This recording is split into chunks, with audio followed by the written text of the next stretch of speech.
Hello! Hi, Nico. Why does my camera turn on the fucking auto white balance? Let me fix that. Stop turning that on. There. Now I'm as pale as I'm supposed to be.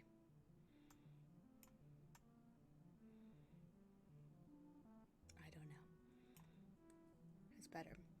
I look like I have Cheeto dust around the edges of my lips. I do not. But that'll do for now. Anyway, happy Friday. How you doing? There's my glasses cleaning cloth.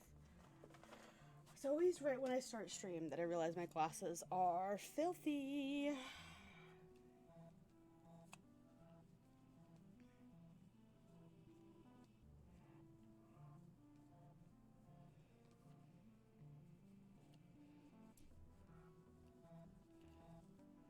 Just kind of make terrible faces into the camera when I can't see.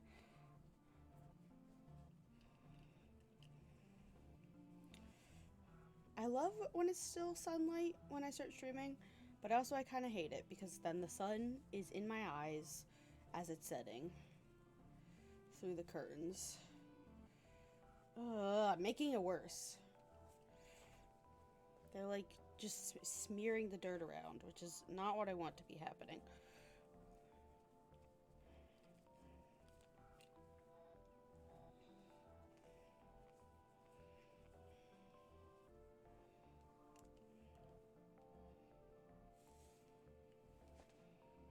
It'll do. So I can actually clean them. But anyway. Sup, folks? Hope you guys are having a good day. A good Friday. Hope you had a good week. I got dry hands. Yeah. What have I been up to? It's the week before finals. And I have not started either of my final papers. So that's, you know, something. I have all of my sources for one of them. So, it's like I don't have to do research. I just have to like reread the research I already have. You know. Having a good day too. Trying to push myself to clean. Hell yeah. Stronger than me. The precipice of chaos. Oh yeah, I live on the precipice of chaos 24/7 when it comes to my schoolwork. Always have and always will. I just got a schoolwork email.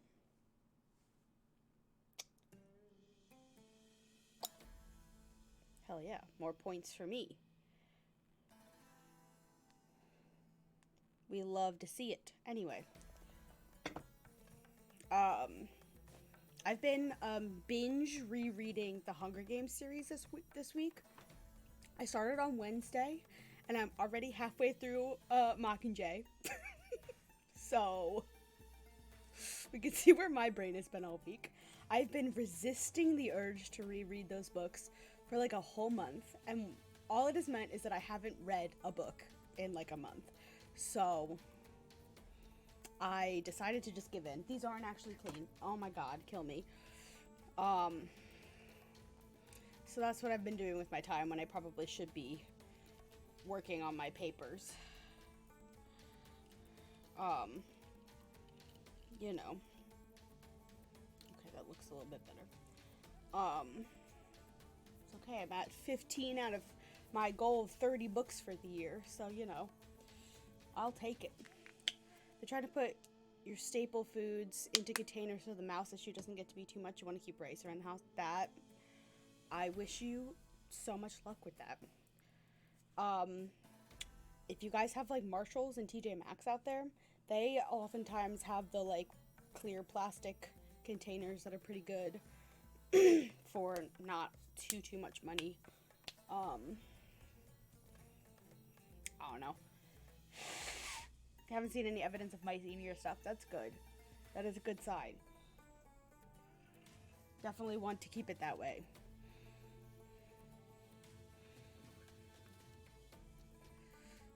is this song? That was Household. Through the Streets of Al Sahir. I'm not used to this music yet because I only just added it to the playlist. Whoops. There we go. Got missing some cheap ones from Walmart for $8. Oh, hell yeah. It's a good price. I've had issues with rice and finding mystery liquid on it, which is concerning. That is definitely concerning. Don't love that for you. Oh, I know why the music's so loud in my ears, because my headphones are like almost 100%.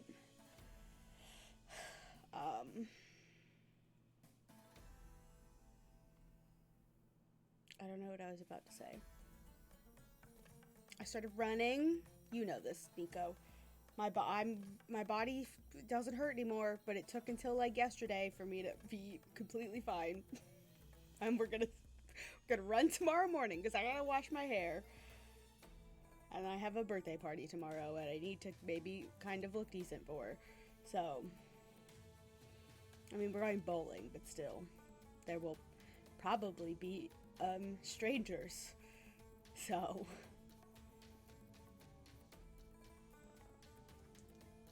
I gotta look up where that is, because I actually have no idea. I've never been to wherever this bowling alley is. I don't know how far away it is. Oh, it's literally 10 minutes from my house. Okay. That's nothing. Good to know. It's like a straight line. Beautiful. I don't remember the last time I've been bowling. It was definitely pre-pandemic. But I do enjoy. Am I good at it? Absolutely not. I'm terrible. But I enjoy it.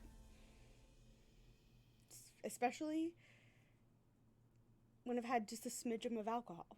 Which I will have a smidgen of alcohol. Bringing a bottle of wine, and I will not drink the whole thing. I will resist. I'm baking cookies. I'm gonna bake cosmic brownie cookies. You never in your life gotten a strike? I have gotten strikes, but it's been by pure luck.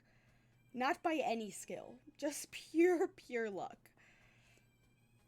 And probably, like, at least 50% of the time that I've gotten a strike is because the bumpers were on. And Wii Bowling, maybe? I do love Wii Bowling. Wii Bowling, one of the best games on the Wii. Especially 100-pin Wii Bowling. The best. Wii Sports Resort is maybe the best game ever made.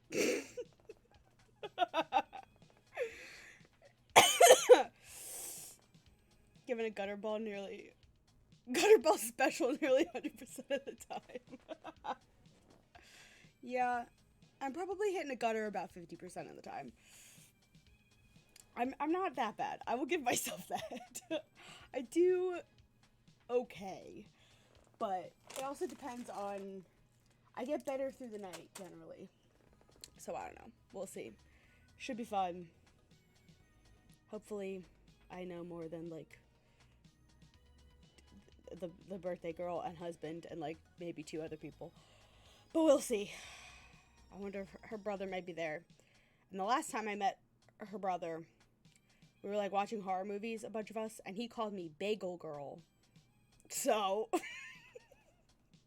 I did bring bagels to the event, but he was trying to get my attention for something, and I guess he forgot my name, and he said, Bagel Girl.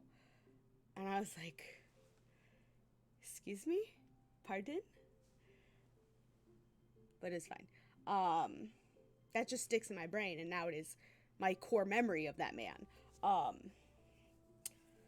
There's an arcade near you that does mini bowling, but you haven't gone back since your dad fucking lobbed one of the balls into the pins so hard they tangled up and the machine made the most ungodly noise. Oh my god!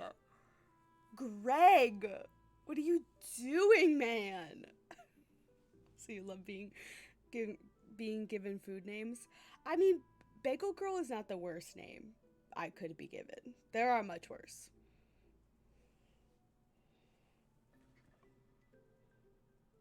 I really hope these cosmic brownie cookies actually turn out. I'm a little scared. I have to make a ganache. And I've never made a ganache. So that will be something. And also they have corn syrup in them, which I've also never really baked with. I don't know. It'll be fine. My plan for tomorrow is wake up, go run a mile, and intermediate step, pass away from running the mile, wash my hair, bake cookies, go to a party at 4 p.m. What I'm in the interim, finish Mockingjay if I don't finish it tonight after stream laying in bed, which is a distinct possibility. He puts 2,000% of his strength into things and break things a lot. Oh.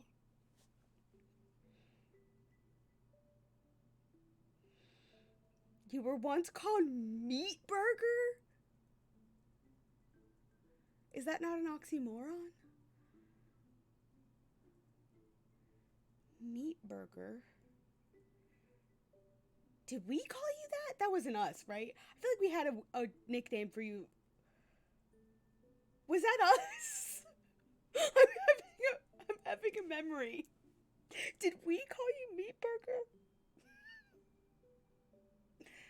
Okay, I was about to feel real bad. We had some kind of nickname because I almost wrote it on a box that I sent you. Oh, okay, once or twice. Okay.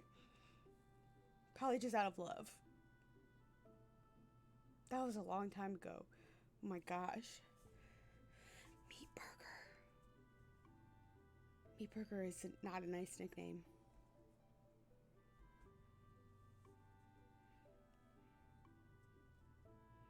Oh my god. I just opened Goodreads on accident. I don't need you to know my shame. I used to go to Hardee's a lot and order bacon cheeseburger without cheese. So a bacon burger. Fair. Fair enough. I'm a cheese girly, but I get it. Y'all are lactose intolerant.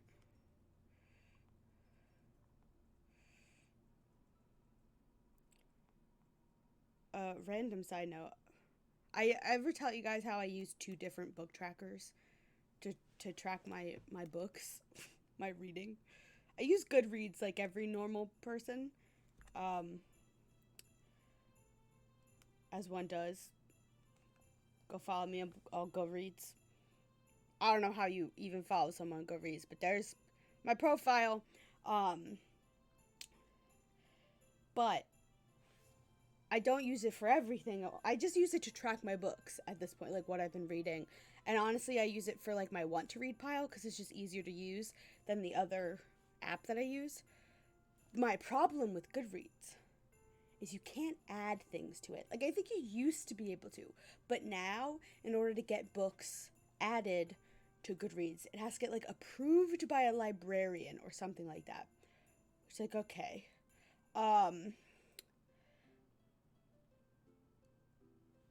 Which basically means unless somebody else has had the wherewithal to upload fan fiction to the website, it is not on there. Now, there are a couple on there.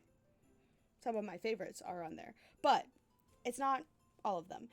Whereas my new favorite app, Storygraph, you can add whatever the fuck you want on there, baby. And it has a tag that says not a book. So on my Goodreads for my book challenge, it says, I've read 13 books out of 30 this year. In my Storygraph, I have read 15 because 2 of those are fan fiction that are not on the website. I've read 3 fan fiction this year that I have included in my list, but 2 of them are not on Goodreads. So, but for anybody who's interested in Storygraph, you get these like fun little, I don't know how, you get like stats. So you get like pie charts and shit. Like, this is like genres. It's not focusing because of course it's not. Pace, page number, genres, authors, or this is tags. Like all these fun little stats and graphs and charts. And it's fun to just like observe my reading habits through stats and data. I love it. So I highly recommend Storygraph. Come follow me on Storygraph. Again, I don't know how you search for people on Storygraph. They're like, this is like an in development kind of site. They have like a progress tracker on Trello, I think you can see, for all the things they're trying to implement. I currently follow nobody because I know nobody who uses this app, but I fucking love it. So if anybody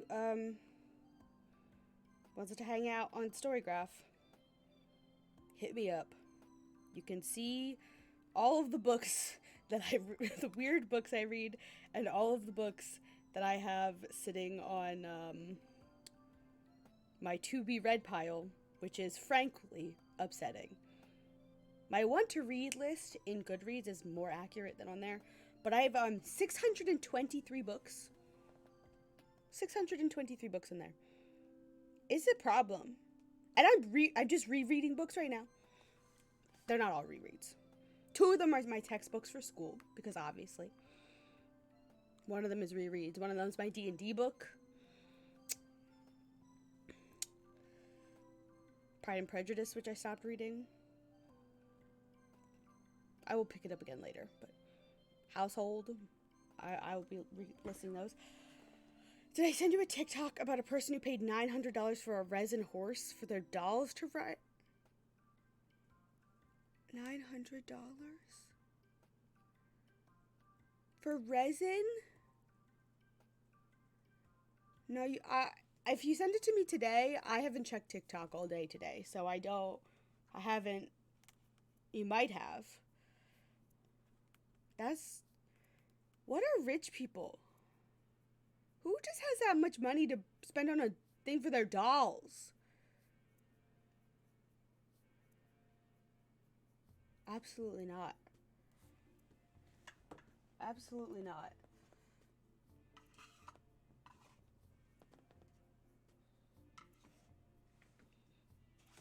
I wish I had a way to strap him to my shoulder so he could join me on this journey. But alas, I don't. Really expensive posable ones? People are nuts. Double-sided tape. Yeah, that'll really do it. I could get like a bungee cord and tie it under my arm. Ugh. Pardon me, Willie. At karate on Wednesday, we were doing like this exercise.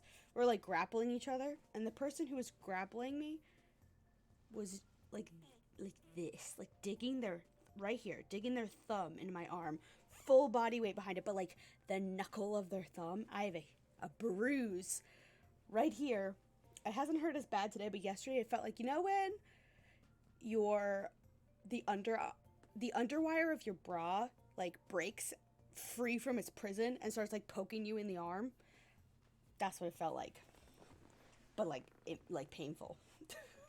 That is painful, but like that's what it is. It was bad yesterday. I knew you would empathize with that. It's a bad feeling, and that's what it felt like. Luckily today, I think it's already like healing a lot. Yeah, it's progressed to the like yellow brown stage of a bruise. Thankfully, it's healing quickly, but yeah, it's a good time. We love it. Just in time for my thighs to stop burning every time I walk down the stairs. For me to make it happen all over again tomorrow. I told my supervisor that I started running because she's a runner, and she was so excited. It's like, Megan, don't put that much faith in me, because it's not that impressive.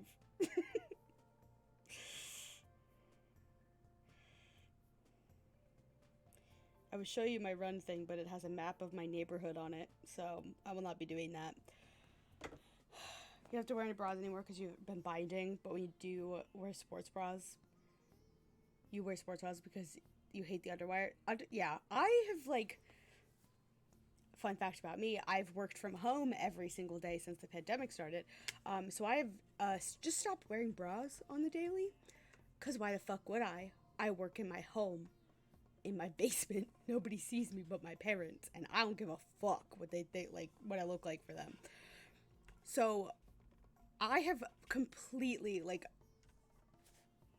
lost my tolerance for underwire bras. The few times I have to wear them, like, they're noticeably uncomfortable. I only really wear sports bras when I'm working out and doing karate. And then I wear, like, bralettes. Because, like, I'm not part of the itty bitty titty committee, but I'm, like, one single step above the itty bitty titty committee. So, like, I'm very lucky that my girls... I don't want to do anything that might make me banned on Twitch, but my girls are not that big. So I can get away with not wearing anything. And not having to wear a super sportive bra. But, like, I put on a strapless bra the other day to try something on. And then I forgot to take it off. Like, I wasn't paying attention. I was getting back in my normal clothes. Like, 10 minutes later, I'm sitting on the couch. And I realized, I'm like, why am I so uncomfortable right now? The strapless bra was just, like, eating into me. I was like, oh, God. So, yeah, that's where I'm at as a human being. Lost all tolerance for wired bras. Anyway. Should we start this game before I reveal more dumb information about myself? Or ramble any longer? You're just glad more bras don't have underwire? Yes, I'm so glad we're evolving past the need for underwire. Because it is really a torture device. Invented to keep us breast havers restrained and oppressed. Anyway, let's get to my emulator screen. Oh, scissors and keys. More household music. A weapon even. It is. It could be classified as a deadly weapon. Alright. Ace Attorney Investigations 2, Prosecutor's Path. We have a lovely fan translation that allows us to play this game. This game was never released outside of Japan. Sadly, depressingly. Capcom, I need you to get your asses moving on the Ace Attorney franchise. I need my second trilogy exported to the PC, and then I need these 2 games. I will buy them again. Because I definitely bought them. Because I definitely have a way to buy them. Anyway. Let us begin. Turnabout target. Did a double underwire breakout while at school. My friend and I did in fact have a sword fight with them. That's the best possible thing you could do. Yeah. That is the worst though. In the middle of the day, you're out and about, and it just breaks free, and you just kind of have to, like, slide it back into its little slot and hope it doesn't poke out again before you can get home and throw it in the garbage and burn it. Anyway. Why didn't they line up? What is happening with this, like, silhouette? Why doesn't it line up? You would think they would just make it line up. Like, even with the gap of the DS screen, that wouldn't line up. This may as well. Well, when it's both of them, then, like, yeah. May as well. Alright, let's just do this. Do this, bitch. Oh, we're on a plane again? This went so well the last time. There it is, we can see it. It's the emissary of peace from the east. The president's private plane is arriving at Gourd Lake. Oh god, Gourd Lake. Gordy. Can you hear it? The cheers of the crowd. Welcome, Zhengfa Republic. Welcome, Mr. President. Mr. President, this way, please. Your audience awaits. Is it really loud for you? Oh my gosh! My dear friend, there is a reason we visit. A few days ago, a smuggling ring that has long plagued my nation was exposed and crushed. This is possible thanks to your country's prosecutor's office. Oh, no. From the bottom of my heart, I convey unto them my utmost gratitude. However, the battle is still not over. I declare here and now. The hammer of justice shall be brought upon all evil. Is that mean an elf? I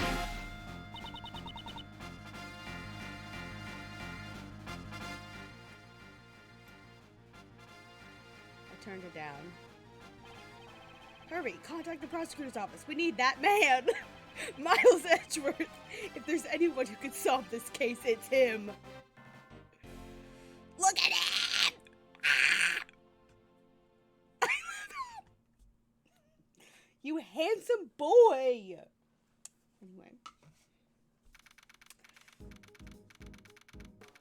So this is like days after the last game? Oh my gosh, okay.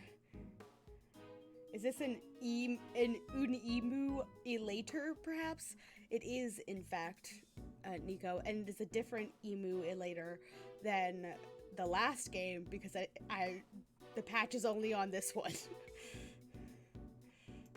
So that's where we're at. Is the sound better? Still very loud for me. I need to turn it down on my end.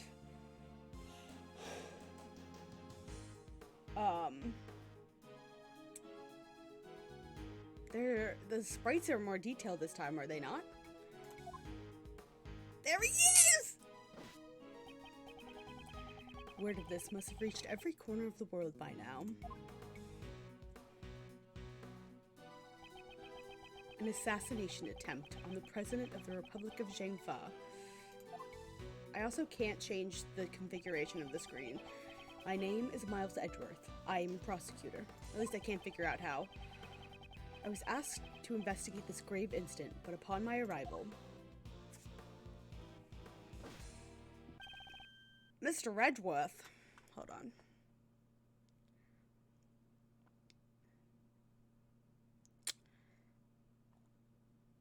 Yeah, I can't. Oh, no, that's not what I want. I don't want to get rid of them both. That's not it either. Okay, whatever. Why do we have question marks? We all know who this man is. I'm waiting for you, sir. You're telling me Ace Attorney Investigations 2 is your first Ace Attorney game ever? In Japanese? This man is Dick Gumshoe. He's a detective with the local precinct who assists me on all cases under my jurisdiction. What is the president's current condition? I'm still not sure, sir. The paramedics just entered his plane a few moments ago. I see. Hope it's nothing too serious. Very well, detective. Please show me around the crime scene. Roger that, sir. Hey, mister, just a minute, I'm begging you. Oh, who are you? What's this? Mister, you're the prosecutor in charge around these parts, right? Can I ask you a little something real quick? This is a reporter. I'm afraid I must refrain from commenting for now. Let's go, detective. Who are you? Hey, wait, Mr. Prosecutor. Hold on, Mr. Edgeworth. Wait for me, sir. Now then, detective, care to fill me in on the details? I do like the... Who is this muscular man? And why did they make his suit so small? And thin? I'm sorry. Why is the president dressed like this? He looks like he's naked with a suit painted on him. And why... He looks like a lion, but with... I don't know what's happening. Basically, we're having a Gold Lake. It was a big welcoming event for the president of the Republic of Zhengfa. Is Gold Lake, like, where all the emissaries land their planes? Oh god, look at him. The president of Zhengfa. Di Zhenhuang. Nico! As I recall, the newspapers and news programs are making quite a deal over his visit. Jotted down in my organizer. The rained a bit, but it stopped just before his plane landed. He came out and all of a sudden, in the middle of a speech, bang! A gunshot! At least, I think it was. You think? Truth is, I just got here as well, so I don't know all the details, sir. So you were also called here on short notice. Yup. And today was supposed to be my day off. And I was supposed to be at the High Prosecutor's office, preparing a case for trial. The Chief Prosecutor asked for you personally, sir. The Chief Prosecutor? The Chief Prosecutor was taking part in the welcoming event. Apparently, the Chief called out right after the incident occurred. Call Prosecutor Edgeworth. He's the only one who could solve this case. I see. So that's what happened. After the incident, we sealed off the parking lot right away. Which means the assassin is still in the park. I see, Carpenter. Did it play and I didn't hear it?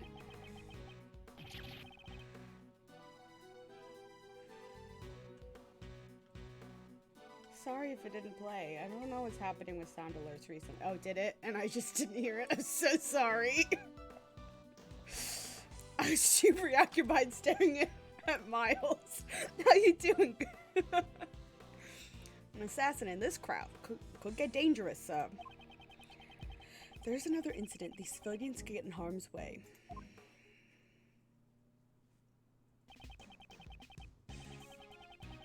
You're okay? I'm glad you're okay. This is a race against time. Let's begin the investigation. First, we investigated the crime scene and gathered some information. Precisely. There's no mistaking it. The president was targeted with a gun. A gun! Anyway. I don't know why I don't know why I did that. This is something I'll have to keep in mind. Detective Gumshoe. Where was security at the time of the gunfire? The police were only in charge of guarding the park's perimeter. The president was being protected by his own personal bodyguards.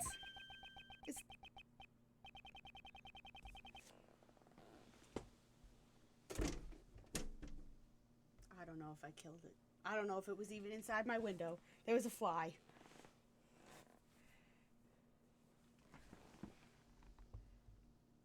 I don't know.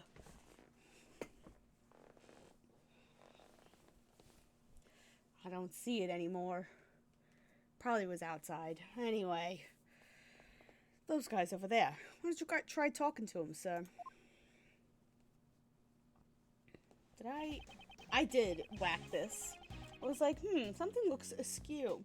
Here we go. To talk to someone, press the A button. While standing next to them. Whereas Penny Parker is. Press the Oh. Look at me go. Anyway. What do you want? You are the president's bodyguards, correct? What was the president's security detail like during the speech? The president had his two best men by his side. The rest were stationed near the stage area. We are professionals. We constantly keep our eyes on the crowd, scanning for any signs of suspicious activity. I see. In other words, security was flawless during the president's speech. Okay. Let's keep going. We should talk to other people and examine anything suspicious in order to collect the remaining pieces of information from the scene of the crime.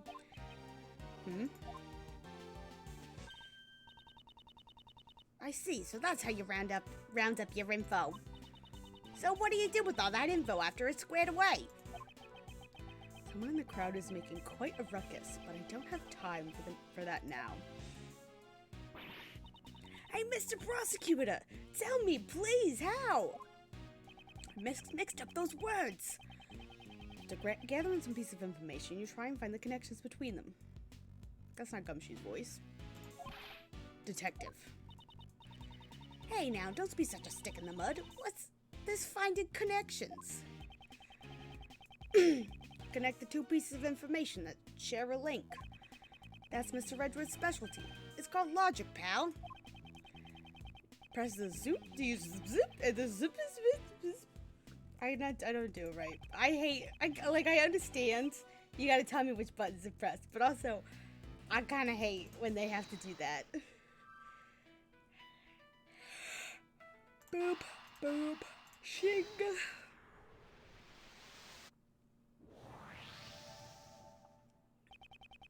Someone was able to fire a gun under flawless security, and they were able to avoid being spotted by professional bodyguards. This is no easy task.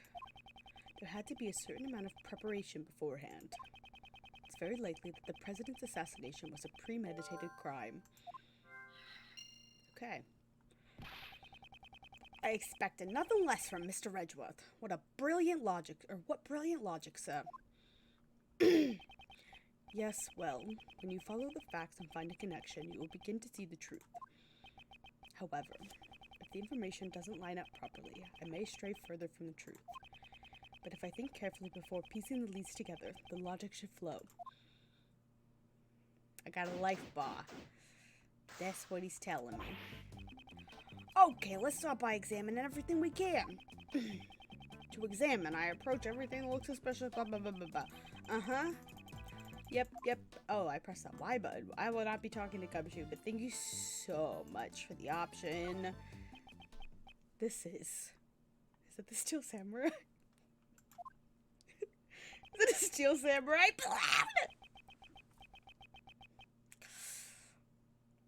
Yeah, I was surprised too. No matter how you look at it, it's definitely the Steel Samurai.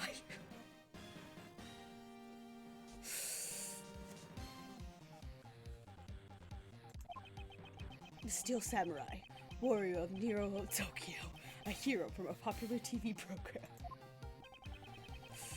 Popular with both children and adults, it has broad appeal. Miles Edgeworth says, I don't like a kid's show. I'm a big manly man. It's also for adults. Okay, sir. Whatever you say. Oh, but they used Steel Samurai balloon at the welcoming event, so...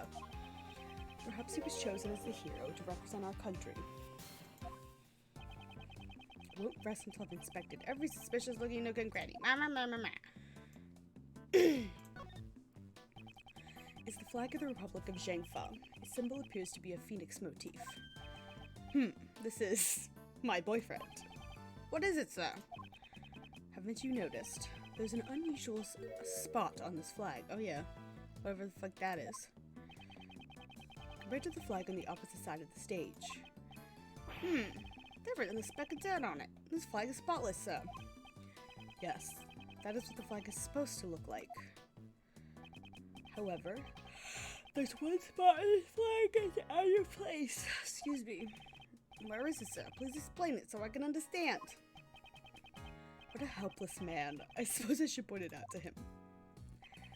Move the cursor to the unusual spot on the flag. Bang. There's an unusual hole in this flag. Oh, you're right, sir. Judging from the burn marks around the hole, it appears to be a bullet hole. A bullet hole? And the bullet from the gun must have gone through the flag. Well, why is it oh, it's showing the plants through it. It's like, why is it fucking green? It's greenery behind it. That makes sense. Poor Steel Samurai balloon. It looks so miserable. Indeed. What did it do to deserve such a fate? According to a witness, a gunshot was heard when the balloon popped.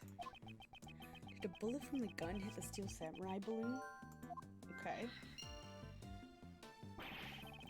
Maybe it was an assassination attempt on the Steel Samurai. To decrease the to desecrate the Steel Samurai like this. This is a serious crime. I love this fucking idiot, man.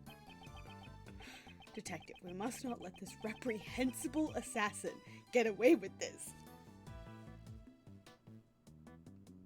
Reprehensible assassin. Of course, sir. Steel Samurai balloon. Oh my god. I seem to have gathered a few pieces of pertinent information. I don't know why the words aren't coming out. Now to calmly use some logic and figure out if any of them are connected to each other. I was gonna do that. You didn't have to tell me. Ruptured balloon, flag with a bullet hole, assassin attempt. I assume it's these that are connected. Because they're right next to each other and they both got shot. As a result of the gunshots, there is a bullet hole in a flag and a ruptured balloon. That must mean 2 shots were fired, sir. No, we include the shot that hit the president. It's possible that 3 shots are fired. Why wouldn't you just assume it went through the flag into the balloon? No. It's also possible the flag and the balloon were punctured by the same bullet. Yeah! If only we could be certain about the number of gunshots. Oh, that was a short investigation. Let's continue the investigation. Hey, Mr. Prosecutor! If you find anything new, could you please let me know? I've been wondering for a while now, but who exactly is that woman? Thought she was just a nosy onlooker, but it looks like she's investigating too. Hey, please, I'm begging you. In order to figure out how many shots were fired, we'll need to talk to a witness. Can't be helped. Let's try talking to her. Ah, Mr. Prosecutor. The name's Nicole Swift. Just between you and me, this case is gonna be my exclusive scope. You okay, Nico? Well, you didn't do an exceptional amount of dishes. Exclusive. Miss Swift, is it? Could you tell me what you witnessed during... So how's your investigation coming along? You did an acceptable amount of dishes. And that is all we're asking for, Nico. An acceptable amount of dishes is the perfect amount of dishes. Absolutely. Yo, guys, suspect yet? Where'd you get that frilly doohickey around your neck? Could you please stop talking for a moment? I will be the one asking the questions. What is this, an interrogation? I reckon I was gonna get myself an interview. I'd like to know how many gunshots were fired. Can you please tell me what you saw? Well, I guess. I ain't telling you nothing. What? My life depends on info. I ain't giving it up that easily. Don't be selfish, pal. Won't you please cooperate with us? Selfish? If you ain't gonna share no info with me, and I'm gonna go get it elsewhere. Wait a minute, pal. If I wait, are you gonna give me what I want? If not, adios, amigos.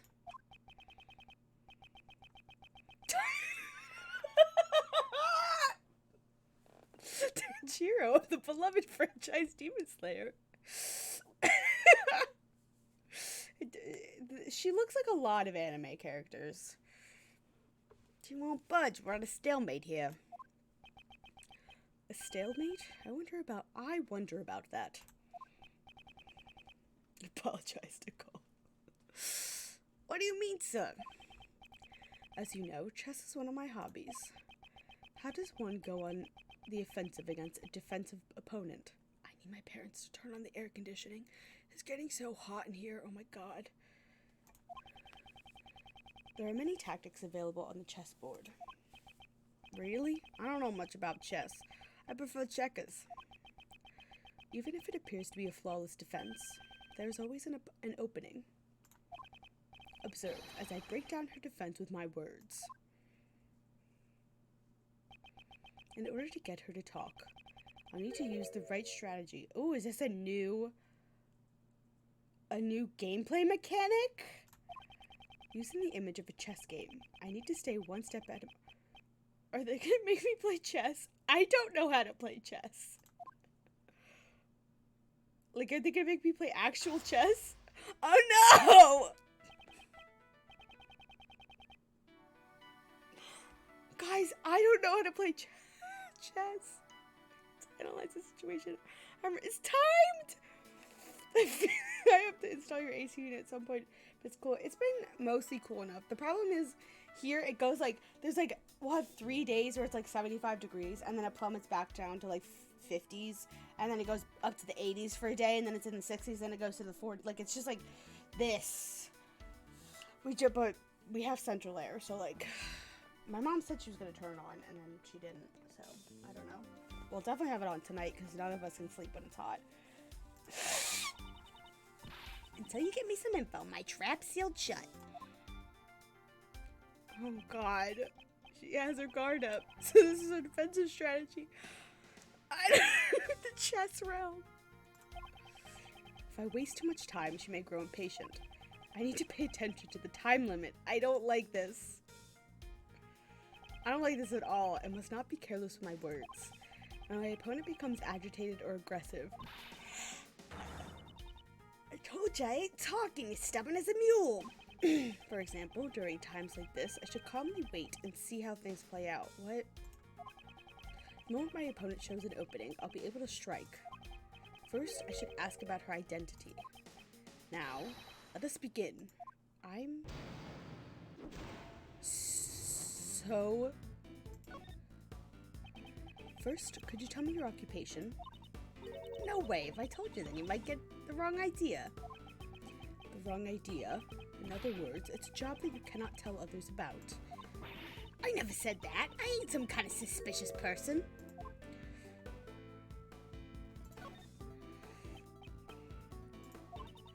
I'm just your run-of-the-mill model citizen.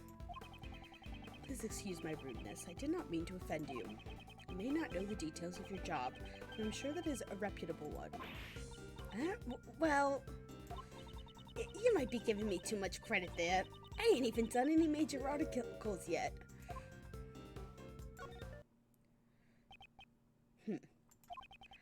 I hear you mention articles just now. Does your job involve writing articles by any chance? Wow, what great deductions, Edgeworth.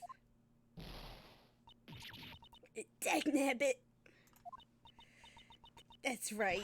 I'm an investigative reporter. I don't know why I gave her this voice, but now she's stuck with it.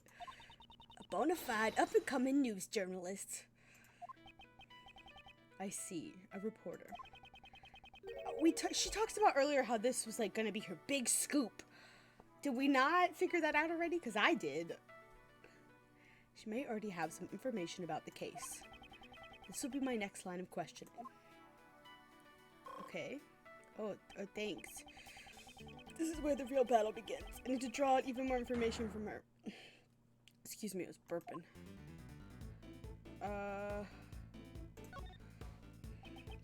You said that you are a reporter. Did you come here to gather news material? If you want to know that bad, give me some info first. No, you first. Show me what you've gathered. Honest to Betsy, I don't know what you're talking about.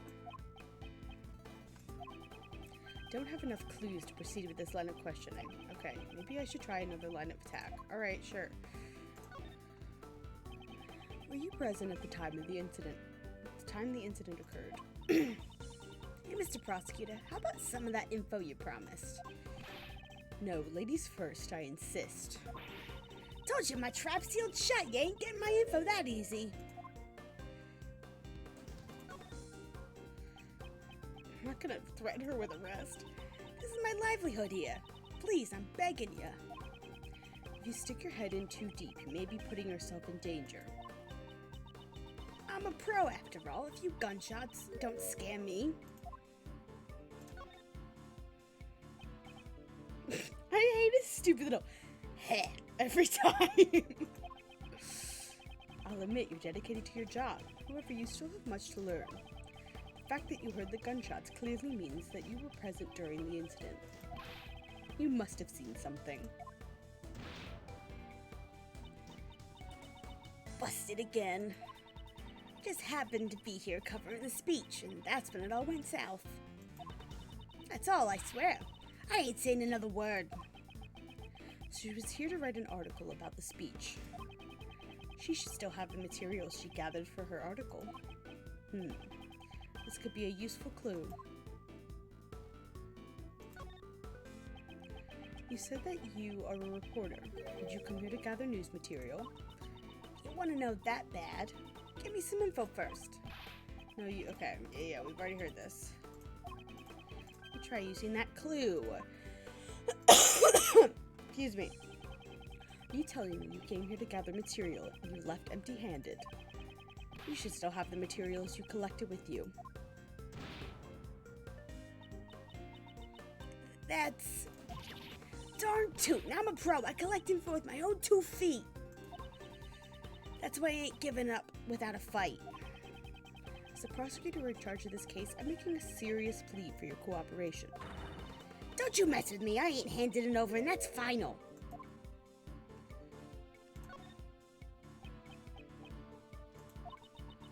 Please understand where I'm coming from, Mr. Prosecutor. Okay, it's not actual chess, which makes it better. I got really scared that they were going to make me play chess, because that would be an asshole move that Miles Edgeworth would make me do. And like I said, I don't think I played chess like properly since, I don't know, for at least a decade. Being a reporter is a tough job, isn't it? I see you're finally getting it. How's your job performance been? Well, I'm always trying to be the best reporter I can be. This here tape recorder, I always carry it by my side.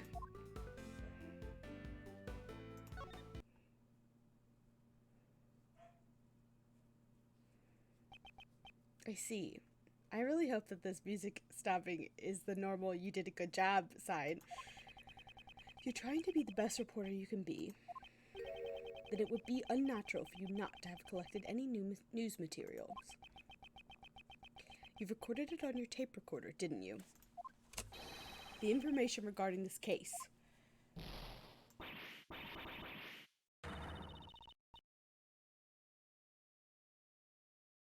There goes my exclusive scoop. That's right, I have it on my tape recorder.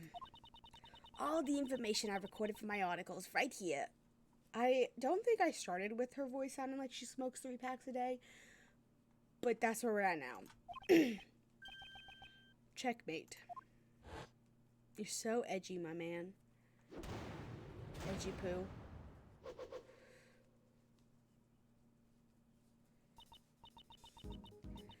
That's amazing, Mr. Prosecutor.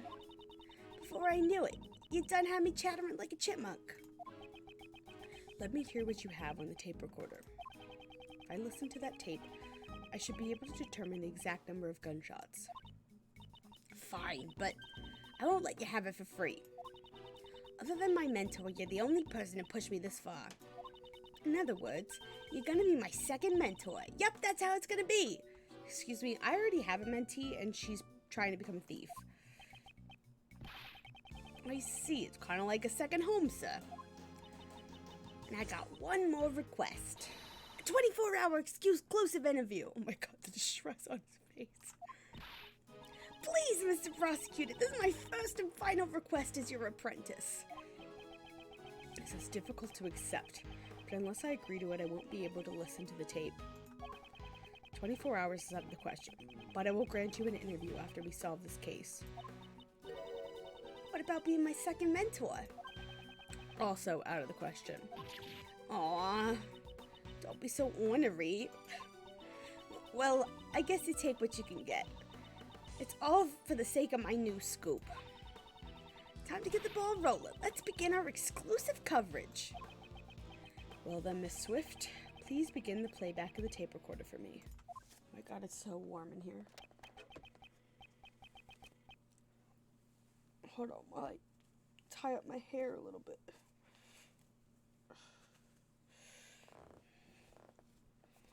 Just get it off my neck. My dear friends, there is a reason for my visit. A few days ago, a smuggling ring that is long plagued my nation was exposed and crushed. I see. This was the president's speech.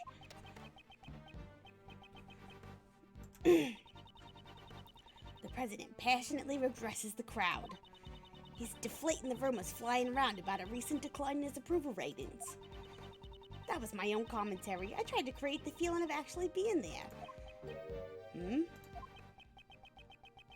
According to the schedule, it's schedule there's a meeting after this. You seem quite pleased that the Yatakarasu incident has been resolved. Well, of course, it's a great honor for us as well. Who are these voices? Whose voice is that? Those are from the folks standing in front of me. I reckon it was two older men. They kept on whispering to each other. Where have I heard this voice before? Is it your boy, Nico? Oh, the gunshot's coming up. The president raises his fist in the air. The atmosphere is boiling to a fever pitch. However, the battle is still not over. I declare, here and now, the hammer of justice shall be brought down upon all evil.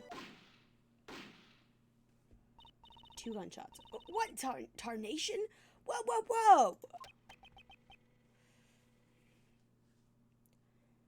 You saw some foul food vids? Why would you do that to yourself? Boiled steak. It's like milk steak. I don't think Nicole was actually there.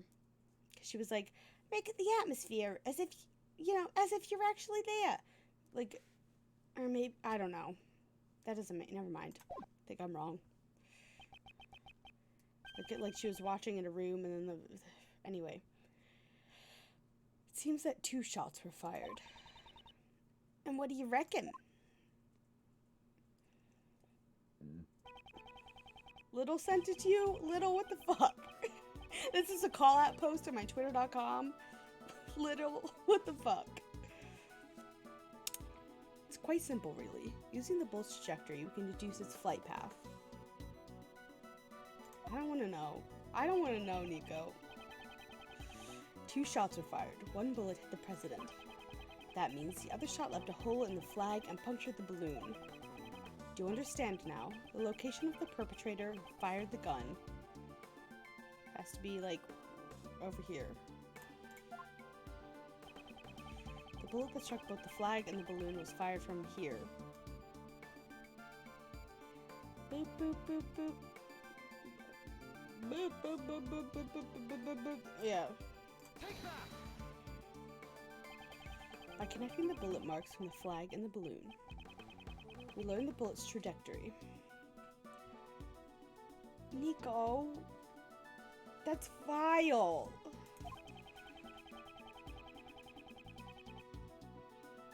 I just hate ketchup, so like, that's vile. It's likely the bullet was fired from the left side of the audience area.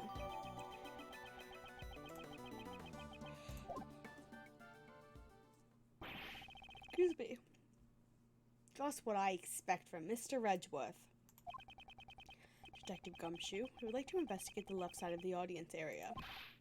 Yes, sir. Wait, you mean we have to move all these people? Yes, there's no time. We could be losing vital evidence for every second we let slip by. Nico, I'm scared. Nico, I'm scared.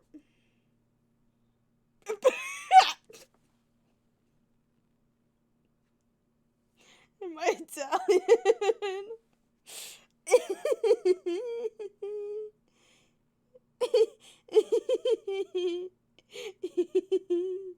Am I Italian? I am Italian.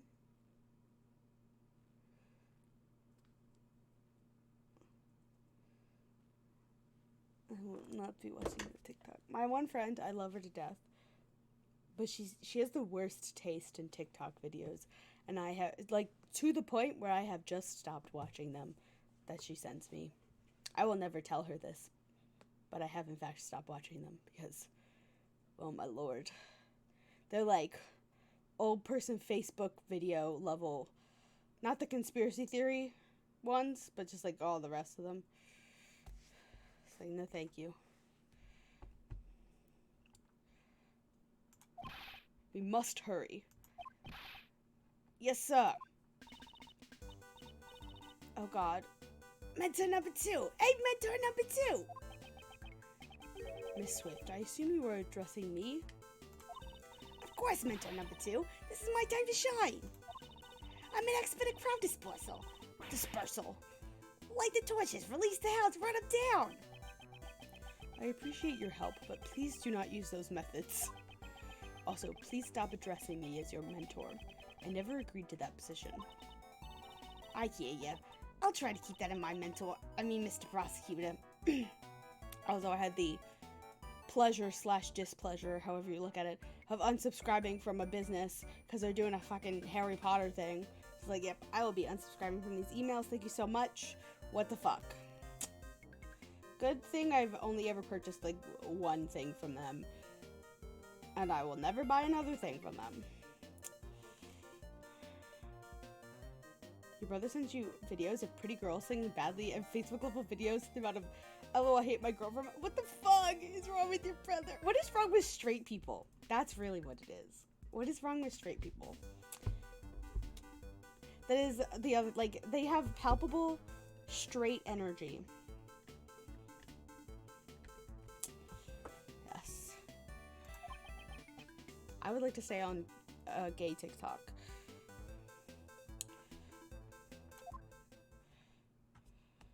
Oh my gosh, she sent me another one. No, thank you. Edgeworth, we're ready to begin the investigation, sir. Miss Swift was here. Was all over the crowd, helping us round him up, sir. It ain't nothing compared to my first mentor's mob wrangling skills. She seems to be used to this sort of thing. His For You page has been infecting mine, and a rapid-fire marking the... I have been having to do that so much recently. Like, I swear to God, every single day I open TikTok, and I either see one of two things. Just some random person doing a filter, which I don't really care to watch them, you know, do some stupid game filter. Or it's a sound that's like, use this sound for good luck tomorrow. Use this sound for an A on your next test. Use this sound.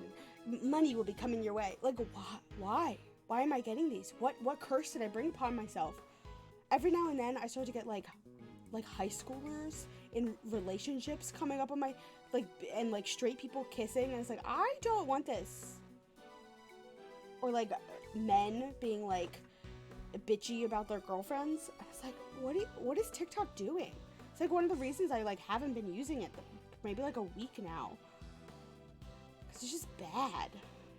Give me back my crafting, my gays, my cats, and my food videos. That's all I want. Are you not subbed?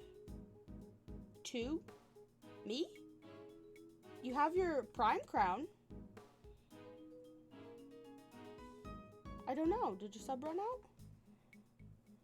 Oh, you have an ad break. I mean, Prime Crown just means you're using it for somebody. I don't know. I don't know how to see who is subbed and who is not. Previously subbed. Oh, yeah. Okay, yeah. You're watching an ad. I'll wait. Ad break time. We chillin'.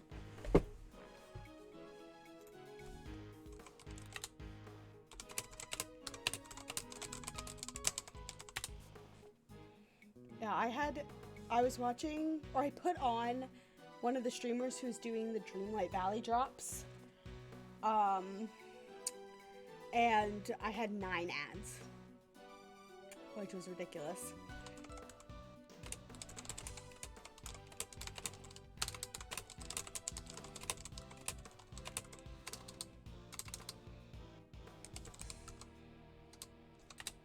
Right.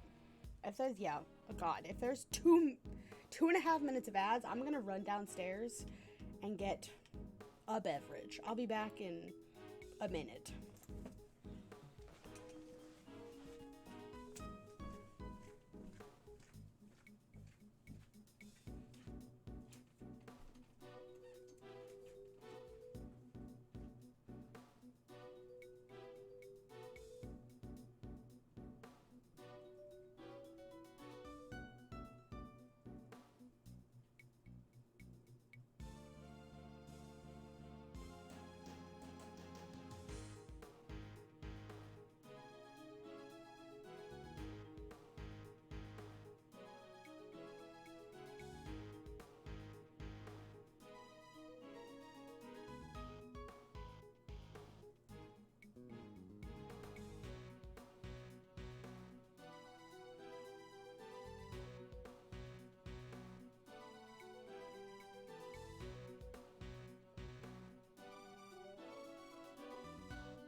break released you? Thank goodness. I went and got water. Hello. I also grabbed my book. Look how much I read in a day. I literally started this morning. I'm on page 233. I don't know. Did it turn off your auto sub? Thank you for resubbing. I appreciate it. Got your founder badge back. I got an itch. That's weird. I gotta resub to Cody, I think. My Prime sub definitely ran out.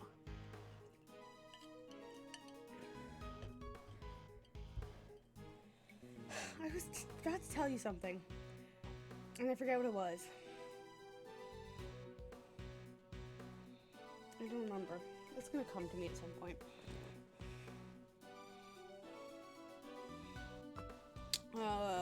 However, Miss Swift, all that running around seems to have caused your clothes to be covered with mud.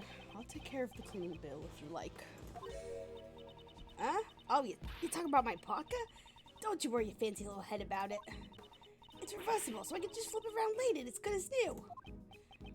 That won't do much for the mud stains, though. And then you have the mud in touching you.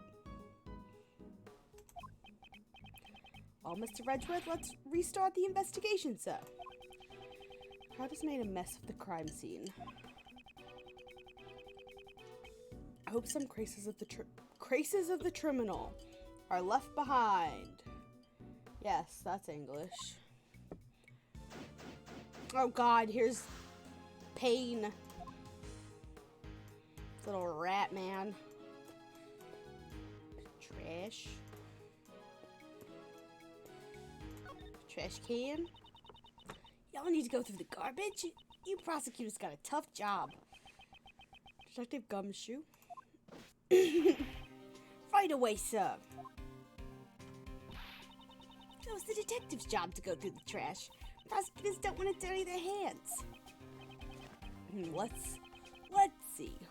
Hope I find something good. The detective seems to be a little too eager about searching through the trash. This is a winning popsicle stick. Detective. Sorry, sir. Let's see. Something related to the case. Look what I found, sir. Sorry. That's... I'm thinking of a reference to something that literally none of you are gonna understand. There's absolutely no way you understand. Yes, good. Yes, good work. Let's have a closer look. Oh, it's an ASMR video by Marno ASMR, and he does this character that's got like a rob, like you just like robbed a bodega in New York, and he's wearing like a balaclava over his face doing ASMR, but he's talking like a criminal. And it's one of my favorite ASMR videos in the world. It's so funny. He says the most dumb shit. I gotta find it. I'll link it. Hold on. But one of the things he does is pull out a he goes, I got this fanny pack, and he stole it. He like stole the fanny pack off this like this messenger, and it's beige with the purple, and it kind of looks like this one. Hold on, I'm gonna find it. It's one of my favorite ones. The lethal injection ASMR. That's Angela. Oh my god, hold on. Sometimes I like the weird stuff, but I generally like normal-ish ASMR. One of my other favorite ASMR videos is GB ASMR's worst reviewed makeup salon, where this woman just like completely fucks up your makeup. Where is the video? There he is. It's called ASMR, Personal Attention and Positive Affirmations, and the thumbnail, a man in a balaclava. Now I'm just talking in this accent, and it won't stop. Let me to the chat. Take me to the chat. Oh, there she is. The best video in the world. I'm gonna just send it to you too, Nico. Look at that thumbnail. Anyway, it's a few.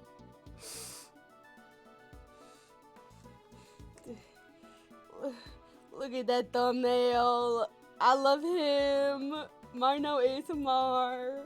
Highly recommend. We gotta get more me sweet treats. That's a must. Let me close this stupid thing. Does the angle of my head look weird? I'm trying to keep my head up because I feel like I'm hunching over and you're like staring at the top of my head. So I have my hair on the back of my chair. I'm trying to keep my head up. But if it looks funny, let me know. I need to view this object from under various angles to uncover the truth hidden within. Yes, sir. Just give me the word and I'll spin the evidence round and round. Hold the boot and the boot to rotate the object. The viewing angle. Yes, you don't get robbed. You did the robbing with him. I forget, the character has a name and I don't remember what it is. But he talks about, he's like, that bodega clerk, sprightly elderly man. I have like parts of that video memorized. I've watched it so many times. Mostly the first part because I tend to fall asleep like halfway through. But I could sit there. It starts out, well, that was something back there, huh? That's the opening line. That could have been planned a bit better. That's all me. I love him. I forget that character's name. He has a name. Press the Z and the boot. Zoom out. Find something suspicious. Please let us know immediately, sir. Move the cursor to the spot in the interest of the boy and the Alright, let's give it a try. Whoop. Pipe. Oh, that's a gun. Oh, that's a gun. It's a document of some sort. That's what you pulled out first, Edgeworth? Not the pistol? Please tell me you also have this vid at 3 times speed as you always do. First of all, YouTube only goes to 2 times speed. Second of all, no. ASMR videos generally watch regular speed. Unless I'm getting really impatient with it, then I will put it on 2 times speed just to see if like I actually want to watch that video and if it's doing the things it says it's going to do. Like I like specific ASMR videos.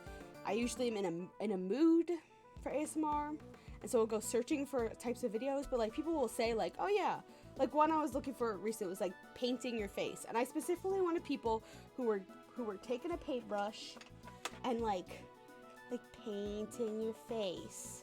Like this was the vibes I wanted, right? And sometimes people are just not good at it. So I had to watch like a lot of them to find one that I actually wanted to. And some of them I did watch sped up or skipped around because I was being impatient.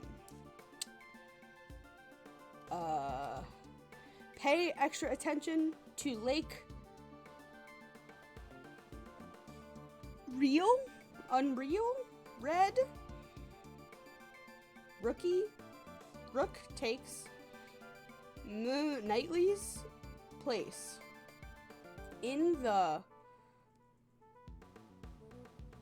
of an emergency. Knightley will lead the president inside the plane. A moment. Evidence? Question mark? It can't be. I'm sure it's gonna pop the words up. Rook, Knight, leader. Let's see. President's security detail. These are the plans for the president's security, sir. Ah, here we go. To the lake area, Rook takes Knightley's place. In case of an emergency, Knightley will lead the president inside the plane. A terrorist in the evidence? We can't be certain there isn't one. In the audience, not the evidence. Depicts the security layout. Bodyguards' names are written on here, too. Leader Rook, Lieutenant Knightley. A lot of chess happening. Rook and Knightley. The bodyguards are not from the Republic of Jingfa. Seems the president hired a local security firm. Also, could just be code names? Why didn't he use the police force of Jingfa? You want to know the reason? That's another big scoop. Do you know something about it?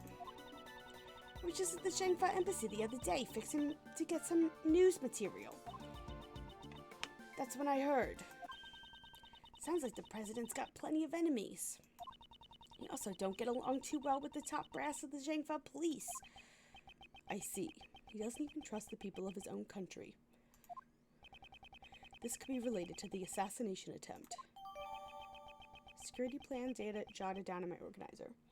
Also, as a side note, this is a random thought I'm having, but I think when we finish this case, that'll be all we play tonight, because I really hate how we do like one part of one case and then like the rest of it and then the one part of the next case and then the next part. I don't love doing that. So after this, we'll stop, and then if there's more time, I'll do something else. But hi, Carly! Welcome in. How you doing, friend?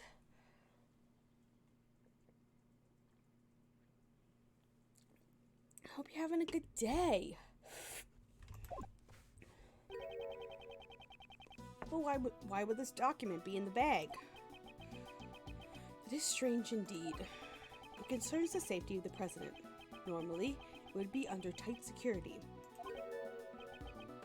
I'm coming with you to Quick Trip? Hell yeah! Always wanted to go. You talk about it enough. Your throat is all fucked up because you got in a joking screaming match with a coworker? Oh no! Drink some tea with a lot of honey. This bag, there's something else in it, sir. Like an inordinate amount of honey. A gun! That's what I saw first. This is... Get me a bag of tropical Skittles. If you can find them. It's like, put him outside! And he was like, outside the room? No, outside. Outside of the inn. Is this... what does that mean? What was it? Who's him? Is him a bug? Oh, one of the characters in the game. That makes more sense than a bug. I'm a dumbass. That makes sense. Okay.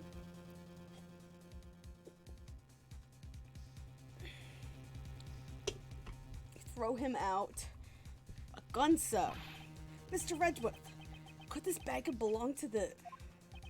Indeed, it is possible that the assassin may have thrown it away. What an idiot assassin. It's a revolver. For something like this to appear in a place like this. And a revolver with a scope attachment. He was like, if I put him outside, he'll have to go through 2 doors. And I was like, no, he'd be fucking outside.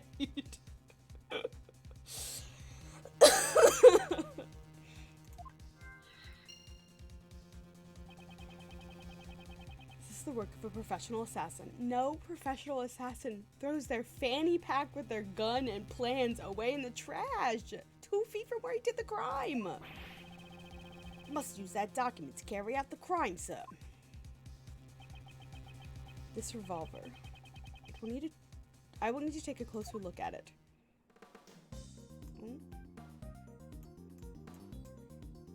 Weep? Shoot me. No.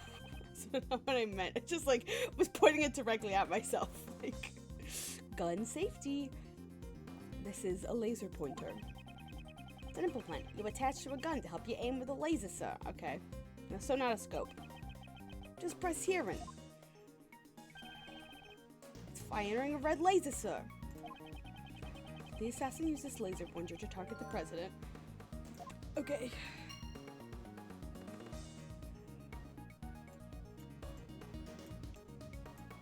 Speedy examines. Oh. It's gunfire 2 bullets. That matches with the number of gunshots heard. The president is dead. No, the president is not dead. The president from the Republic of Zhengfa flew in, landed on Gordy Lake, because of course, and he was like given a speech about the smuggling ring that we brought down in the last game. Talking about that. And then somebody fired a gun at him. And as Edgeworth so valiantly pointed out, they destroyed a steel samurai balloon in the process. Only the most vile of villains could do that. Anyway. You ordered DoorDash because you didn't want to cook, but I'm going to Quick Trip in general because you forgot to get cat treats. Anything for me, Sweets. Exactly.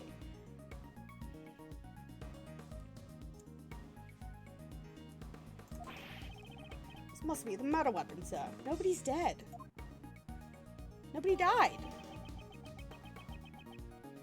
I don't think... This bag provided us with lots of useful evidence. Also, you missed me going on a rant about an ASMR video, Carly, so congrats for that. It was probably really dumb. Dumpster diving really paid off, sir. Good work, detective. I have one more request. Oh, you were here for it? Okay, good. I'll look into my deranged mind. The things I fall asleep to are really something. Please check the forensics team to tell the gun... Tell the forensics team to check the gun in the bag for fingerprints. Yes, sir. We can obtain fingerprints. It would be a huge breakthrough in our investigation. Got the results back, sir. That was fucking fast. That was fast. Of course! I made them double time it. Unfortunately, we couldn't find any fingerprints, sir. Are you certain you did a thorough search? Of course, we combed every inch. We even took out the bullets and examined them, sir. As expected, it won't be easy. Okay. I don't want to talk to Payne, but I will. It's a wooded side post. Seems to have been erected recently. Let's see. The Gaudy Museum is about 50 yards ahead. And 80 yards from here. What is it, detective? Speak up. Is it where the crime happened? 80 yards from here, there's a boat rental shop. Really hasn't been very long since I was involved in that case. It brings back memories, detective? Yes, sir. It brings back memories for me, too.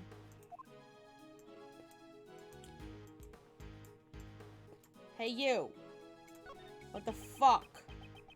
This is a terrible incident. Oh god, what is... This is a terrible incident indeed, Mr. Edgeworth.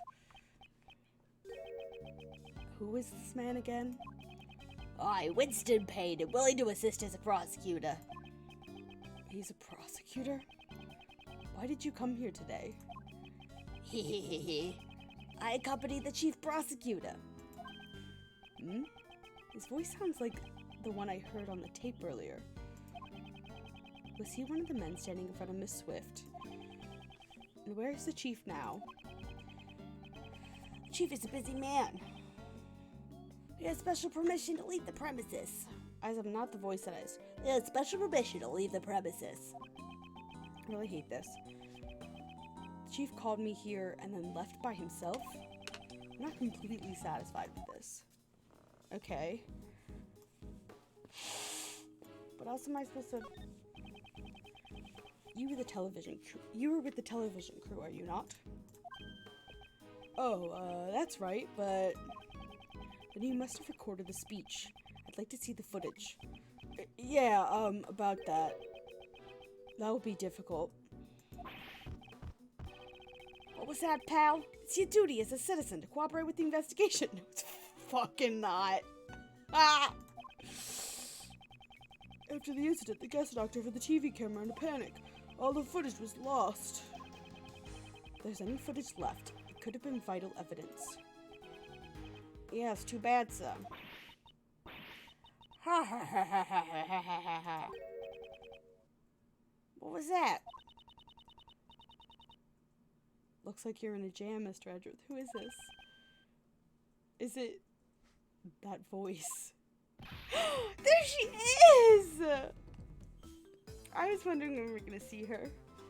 Kay. Thought it was gonna be Nico's boy, Shang? I'm forgetting his name. I don't know why I can't remember his name. Long time no see, Mr. Edgeworth. The hero of justice. Kay Faraday is here to save the day. Hero. I guess she wouldn't refer to herself as a heroine. So, have you given up on the great thief business yet? Nope, I haven't stopped. I'm just on vacation. I'm still in training to become the second Yatagarasu. About 2 weeks ago, this girl became involved in one of my cases. The mysterious phantom thief, the Yatagarasu. The case of a gentleman thief who steals the truth for the sake of justice. This girl is the successor to that great thief. If you need to pick a lock or untie a rope, leave it to me. But since I'm still in training, I haven't actually stolen anything yet. Okay, what are you doing here? Isn't it obvious? I wanted to join in the festivities. He does seem to have a fondness for these kind of events. Afterwards, I thought I'd come meet up with you guys. Oh, we're glad to see you. You look like you're doing well, pal. It's been a while, Gummy. I'm glad you're well, too. A while.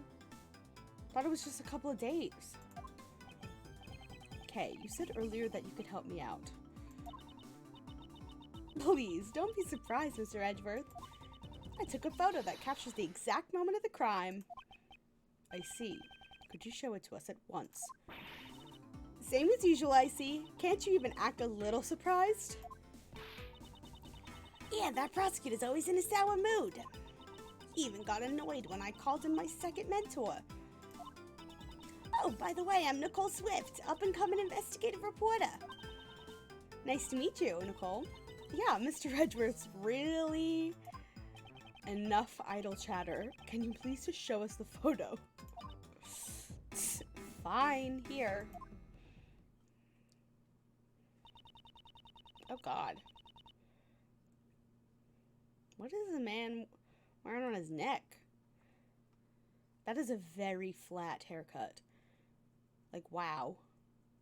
So the first shot had to be through the balloons.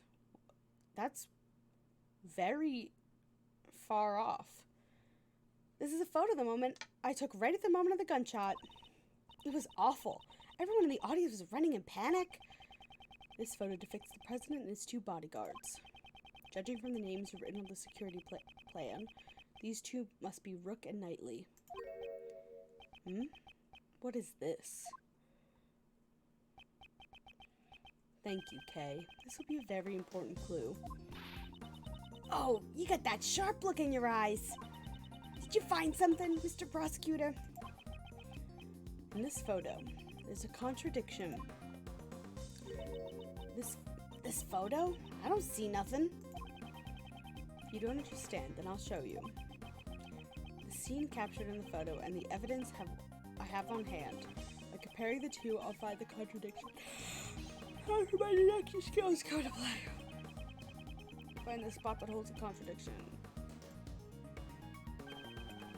Oh, I just did it automatically. Then I present the evidence that contradicts the spot.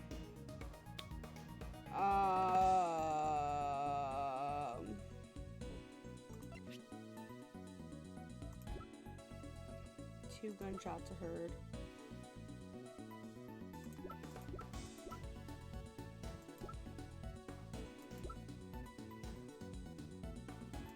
I don't know. I don't know which one it is. Is it the...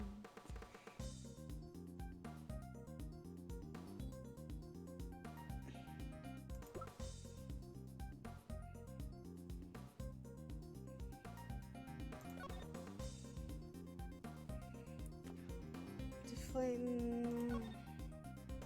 According to the schedule, shrill old man. There's a meeting after...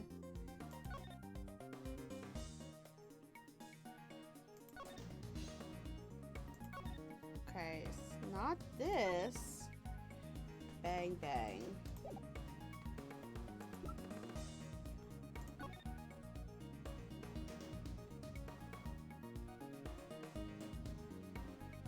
Is it this? Because the, like, thing is, like, straight on in the middle of his head and not, like, on the side?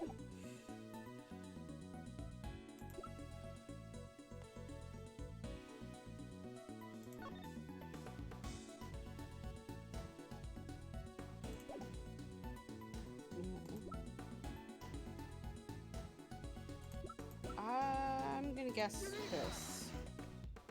Nope, it wasn't this. Great, cool. I don't know what it's supposed to be. There's definitely a contradiction. When you're wrong, you should just admit it. Yeah, okay.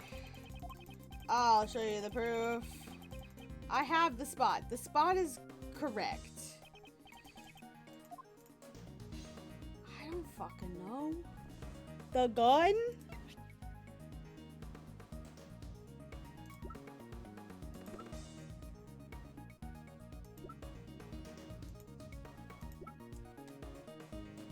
I don't know.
On the president's forehead and deduce.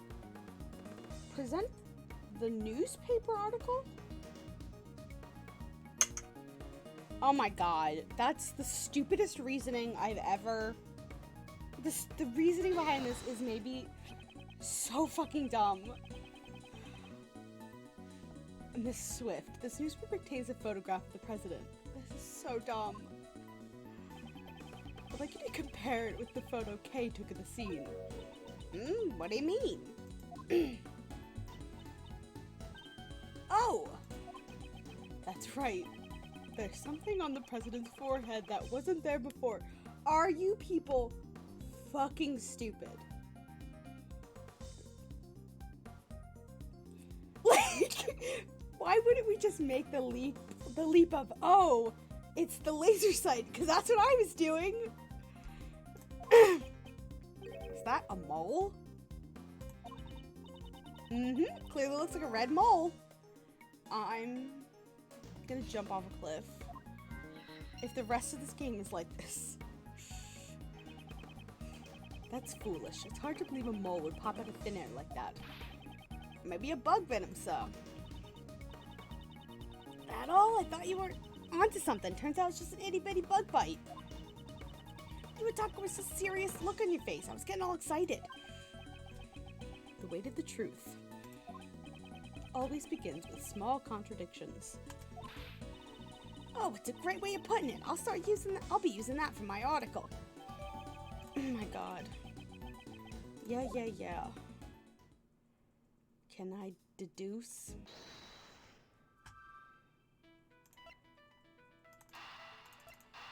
People are so dumb.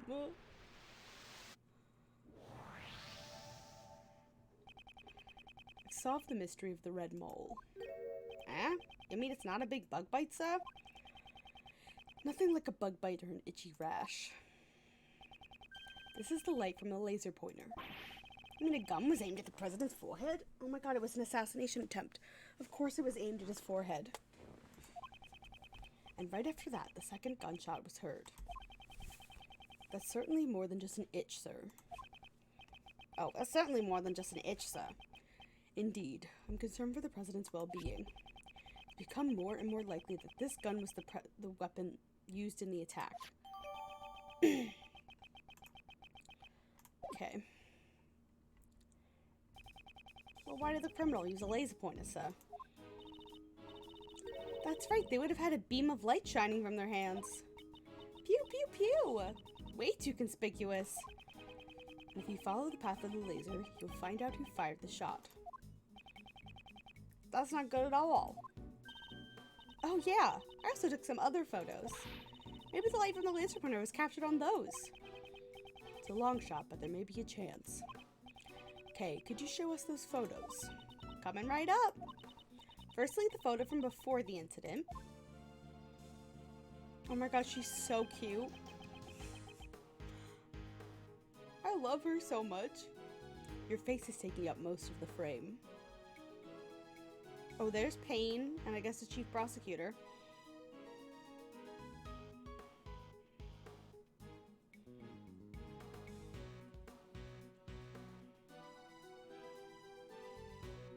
Okay. The dichotomy of me and Andrew.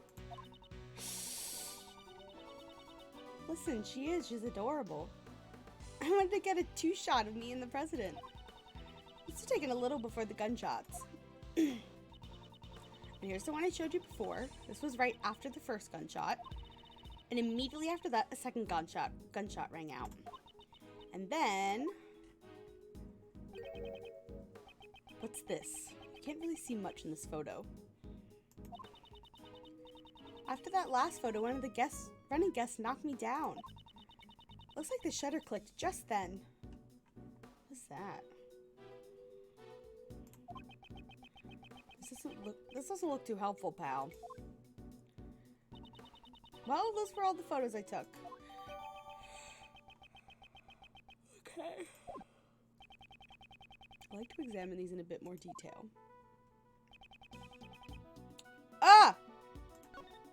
Ah! Take that!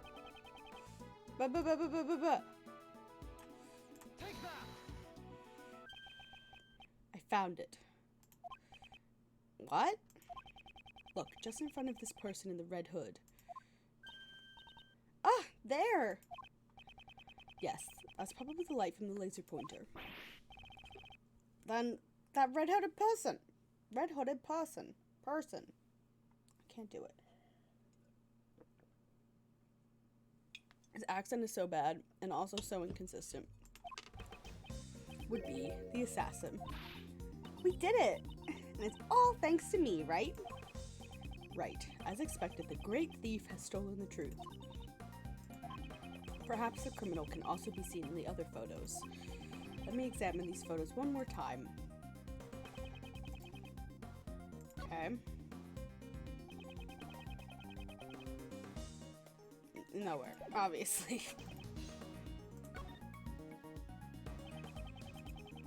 There he is! Miguel!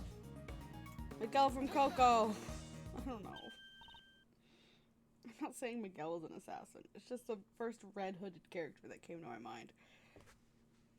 There! The red-hooded assassin. Looks like they were escaping in the panic zone. I see the direction they ran in. The Samurai Dog banner! Right. The assassin escaped toward the right side of the audience area. Detective Gumshoe. Got it, sir. We'll investigate the right side of the audience, or we'll investigate the right side of the audience area. I'm counting on you.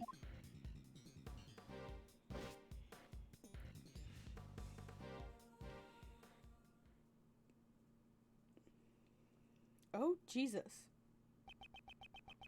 What a scary image. The red-hooded assassin. Since the park was sealed off, there's nowhere they could have run to. If we follow their trail, we'll definitely catch them.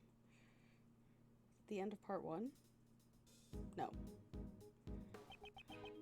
Now then, let's continue with the investigation. We'll definitely find some traces of the assassin. Okay. Won't rest until I've inspected every suspicious-looking nook and cranny. Yep. Button. And the hoodie's under the thing. Is this? It's a red button, sir. Could this be? This could be related to the person in the red hood. And there's the hoodie. There's something red down there. Detective Gumshoe, please check underneath the food stall. Something's stuck down here. Let's see.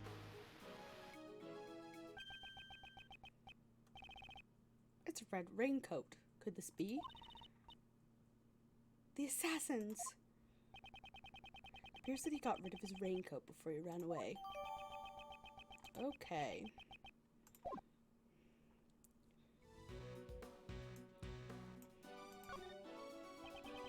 It's a cheap-looking food stall made of plywood.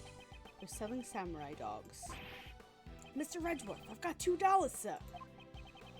Am I imagining things? Are you suggesting we take a snack break during our investigation? Also, they're $3. Of course not, sir. I just thought, it could help us with our investigation. I'll buy you a box when we're finished with the investigation. I'm sorry, sir. Huh? What? What's with the look on your face? Is there a problem? No. It was just unexpected, sir. Oh my god. Edgeworth being nice? Who'd have thunk it?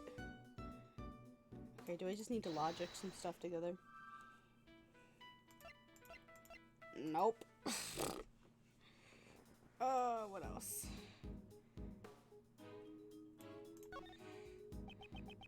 The left sleeve. There doesn't appear to be anything out of place. I mean, that is a big ship. You joke. It is a big ship. He has 2 hands! No, Nico!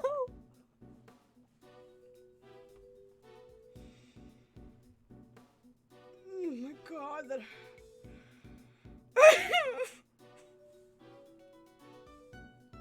doesn't make it better. Oh my god.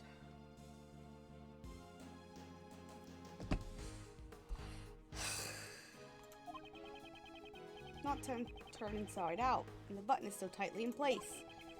Even though it was thrown away, it looks a bit too clean. Okay, now what's the examine this? Use your back. Welcome back, Nico. What happened? Nico insinuating Edgeworth has 2 hands. The button is missing. Alright, now I can logic some shit together. Is this really what we're doing? No, he does have 2 hands, but that he has 2 hands, one for Phoenix and one for Gumshoe. I will let you continue that thought. Looks like the fallen coat button came from the raincoat. It probably fell off when the assassin took off the raincoat. Look closely, you can see the right sleeve is inside out, sir. It appears they took it off in a hurry. The button was probably torn off. After shooting the president, the assassin disposed of the gun and the bag in the garbage bin. Then, during the panic, they moved from the left to the left side of the audience. Your DoorDash came. The girl who delivered your food last week was your delivery person again. We saw each other as I was pulling into the drive-in just at you. Aww. That's cute. That's sweet. The bullet's trajectory led us to suspect someone who's on the left side of the audience area. The assassin then took off the raincoat and hid it under the stand. The assassin was in a hurry to remove the raincoat. That's why there are signs that the right sleeve was hastily removed. It also explains why the button was torn off. If that's the case, why is the left sleeve not in the same state? The sleeve isn't inside out. On the contrary, the button is still tightly fixed. What do you mean, sir? To find the answer, we must examine this raincoat in detail. Hi, Nika, or Cody. Oh my god. Let's leave nice messages and DoorDash instructions. Try to list the place to deliver so they don't get lost. That's sweet of you. You've become your own son. I've become my son.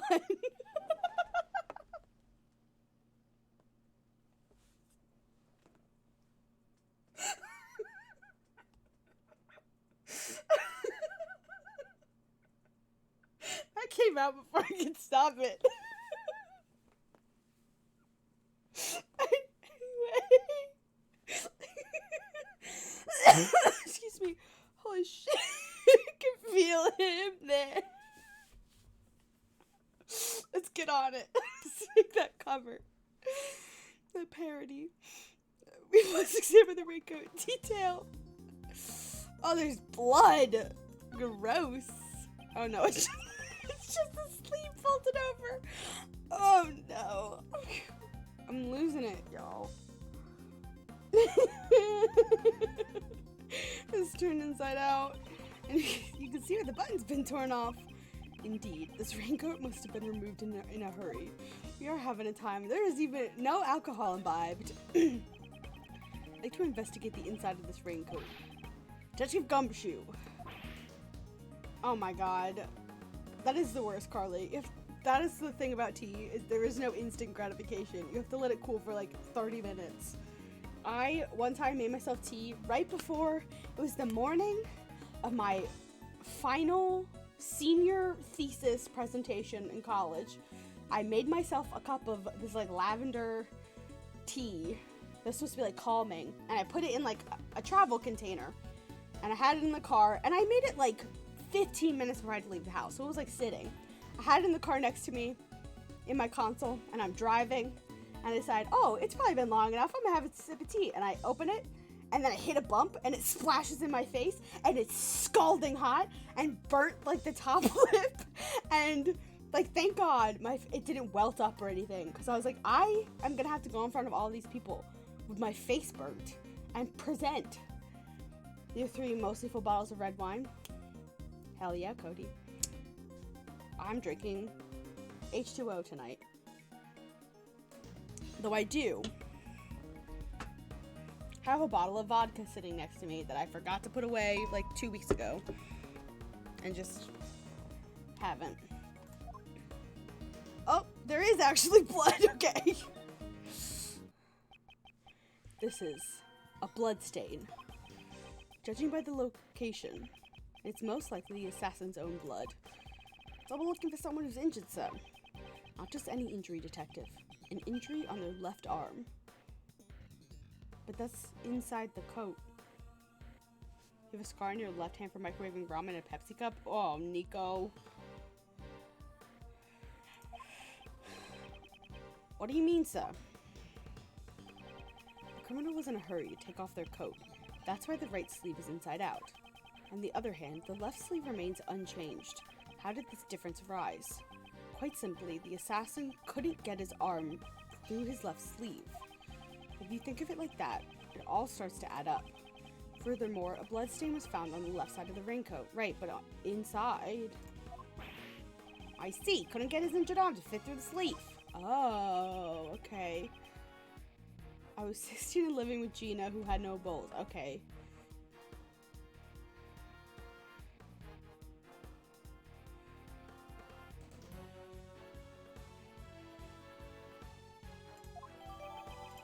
Red raincoat, updated in the organizer. It's all coming together. Psh. Heal my shame. Oh god, it came at me. Detective Gumshoe, I want you to pull our assassin out of the crowd. Roger that, sir. Someone with an injured left arm, right? Oh, someone with an injured left arm, right? You must have a good head in your shoulders if you did see through me, Mr. Prosecutor. What? Finding the assassin with only that much evidence shouldn't be a problem at all. That's our Edgeworth. With everyone in the park sealed in, the assassin should still be within the crowd. I'm counting on you, Detective Gumshoe. Part 2? Part 2? Parkour?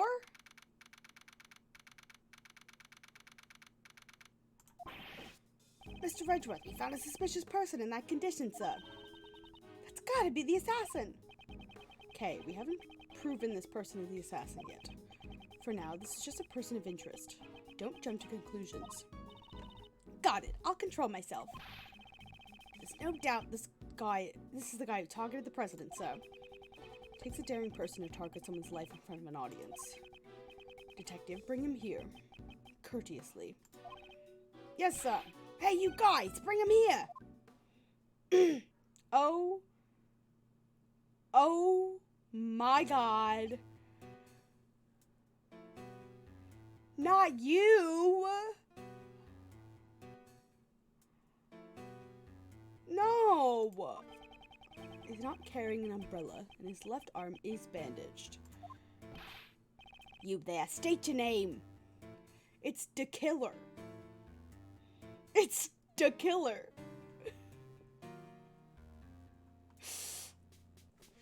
I fucking hate him. The worst name in all of Ace Attorney. No, it's not a prequel. It's D.A. Killer.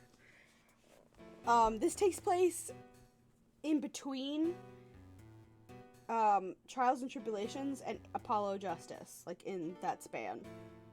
This is immediately after Ace Attorney 2, or Investigations 2 ended.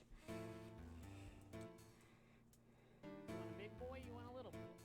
A little boy. He's not in jail. He never got arrested. Thank you for your resub. Yeah, the killer got away. Because they arrested the guy who hired the killer, and then made him take the blame for it. Yeah. Because the killer, he lied to the killer, and that's like the thing he hates the most, is being lied to. And so, like, he pled guilty. We were defending him, but he was actually, hired him, and he pled guilty because if he didn't, and he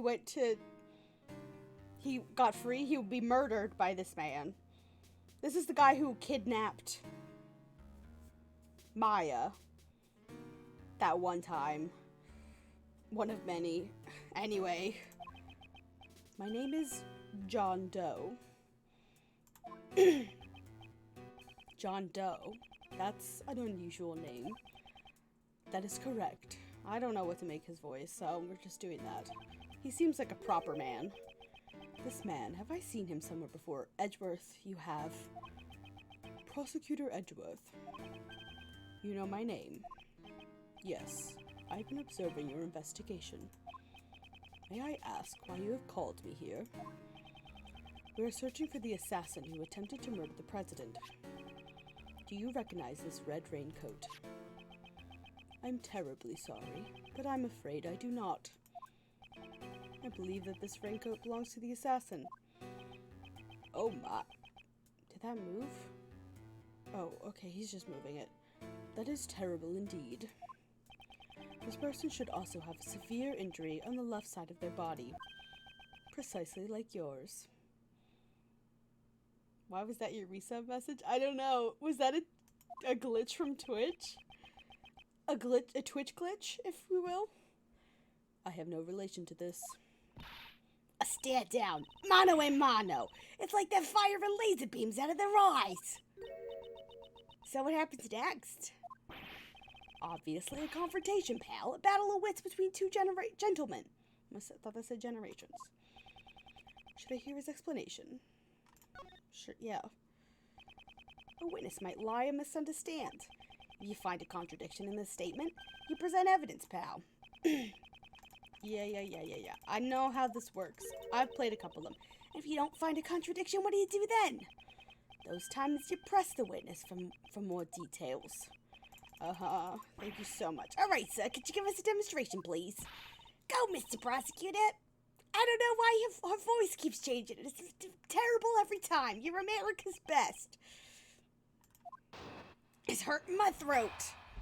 Look at I hate the seam going down his face. That's really what I hate about him. It's like that one bunny in Animal Crossing that I despise. I understand this person in the raincoat is suspicious. However, that doesn't mean that he was injured. I don't suppose you have proof. Clearly, my left arm is injured, but I can still use my right arm. When it was raining, I used an umbrella. I have no need for a raincoat.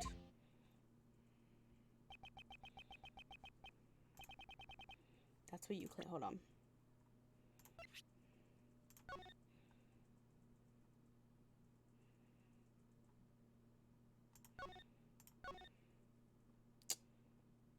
Okay.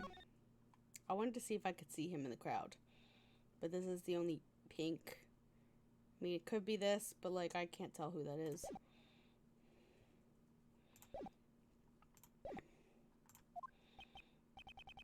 Yes, not everyone uses a raincoat for protection against the rain. I am an umbrella person, after all. I'm definitely a raincoat person. Umbrellas will hinder your movement. Well, I don't use raincoats or umbrellas. Come rain or snow, all I need is my trusty parka. This wasn't what I wanted to talk about. I hope you understand. I am not the assassin. Unfortunately, leaving a testimony unexamined goes against my principles. How troublesome. I am but a simple ice cream salesman. Oops. Please excuse me. In the panic earlier, my wound seems to have reopened. There's no mistaking the owner of this raincoat is the assassin. I don't think that's how that works, my man, but in terms of cleaning off your wound through the bandages. Furthermore, the owner has an injured left arm. Uh-huh. Mr. Doe, I shall reveal your true colors for all to see. Yeah. I have evidence. I have evidence of the one thing. I do, in fact, have proof. Shebang!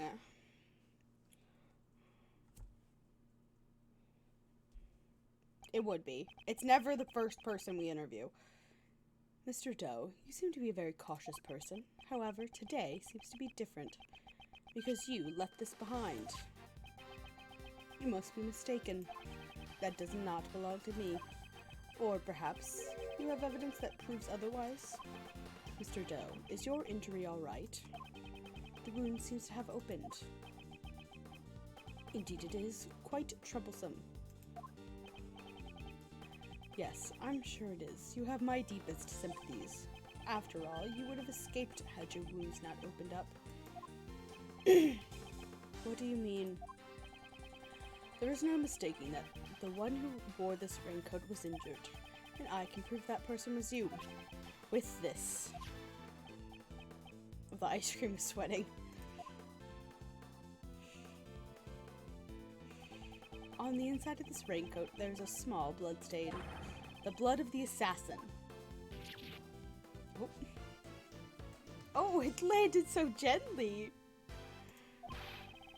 Attacking the president is a serious crime, pal. You cause an international incident. No matter how long you keep silent, your true nature will soon come to light. A blood test will settle this. The blood from the raincoat and the blood from your bandaged arm. I have all the evidence I need. Why don't you just admit it? You're the assassin who attacked the president. I am not the assassin. You don't know when to give up. If this was a game of chess, you would have been checkmated a long time ago. Admit your defeat gracefully. He seems completely unfazed. I suppose I have no choice. I'll admit it. Indeed, the raincoat is mine. He confessed, sir! Arrest him! Arrest him! However, that does not mean I shot the president. What's that, pal? Prosecutor Edgeworth, all you have proven is that I wore the raincoat. What sort of crime is that?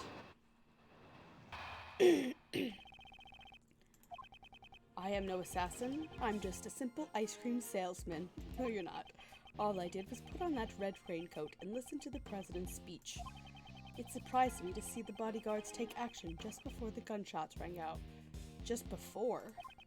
Everyone in the audience immediately tried to escape, creating a state of panic. Sorry, what?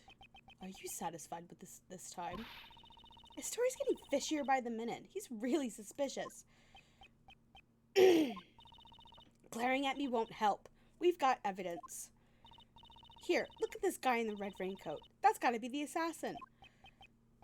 I see. That is certainly not me. What? Prosecutor Edgeworth, please consider this carefully. Was I really the only one who wore a red raincoat? Whether he was or not, the person in the photo can only be Mr. Doe. But why? This man's self-confidence and intensity. Okay, I need that weird before the gunshots statement.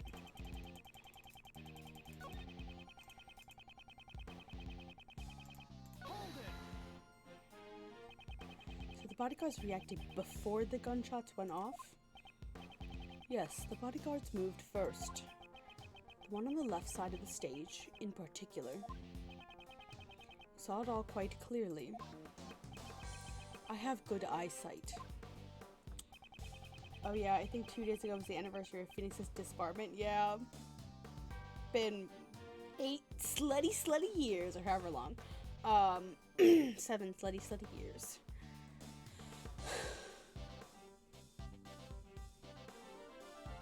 I think we're still in the future. This is like some of the games that came out happen in like 2027 or something like that, like in the timeline. When we finish this, and we definitely still have time left in the stream, I will open the timeline that I found, if I can find it. Names are written in the upper left of the security plan. The bodyguard on the left side would be Mr. Rook. That is correct. I'm Mr. Ethan Rook, I believe. Perhaps you noticed the light from the laser pointer. How do you know their names? That man is no ordinary individual. From their actions, I don't believe that the bodyguards were amateurs. This man isn't an ordinary individual either. Please add that statement to your testimony. As you wish. Okay. The man on the left side of the stage was exceptionally quick, and Mr. Ethan Rook, as I recall. So the bodyguards on the left was faster. He reacted in just an instant. His response time was superb. I believe his name was Ethan Rook. I see. He had plenty of time to react. Not necessarily. His expression never changes. Okay.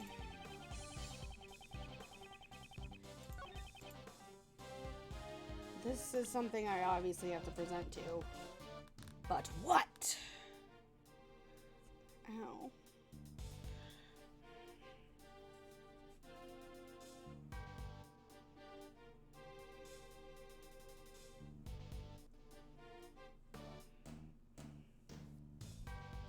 I guess the only thing that has his name on it is these, so. When do you guys think it's too late to call someone back when you miss a call? A week, maybe? I don't know. I think the next day is fine.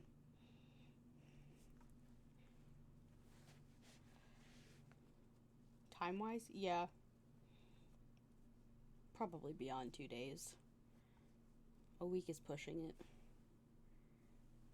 Oh, how late in the evening is too late to call? Like 7. I would say 7. Unless you, like, are good friends and, like, set up a time to call. Since you aren't a simple ice cream salesman after all. You think too highly of me, Prosecutor Edgeworth. Why would a simple ice cream salesman know the name of the president's bodyguard? The name of the bodyguard? Surely you jest. Didn't you say their names just a moment ago? Mr. Knightley and Mr. Rook. Correct. This is a diagram of the security plans. We learnt their names from this. However, please look. Only their surnames are written here. Did Kitty call?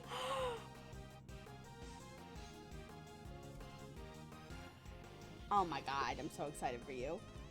You distinctly said Ethan Rook. How did you know his full name when we did not?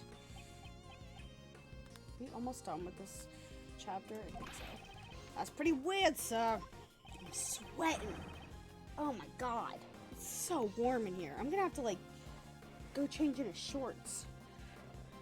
Why do you know his name? Explain yourself. That was merely a slip of the tongue. It's true. This guy is the assassin. Young lady, you're being a little hasty. The reason I knew his name is quite simple. I am an acquaintance of Mr. Rook's. What? He and I have a bit of a connection. His is the name I will never forget. Mr. Redworth, he's just telling a big fat lie. This is not a lie. I'm just a simple ice cream salesman. And an acquaintance of Ethan Rook's. His ice cream is smoking, yeah? In that case, let's just ask Rook himself about this. Whether or not he's an acquaintance with this dubious ice cream salesman. As you wish. However, that may prove difficult now. He's currently busy with the President's security, after all. Besides, even if I am not an acquaintance of Mr. Rook's, does that prove that I fired the gun? If you aren't the assassin, then why did you remove your raincoat? It was a little hot, and the rain had stopped. I wanted to air out the wound. Is there a problem with that?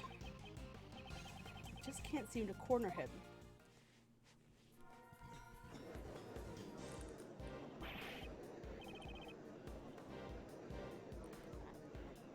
Got another email. More points. Anyway. Mr. Redworth, what are you doing? Hurry up and arrest him. That man's so suspicious, I'd even arrest him myself. Arrest him without evidence? How could I do such a thing? Come on, Mr. Edgeworth. Can't you do something? Breaking news, the criminal is on the verge of escaping the prosecutor. Oh dear, they're already treating me like a criminal. I understand. Since I've been suspected this far, it seems I will have to tell the truth. The truth? What is he up to? I saw another person wearing a red hood.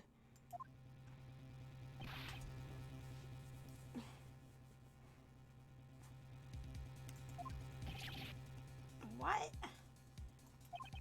Surely that was the person who was in the photo. I first noticed him right before the speech when it was still raining. He caught my eye because his raincoat was the same color as mine. In his hand I saw a laser pointer with the light aimed directly at the president. Can't be. There was another person wearing a red hood. I knew that if I wore the red raincoat, I'd be mistaken for the assassin. That's why I took off the raincoat. You saw an assassin wearing the same color hood as yours? Wouldn't that be a nice coincidence? That's what I expected you would say, which is why I did not testify as such. Prosecutors and the police are a suspicious lot. I knew that nobody would believe me. At the moment of the incident, the assassin was very close to the prosecutor. Prosecutor? I only arrived after the incident. Not you, Prosecutor Edgeworth. That prosecutor over there. Huh? Me? Yes, you should be visible in that photo. Yeah, obviously. There, right in front of the person in the red hood. That's me, all right. What's your point? What's this man driving at? I've been observing your investigation this entire time, Prosecutor Edgeworth. And I have noticed something strange. Something strange. Seems you still haven't noticed this contradiction. It's her. That's Nicole. She was standing right behind them when they were talking. I figured that out early and I didn't say anything. Because I was like, that can't be it. Contradiction. She said she was right behind them as they were talking and recorded them. But she's not any of these people. Or she's not these two people, so. Chief, Mr. Payne, and the assassin. I don't see anything strange. Listen back carefully about the circumstances during the president's speech. I believe you're holding the evidence that contradicts this photo. Yep. Bam, bam, bam, bam, bam. Can't be. There's a contradiction between the photo and the tape. Seems you've noticed. Mr. Edgeworth, what's going on? There's a person missing from this photograph. Huh? Who is it? Yes, it's rather strange. Someone who should be there, but is not. The person who should be in this photo is Nicole Swift. Huh? Miss Swift? Why would you say that? Mr. Payne's voice was recorded on Miss Swift's tape. He was whispering quietly with the chief prosecutor. Those are the folks standing in front of me. I reckon it was two older men. They kept on whispering to each other. Seems Miss Swift was near Mr. Payne when she recorded the speech. But she isn't anywhere in this photo. That is correct. Now, Mr. Prosecutor, who is the one you should be pursuing? Nicole Swift, would you mind giving us your testimony? Come on, it feels weird when you talk all formal like that. It's fine, I ain't got nothing to hide. Is this the last one? Please, I'm begging. This is actually a really long first part. Also, I've been chatting during it. It ain't like I stayed in one spot while I was recording. I was moving around the audience area, shuffling here and there. I reckon this picture must have been snapped at a different time to my tape recording. So quit making that scary face. It ain't what you think. I mean, why was she recorded? Conversation with my colleagues. She prosecuted. Why would Nicole be lying? That would mean... Nicole Swift is the assassin, pal. Y'all gotta be kidding me. I ain't done nothing like that. Be that as it may, however, there is a contradiction in your testimony. Huh? I don't reckon so, no, sir. It appears I must reveal the contradiction with evidence.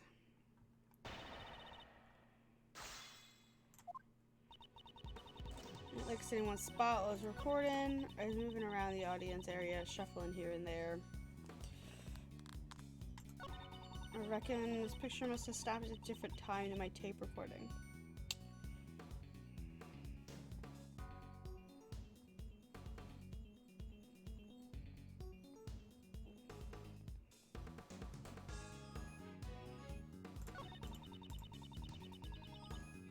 It's gotta be this one.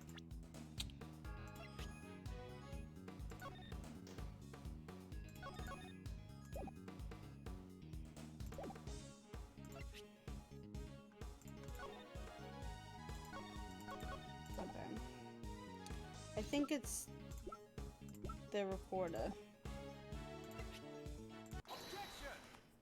Beautiful, gorgeous, amazing. Miss Swift, a reporter shouldn't lie. I ain't lying. I'm an honest journalist. Perhaps, but there's no denying that the photo and the recording were taken at the same time. That's so? What makes you say that? The truth lies in these photos. This photo could only have been taken at the same time as your recording.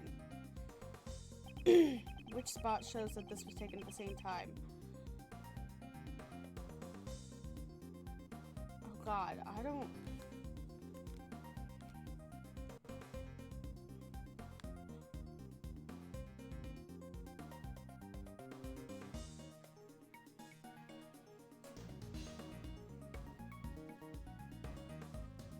I don't know.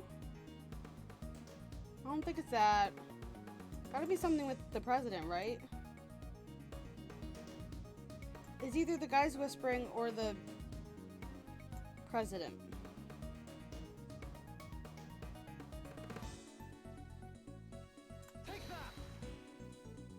I wish I could go back and listen, like reread the speech thing. Can you see the president with his fist raised in the air? What about it? Miss Swift, might we hear your tape one more time? Nuh-uh, you ain't gonna hear a word way you been treating me. Would you rather we charge you with obstruction of justice and seize it from you? Fine, I thought you were about to say fuck, you win. I'm no match for you, Mr. Prosecutor. The question is, during which part of the speech did the president raise his fist?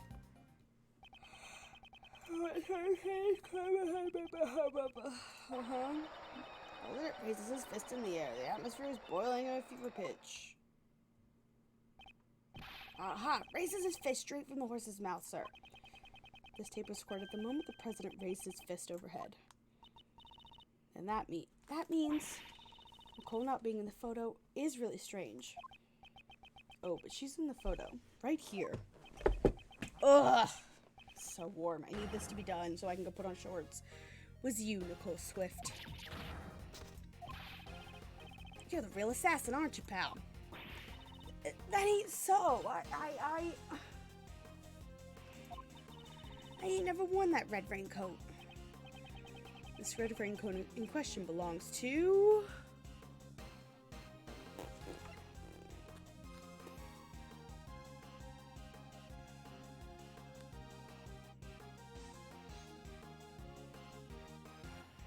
This red raincoat in question. The one we have, it belongs to John Doe. We already proved that. He admitted it. To the killer. Raincoat owner is Mr. Doe. That much has been proven. We're wearing something else. A different red hood. You mean there were two red hoodies, sir? I don't know why I made him like that. It was true. Mr. Doe's last testimony was true. But we didn't find any other red raincoats. What Mr. Doe saw was a red hood, not a raincoat.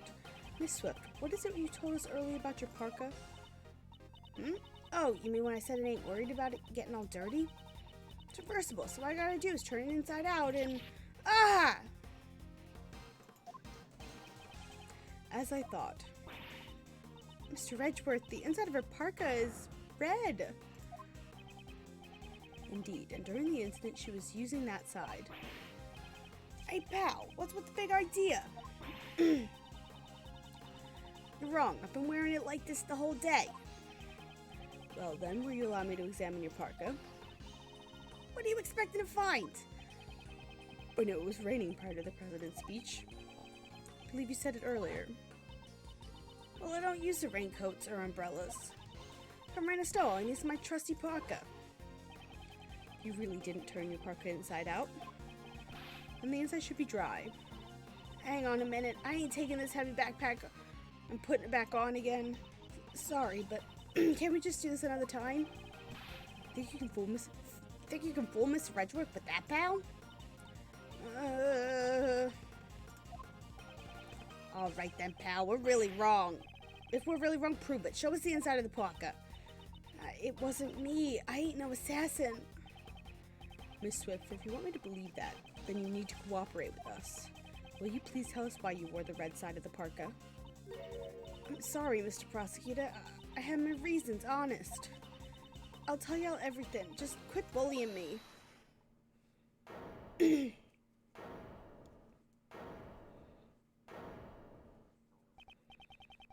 Whose voice was that?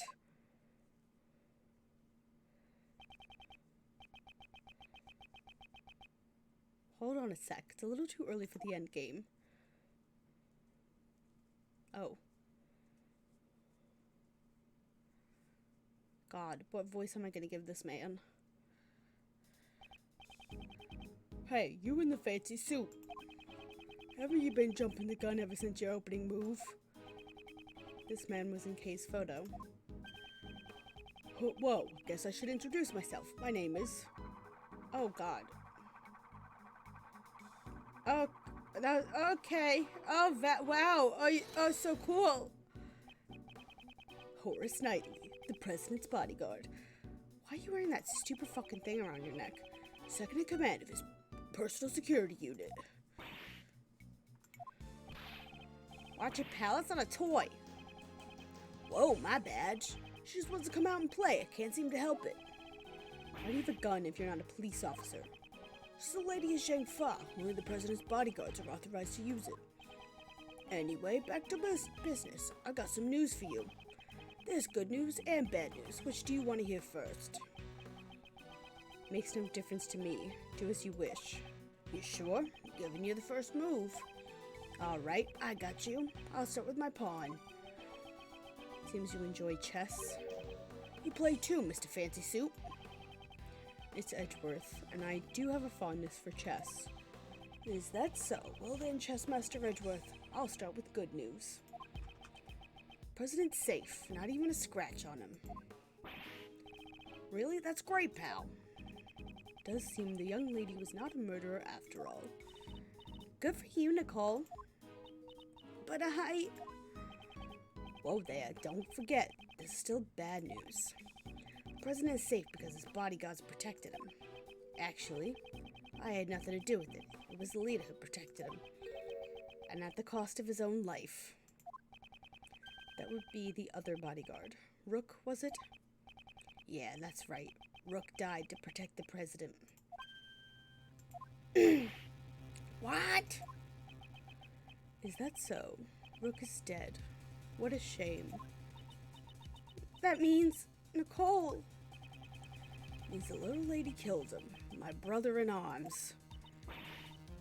That ain't true. I ain't a murderer. Whoa there. Pipe down, little Miss Murderer. Jesus Christ. Jeez, even if we had to make a sacrifice to protect the king, it was a pretty bad move. The castling. Sacrifices and castles? What are you talking about, sir? They're all chess terms. He's saying Rook's life was exchanged for the president's. This guy sure talks funny. Horace Knightley, was it? What do you want? I'd like to examine the victim's body as soon as possible. And if it's possible, I'd like to question the president. Sorry, but I can't let you do that. What? I've got another piece of news for you. And this one's a doozy. It's another piece of news. From here on out, this investigation will be handled by the Zhengfa police. I thought I was about to say Interpol. And Nico's man. What? What's going on, pal? This case is under our jurisdiction. You have no right to interfere. You're Prosecutor Edgeworth, right? The president knows about you solving the Yatagarasu case. I'm honored. That's why the chief prosecutor designated you to be in charge of the case. Seems the chief prosecutor made a little appeal to the president, but looks like you're the wrong guy for the job. I didn't know you had this kind of reaction. It's the president's orders. If you oppose, you'll cause an international incident. Capiche? It's giving me a headache. Come on, can we be done? Hey, little lady, get over here. We'll continue your questioning inside the president's plane. No. I didn't do nothing. Hey, now don't be a baby. You scared of a little Zhengfa justice? Mr. Prosecutor, please help me.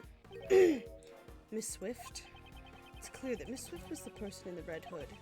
However, that doesn't mean that the whole truth has been revealed. I really didn't do it. Please believe me. Is it really alright for it to end this way? All I see is a girl with eyes full of fear, pleading for help. Certainly not someone who's committed a heinous crime. If I stand aside now and do nothing, the truth will be lost in the darkness. To be continued?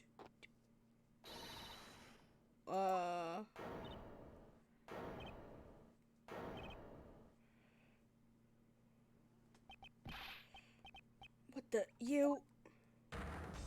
Oh! Silence. What the is an impolite way to greet someone. Your neck injury is yet to heal. You've already forgotten? No, not you. Not now. Seems you've remembered. Hey, what are you doing? Cut it out, pal. You got some nerve to do that in front of a detective and a prosecutor. Stop. Stay out of this. He's out of your league.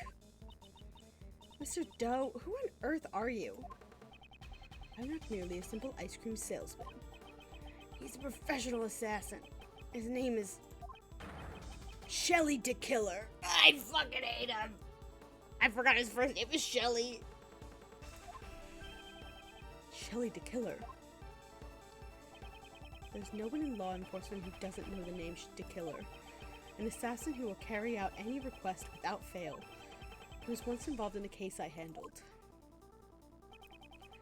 been a while, Prosecutor Edgeworth. It's been a while, Prosecutor Edgeworth. Although, I do believe this is our first face-to-face meeting. The real assassin was you all along. That is correct. I received a request from a key individual to take the president's life. I should have seen his face before in the case files. Curses. I was careless. Glad I hid a knife inside my bandage before I entered the park. Even though my calculations were a little off. A knife, not a gun? Now, Mr. Knightley, shall we play the game you love so much? Of course the stakes will be your life. What are your demands? I want you to relinquish investigative authority back to Prosecutor Edgeworth. What? Investigative authority?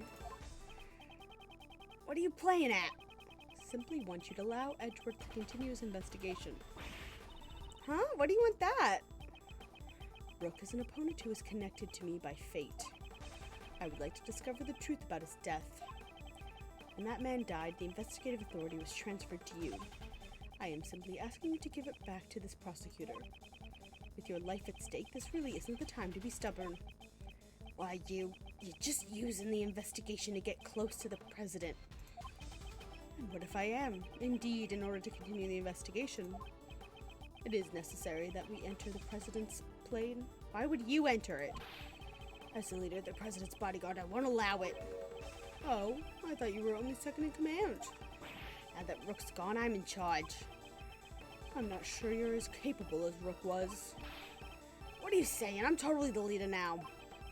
Very well. In that case, please exercise judgment befitting of a leader. You can lose your life here, needlessly, or will you allow the investigation to continue? He's using the investigation as an excuse. Why would he go to all that trouble?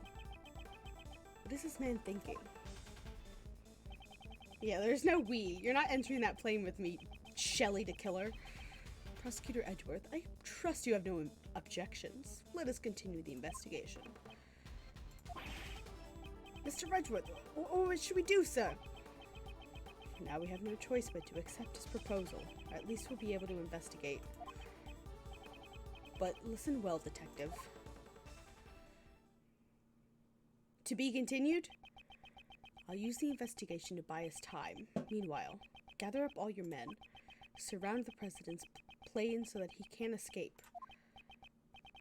Right, roger that, sir. Thank goodness. I need to go put on not sweatpants. Alright, I'll be back in 2 seconds. I'm not even going to turn the thing off because it's not working.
Here we go.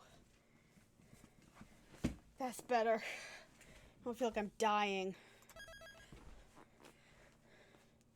Right, let's get through this frickin' tutorial. Oh. Thanks for the quack. Hi, Gnome.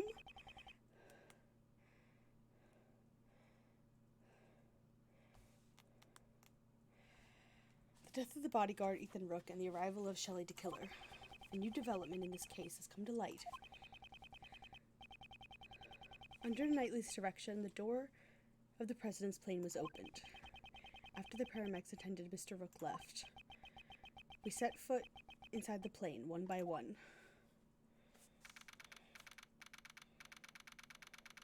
Oh god, this one's long too. Gonna go through this quickly. Oh my, where would the president be? Who knows? Seems he's just behind that door. Still a coward, I see. Think he'd just show himself in front of a hitman? Not a chance! Didn't I tell you already? My purpose here is simply to investigate the case. Well then, Mr. Prosecutor, we await your examination of the body. Right. For now I have no choice but to obey and continue the investigation. The rest is up to Detective Gumshoe. I'm counting on you.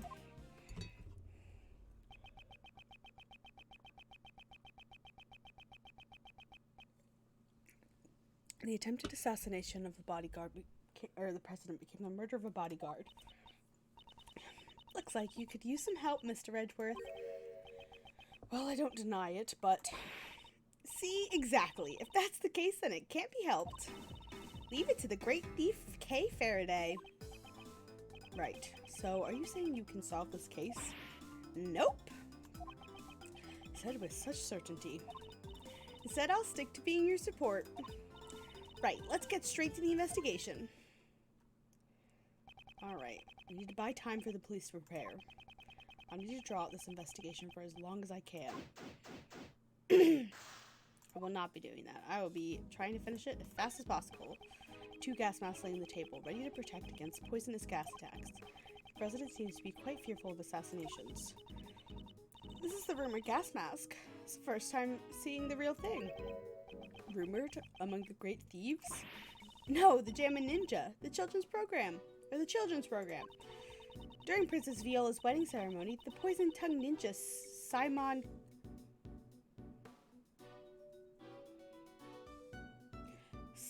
Cowell. I should stop listening to her so seriously. It never seems to pay off. Okay. Moving around is a little bit difficult. An inflatable lifeboat with an oar sticking on top. Looks like it's ready to be used at any time. Hey! There's only one oar! Well, I guess you could try to paddle with your hands.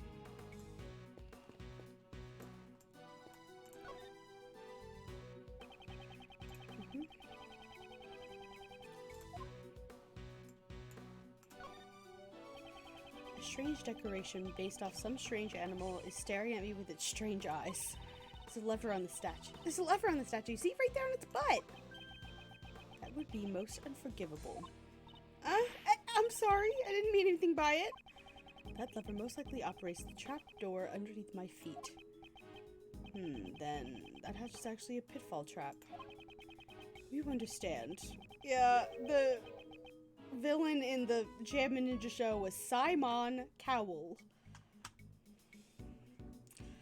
Hope you understand. It would be your best interest not to pull that lever. When a killer talks about your best interest, it would be wise to do as he says. Are these some kind of official documents? I know it's a bit rude, but let's take a peek inside. Seems to be a security plan. Undercover agents keep an eye on the audience. Okay. This looks like the one we found earlier in the trash can. Yes, it does. But what's this? Something seems out of place.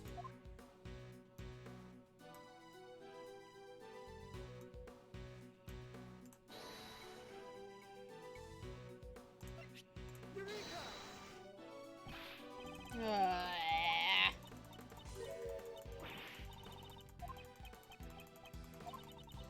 just assumed I was right. Yeah, I get it. I was wrong. You can just tell me I was wrong.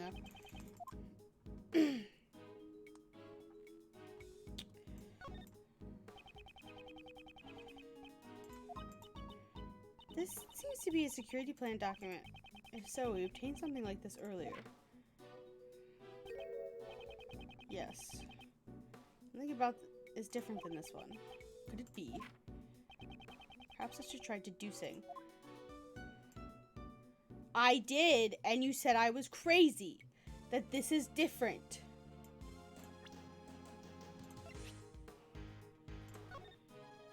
Also the date.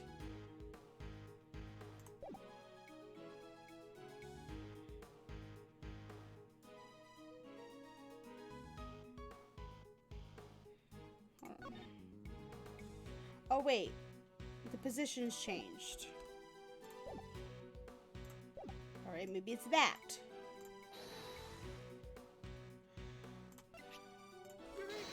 Alright. What's this? The details of the security plans were changed. Huh? Ah, you're right! Yeah, that's right. It was changed yesterday. President's orders.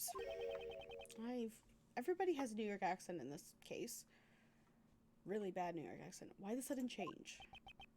Because 2 days ago, the killer attacked the president. He disguised himself as a bodyguard. Rook was the first to notice. He had already gotten close to the president. Rook managed to stop him just in the nick of time. Oh, Jesus Christ! Rook grabbed the left arm and twisted it. And he fired one bullet square into his left arm. What were you doing at that time, Mr. Knightley? I was... If I remember correctly, the first person I took out that day was you. Oop! Was that a touchy subject? Shut up. So back then... Your neck injury is yet to heal, you've already forgotten. No, not you, not now. Since that day, I haven't been able to turn my head right. It sucks. To think that I would suffer an injury. Ethan Rook. You could say he was a most capable individual. Unlike this man here. What's so different about me and Rook? I believe you're about as different as a pawn and a queen. What? So you remembered Rook's name because he was highly capable. Correct. While disguised as a bodyguard, I happened to hear his name. There was no way I could forget that name. Only a select few has ever been able to injure me. So this was the connection the killer was talking about? Security arrangements were changed. So the killer would not be able to sneak in as a bodyguard again. Only the president's two most trusted subordinates will be accompanying him on the stage. In short, me and Rook.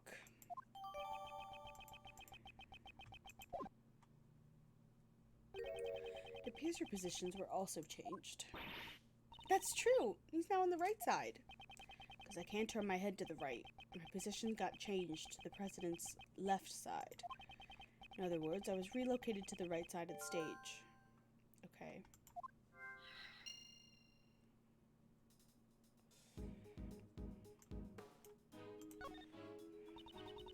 It's a heavy-looking vest. The president's clothes must be made from some special fabric. Yeah, some special skin-tight, paper-thin fabric that adheres to all of his muscles. And then he wears an invisible, bulletproof vest, I guess. Indeed, it's to protect against bullets. Wow, it even does that? Naturally, this is a bulletproof vest after all. What are these little eggs on the corner of their desk? That's what it is. It's the first time I've seen one. You could have said something earlier. That really surprised me. Eggs? It's a collection of colorful personal security alarms. They all seem to have been used before. The president, he sure is a nice guy. He bought these security alarms to protect his wife and kids.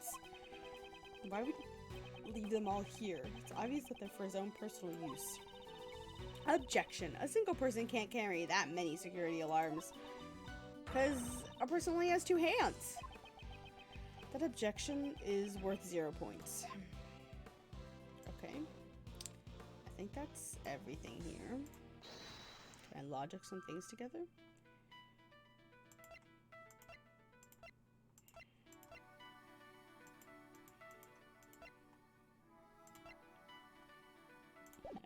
Probably not yet. Let's go examine the body, because I've been avoiding that. I don't want to talk to the killer. Not what I'm interested in. Thank you. Hello, dead man with just like a haircut. Anyway.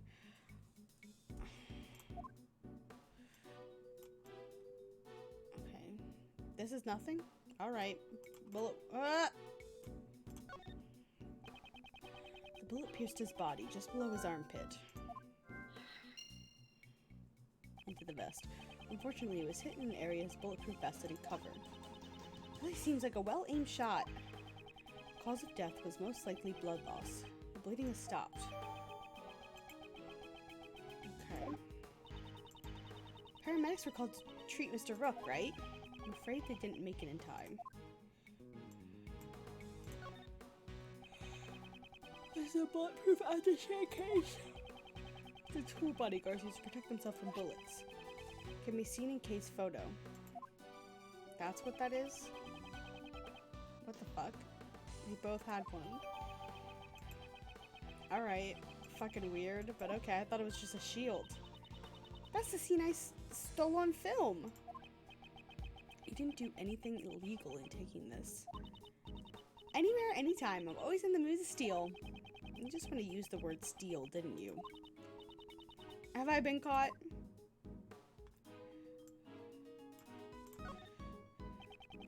Seems the victim also carried a gun. Did he try to shoot something? He may have drawn it out instinctually to return fire. I need to check to see if the gun has fired any bullets. It's still fully loaded. There's no evidence of any shots being fired. This gun is also from Zheng Fa, right? Yeah. We were always issued the same model revolver. Okay.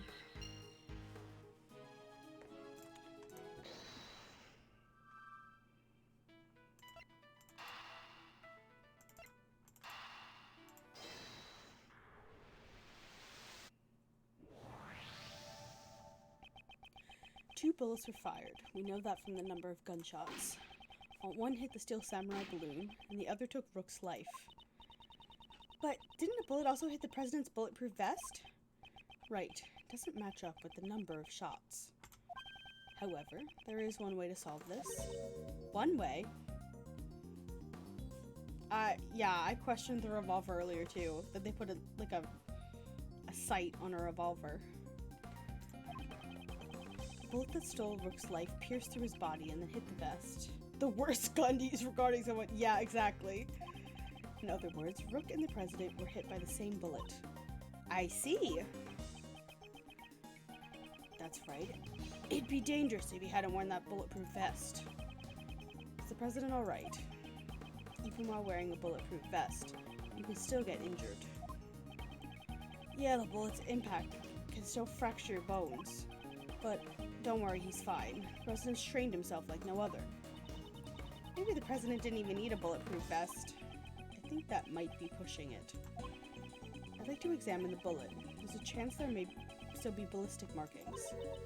Ballistic markings? What's that? Ballistic markings are always left on a bullet. Each gun leaves a different marking. So if we examine the ballistic markings, we'll know which gun the bullet was fired from. You could say they're like the gun's fingerprints. I get it now. Let's investigate right away. I think that'd be difficult. The bullet was completely flattened when it hit the bulletproof vest. There's no way you can investigate the ballistic markings. What? I wanted to investigate them. Okay.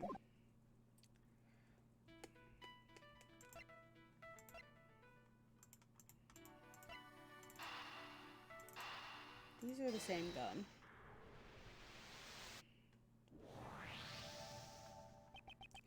These two guns, they're the exact same model.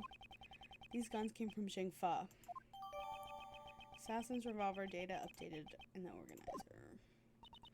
Looks like all the bodyguards were provided with guns from Zheng Fa. Indeed. Are those guns rare? No, not particularly. They're not easy to obtain domestically, but it isn't impossible either. What? I thought they might be a treasure. Yes, it's unfortunate. Mr. Edgeworth, are you talking about treasure? Not quite. If it was a rare model, it would have been easier to identify. Even evidence can become treasure. I see. Even during your investigations, you search for treasure. Well, I didn't quite say that. Okay, let's investigate. Where's the treasure? And suddenly she's motivated. Okay.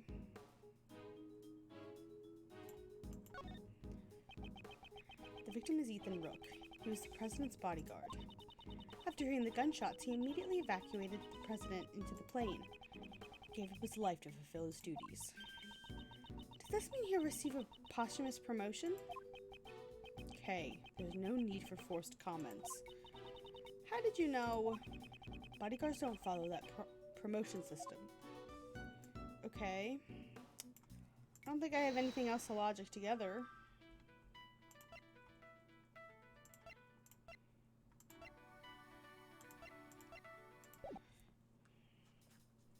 Did I miss searching something?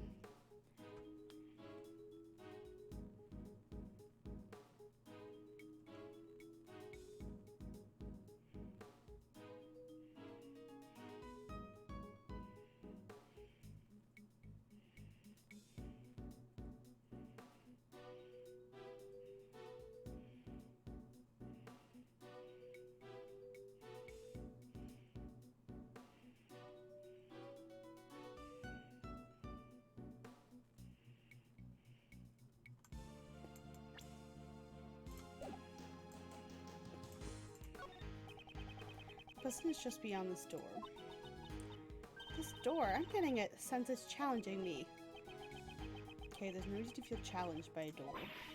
But look how big it is. All those electronic locks, it's challenging me to unlock it. I don't get what that is. What is the purpose of the key? What is the purpose? To unlock the treasure? That's right, to unlock the treasure.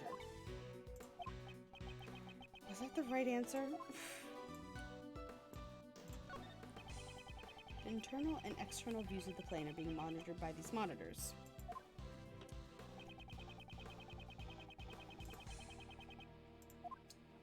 The fuck is this?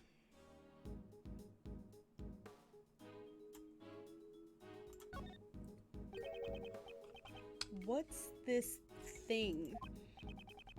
Oh, that's the president's precious stuffed animal. I don't really get it, but it's some kind of keepsake. Don't touch it. Precious? That's unexpected. Hey, it kind of looks like there's been a break-in. Indeed. The area it stands on does look a bit unnatural. Are those glass shards underneath the stuffed animal? This unnatural empty space. Perhaps... Is there another monitor here? Okay. Oh good, we got everything.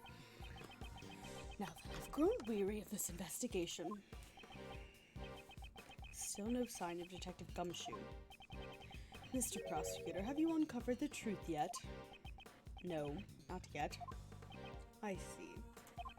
In that case, would you like to speak with someone who was involved in the incident? Someone involved in the incident? I mean... Oh, what? Is there not one more witness, just behind those doors? Of course, the president himself. Well, Mr. Prosecutor, please do the honors and summon the witness here. There's not a chance in hell I'm letting that happen. Did you just summon the president like a witness in court? Ha! Mr. President, I'm sure you're watching all this through your security cameras. Would you kindly grace us with your presence? That is, if you value your bodyguard's life.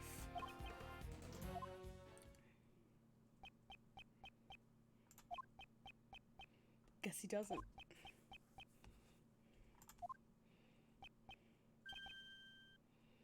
I see. Mr. President, what sort of a man leaves another to die on his behalf? Mr. President! Stop it! Take it easy! Hey! Still nothing. Come on, Detective Gumshoe. Ah! What? The lights. My apologies, Mr. Prosecutor, but I wouldn't try anything if I were you. It seems I'm unable to reach the president, even with Mr. Knightley's life. Stop!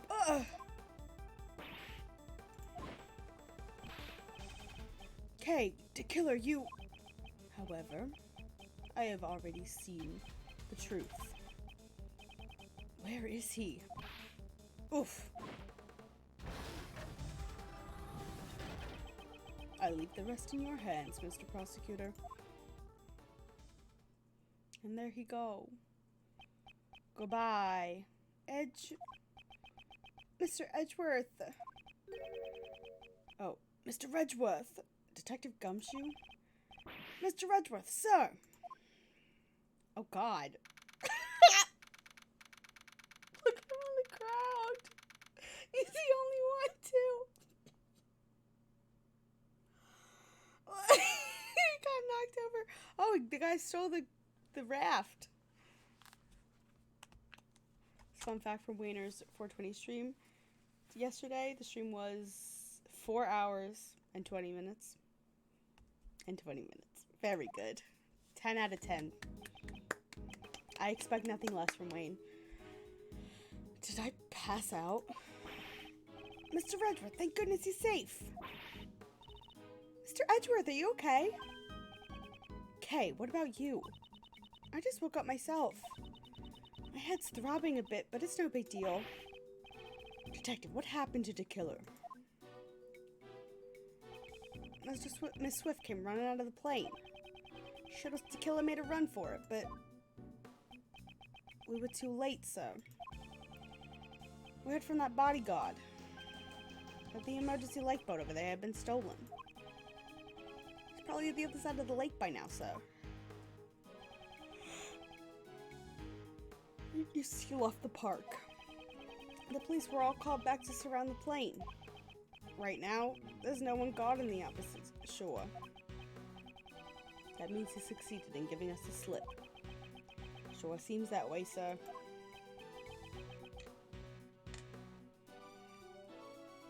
Mr. Prosecutor. Horace Knightley. Seems you had a narrow escape. Yeah, that sucked, that punk. Come to think of it, you found this near where you fell, sir. This is the killer's calling card. It was like a message from him. He always leaves this card next to his victim's body. But you're not dead, sir. Perhaps this signifies something similar to a killing. Which reminds me, the last thing he said still bothers me. However, I have already seen the truth. Leave the rest in your hands, Mr. Prosecutor. We saw it a second ago. See the truth? What do you mean? Yeah, it's safe now. What was that? The president will be making his entrance now. The president?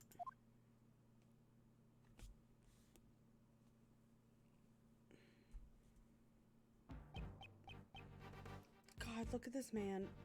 What are his clothes? What? Like, why is he wearing tissue paper? It looks painted onto him.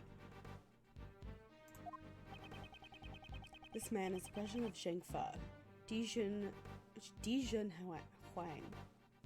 I'm probably butchering that. You are.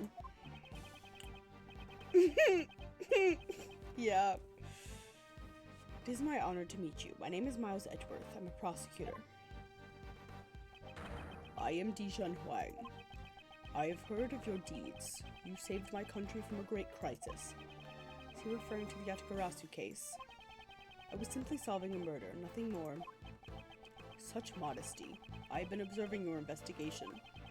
An astounding performance, despite allowing the killer to get away. Thank you very much. So he's watching me through the security cameras. However, I regret that it ends here. What do you mean? Heed my words, foolish prosecutor. You should have already been informed by Knightley. This investigation will be handed over to the esteemed police force of Zhengfa. Now that the killer is gone, they intend to take over the investigation. Hey, pal, what are you doing? What's with the attitude? It's because of the killer, Mr. Edgeworth, that... Enough, detective. Mr. President, I cannot agree to this. Why must this investigation be handed over to your country's police? Why, you say? Know your place, puny prosecutor. Must I explain my actions? Nay, I think not. He is incredibly chiseled, and yeah, it does look like latex. You shall hand over all the evidence you've found so far and leave this plane at once. He has a very cat-like face. Hey, Mr. Prosecutor, be a good boy and do as you're told. I cannot resist any longer.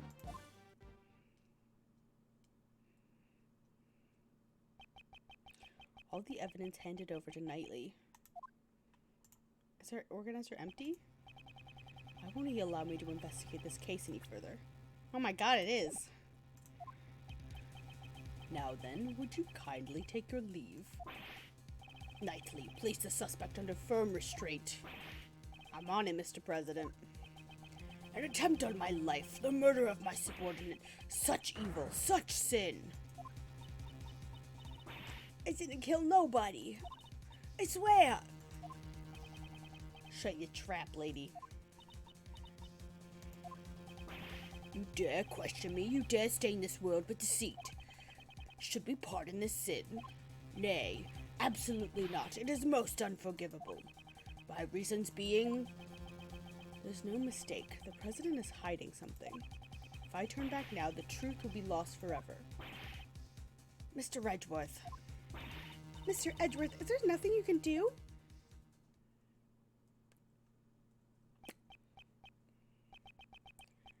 I remember the countless times I faced this dilemma in the courtroom. The lies of the witness, the rebuttals of the defense. I did not always have evidence to counter them. Nonetheless, I was still able to draw out the truth from them. That's right. My words alone are my weapon. Chess time, baby! I assume. Yep. Now then, let's analyze the situation. Leave this place at once. This is a direct order from the president himself. He's not even listening. Any rebuttal I give, he cuts off. Where he has that forceful attitude, I'll need to watch the situation carefully. My opponent is the president of Zhangfa. I don't think he'll show any weakness easily. His words may be overbearing, but I need not be intimidated. If I observe his behavior closely, I should be able to read his emotions. First, I'll start by asking why his reasons for taking over the investigation. Now let's begin. A good opening line will put me at an advantage.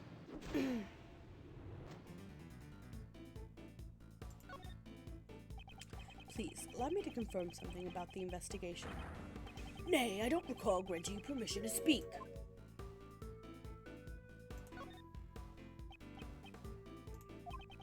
I am the president of Zhangfa. You shall not talk back to me. I'm not talking back. I am simply asking for confirmation. This investigation will be taken over by the police of your country, is that correct? Exactly. That is all I will say. Restrain yourself from making any more unnecessary comments.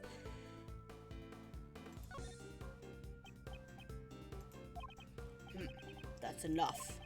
Being on this plane is tantamount to being on my country's soil. You cannot do as you please. This plane? Is there something significant about this place? I should remember this clue.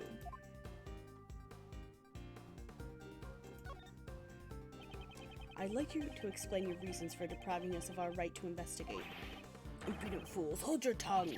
There's no reason that should be enough of an explanation for you. Perhaps that clue may be useful here. Gathering from what you've said so far, does that forceful attitude of yours have some connection to this place? You insolent! Earlier, you said that being on this plane was like being on your country's soil. From those words, I was able to deduce the answer, namely that this is... You wish to claim extraterrestrial rights inside this plane. Am I correct? That's enough. I shall brook no insolence. Your words are forceful, but I cannot overlook them. The moment I mention extraterrestrial rights, territorial rights, your face grew pale.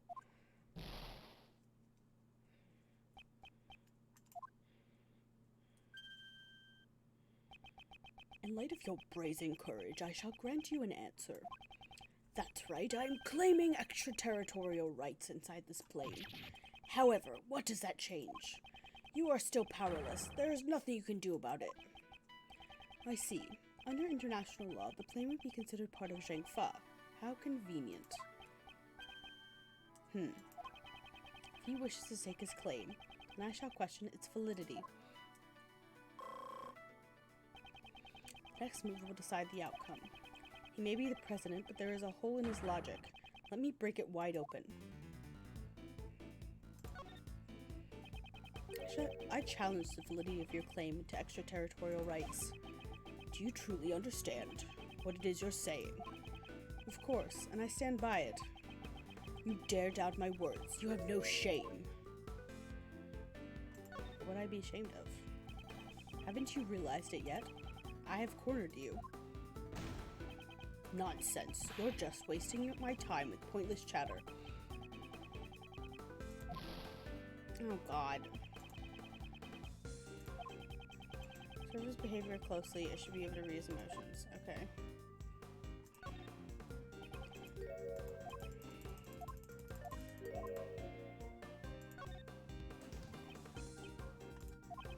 Such irredeemable ignorance. It troubles me greatly. There's no need to worry. I do not need to be saved. It is Miss Swift whom I wish to save from these fatal false charges that you've laid against her. I admire your tenacity, however. Your wish is unattainable.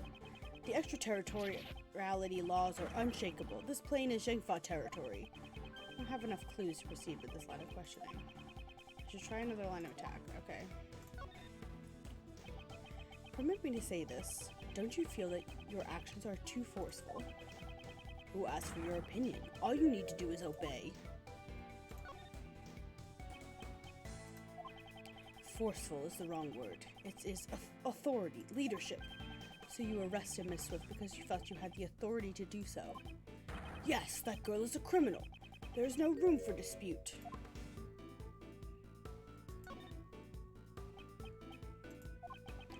The shooting took place outside the plane. Only she could have done it.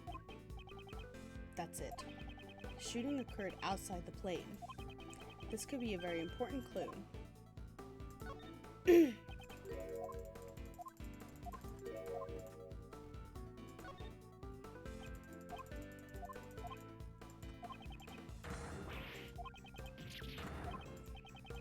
Time to use that clue.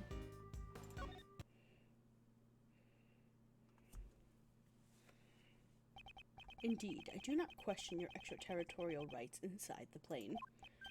However, you just claimed that the shooting took place outside the plane. Yes, if it didn't happen inside the plane, extraterritorial rights do not apply. Your claim has fallen apart. Miss Swift's arrest is invalid. Thank God. Impossible. To be bested by a mere prosecutor.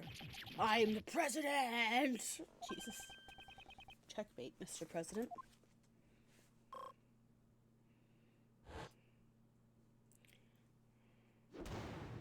Logic chess complete! Monkey. Mr. President, will you allow us to continue with our investigation?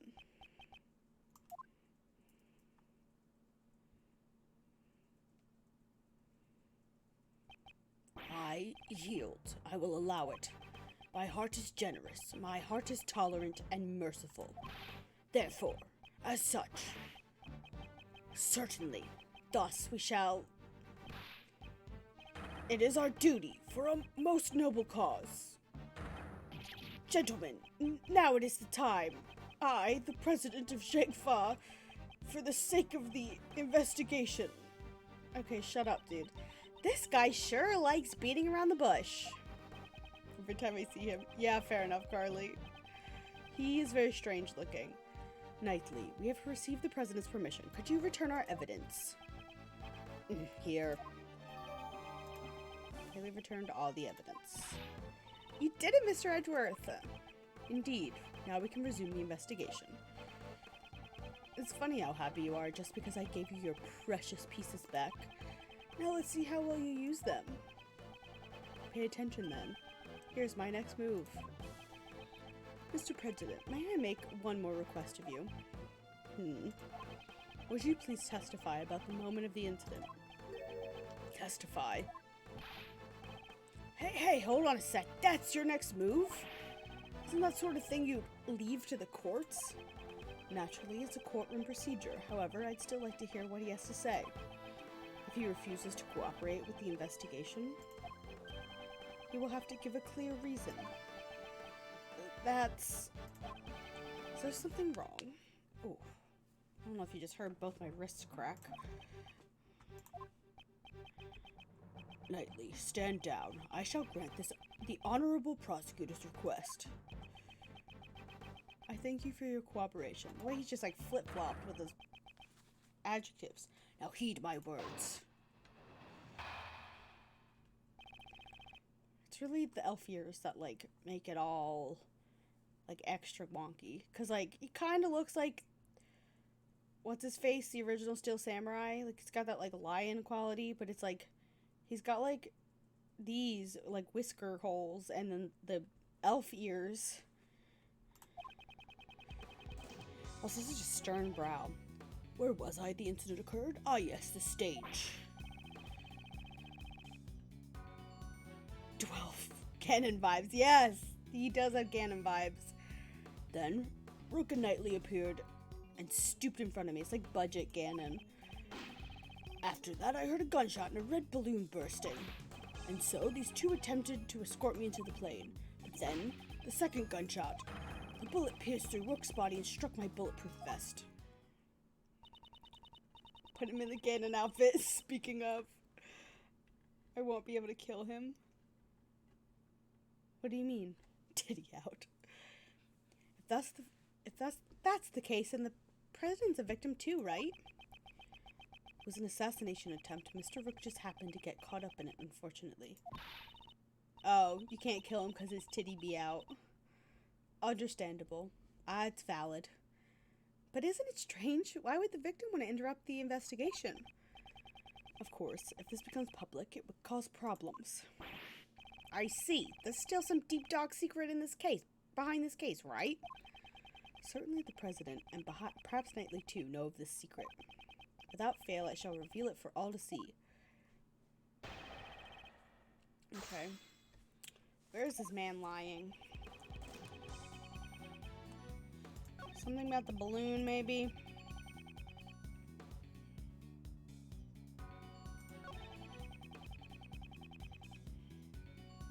Heard and a red balloon.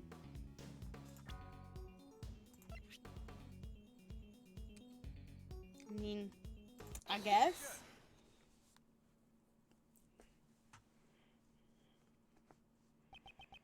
A red balloon bursts?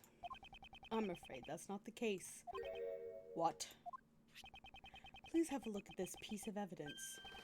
It's not just a red balloon. It's the Steel Samurai, obviously. What is burst? Oh, there's that face you made! I clicked off it too fast. What exactly? It's the Steel Samurai, warrior of Neo Tokyo. You do well to remember it. What a fucking nerd.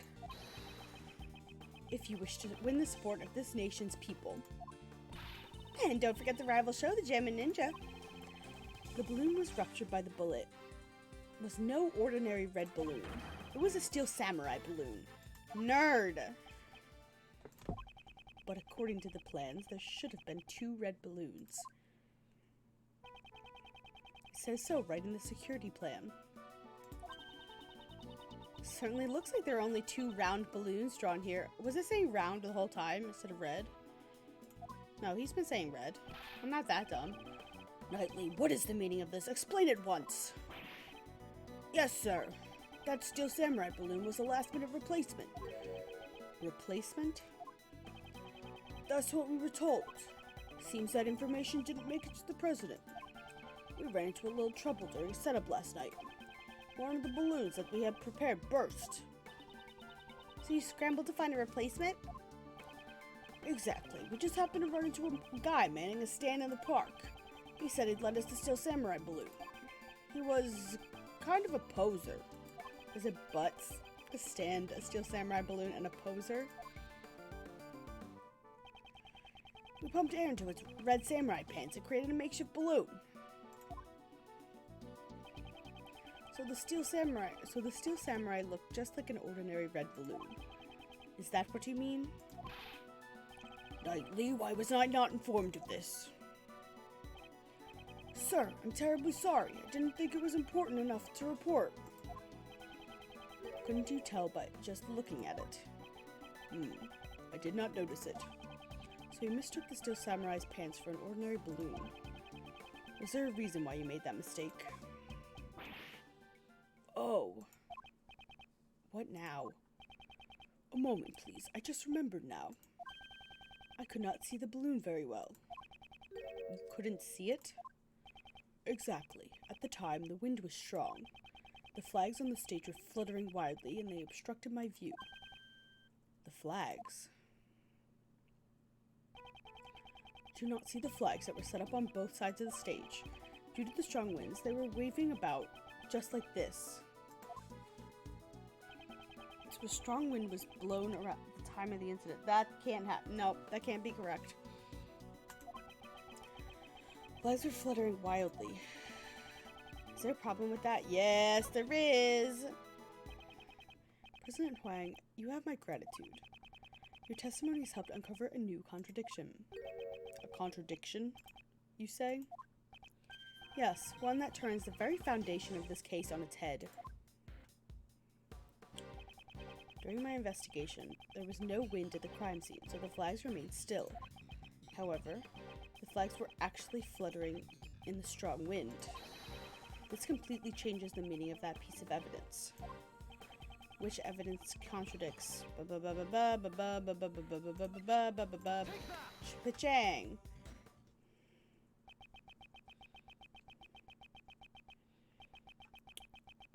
The gunshot rang out during the president's speech. It struck the balloon. And also pierced through a national fence. The national flag fence. I previously deduced the bullet's trajectory using these facts.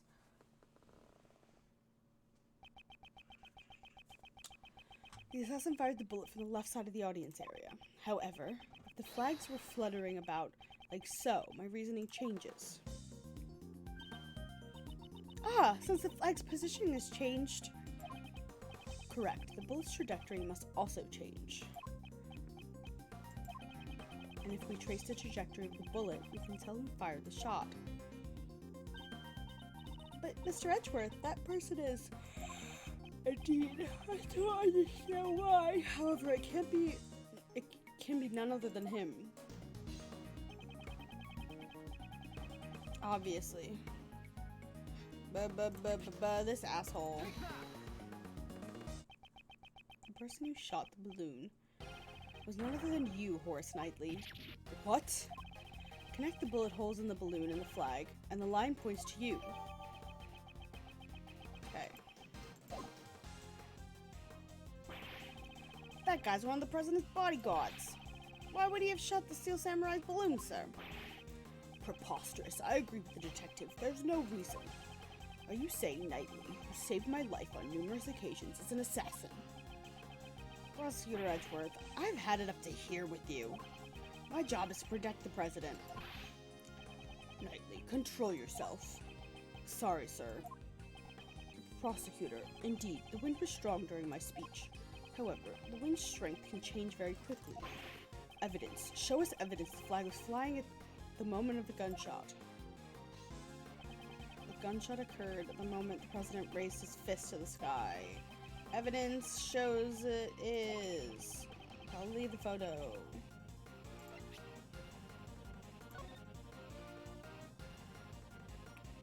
Not the photo. Oh wait, yes, the photo, because there's the flag.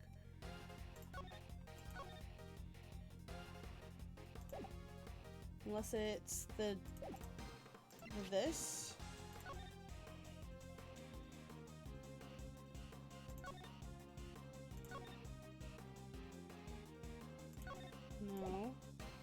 gotta be the pictures, right? I don't know what else it could have been.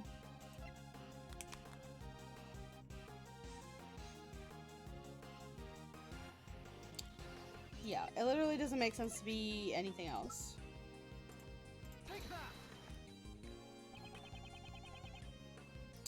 The evidence is in this photo. Interesting. Where in this photo exactly? Okay, it is exactly what I thought. This. Don't you see? Like, the music doesn't stop, roll doesn't play. It does sometimes, is the thing, which is a little bit stressful. It doesn't always. Don't you see? The fluttering flag can be seen in this photo. There's no mistaking the flags are flying at the moment of the incident. So then it really was that guy who shot the balloon. Hey, Mr. Knightley is the assassin. I mean, no, he wouldn't be the assassin. The thing was on the guy's forehead. Is not the assassin. The only thing he shot was a balloon on the opposite side of the president. He wasn't aiming at the president. Why then was it necessary for me to do a thing like that? Depending on your answer, I might take aim at your pretty little head. Why was it necessary? I presume the reason is connected to the one thing that felt out of place. The one who shot the balloon was the president's bodyguard, Knightley. Okay. That fact will change the entire viewpoint of this case. Alright, I got logic.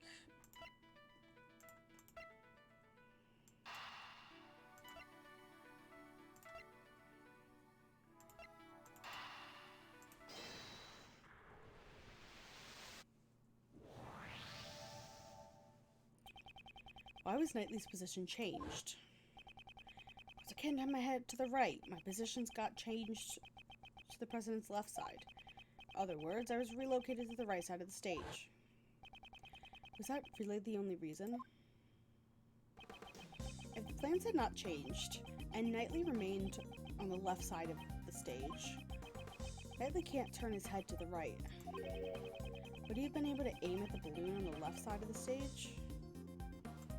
No. Left and right is not my strong suit. This is breaking my brain a little bit. Perhaps the security plans were altered so that Knightley could shoot the balloon. If that's the case... What's this? The details of the security plan were changed? Yeah, that's right. It was changed yesterday. President's orders. Security plans were changed on the president's orders.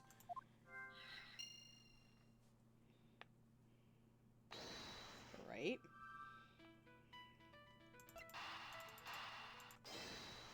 Just gotta be those two. In other words, the president knew about the balloon being shot. He knew about the attempt on his own life. If you think about it that way, everything that's been out of place is beginning to add up. Why was the assassin able to get a gun past such tight security? Why was the assassin wearing a conspicuous red hood? Why did they use a laser sight that would be so easy to reveal the location? Why was the president so calm after being shot? This was the truth the president and his subordinates tried to conceal. They planned this. There could only be one reason why Knightley fired the gun. The entire assassination was a setup. Eh? Huh?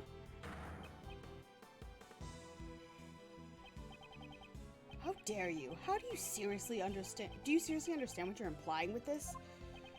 Of course I understand. In fact, now I understand everything. Mr. President, you wished to take the investigation rights from us. That was all so you could conceal the real truth. How dare you mock me with these spurious allegations? Mock you? That was not my intention. I simply used logic to uncover the truth. That is all. Knightley fired the first shot in order to rupture the balloon. Hearing the gunshot and the sound of the balloon bursting, the audience began to panic. This was followed by one more shot. Wait, one more shot? Yeah, that gun got fired twice. Yes, Knightley turned toward the balloon and pulled the trigger a second time. What? The second gunshot was also fired by Knightley to create the illusion of the second gunshot hitting the president. What about the bullet that hit the president's bulletproof vest? What if the bulletproof vest had been prepared in advance? Look at this face. What a face to make, good sir. What's the matter, Mr. President? Afraid of facing a little bullet? That's not true. I was definitely shot. If we examine the bullet in your vest, it would answer the question for us. Will we find Rook's blood on that bullet? The person in the red hood who shot me in this photo. Weren't you listening, Mr. President? From the bullet's trajectory, the one who fired the shot must have been Knightley. But he died anyway. So somebody shot someone. Then Nicole. She too was part of the president's plan. She was to bear the blame and become the false assassin. The red-hooded figure. Exactly. I don't know how much of the plan Miss Swift knew beforehand. However, she didn't fire the gun. All she did was aim the laser pointer at the president's head, okay? That's right, Once the crowd began to panic, you would turn your parka inside out. And thus the red-hooded figure vanished. After that, you discarded the gun and security plan inside the trash. And the illusion of the assassin vanishing like a ghost was complete. And with the assassin gone, the case would go unsolved, pal. Yes, that was what he hoped for. That's why he wouldn't let Mr. Edgeworth investigate the case. Exactly. All of this was an asinine publicity stunt from a lying president. But you... Oh, Jesus Christ. Okay.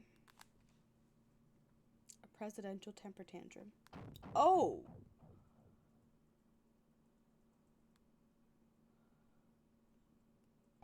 What is happening? You're wrong. He revealed his true form? What the fuck? The assassination is a lie, isn't it? The chief, why did he have to pick you? Yeah, I wasn't expecting this. This should not have happened. His muscle's fake. Objection! Oh, Jesus. That's... Well played, Mr. Prosecutor. Knightley. I'm speaking with the president now. Thank you very much. Oh, geez. You're a chess player, you know. You know knights always strive to protect their king. Oh god, we get to watch this again. Fake Audie. So shut up now. Are you threatening me, Mr. Knightley? What's with this guy? Oops, sorry I went over the top there. But on to business. As my first move, I want to ask you a question. You say I fired a gun on the stage, right? And I should have been caught. The entire audience was watching me. No, because you had those things in front of your face. I see. Now it's my move. You used a certain object to prevent the spectators from seeing you. A certain object? What did Knightley use to prevent the audience from seeing him? The fucking... this thing. The case. The attaché case. Exactly. I'd like you to have a look at this photo Kay took. Your hand is completely hidden by the case, the right hand. This photo captures the exact moment you secretly fired the gun. Use the attaché case as a screen. Objection! You seem to enjoy making up convenient stories, Mr. Prosecutor. But you've missed something. The two P words are throwing me off. What have I missed? That everything you said is just a hypothesis, a theory. Flags flapping in the wind, using a case as a screen. The security plans were modified because I can't move my neck. You've got no decisive evidence. Yeah, it'd be great if you had the bullet that hit the balloon. Then you could examine it, see if the ballistic markings matches my gun. But that bullet's probably at the bottom of the lake. Finding it would be real tough, right? Hate to admit it, but it's as he says. There's no decisive evidence. There's no proof. The only thing you can do is shut up. So do it.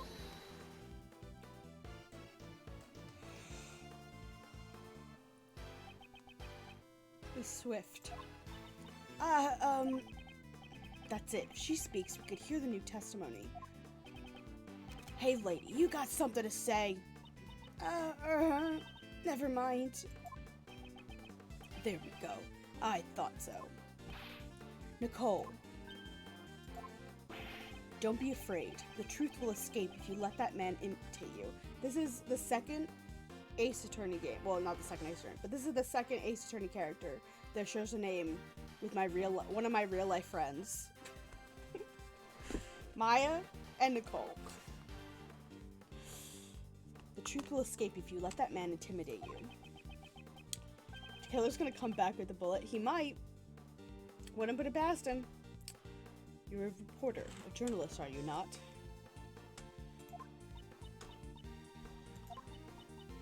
I will not remain silent. You better consider your position. Use your head before saying something you'll regret.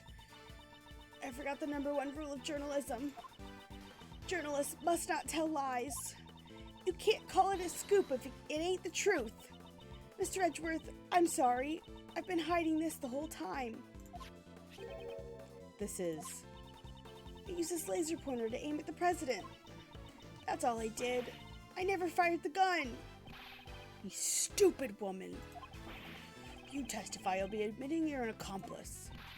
I don't care. I'm gonna tell him everything. 3 days ago, I was covering an event at the Zhengfa embassy. Then, some of the president's men called me over. They said if I cooperated, I'd get an exclusive interview with the president. And the gun in the trash? I really don't know. All I was told was to come wearing a red hood and to aim the laser pointer. I never thought it would snowball into all this. I'm really, truly sorry. We're forgetting somebody was actually shot. We haven't dealt with that yet. Thank you. Nicole, thank you. That was a testimony worthy of the courtroom. This is sufficient testimony to verify the fake assassination plot. Damn you, the lot of you. You're all a bunch of mindless morons. It's a shame. If only you had been able to usurp the investigation as planned. You would have been able to silence this young lady. Oh, Jesus Christ! So, tomorrow's headlines now read, Fake assassination plan explodes, becomes a murder. Right? I can't believe you do something like this. Something this horrible, pal. I admit nothing.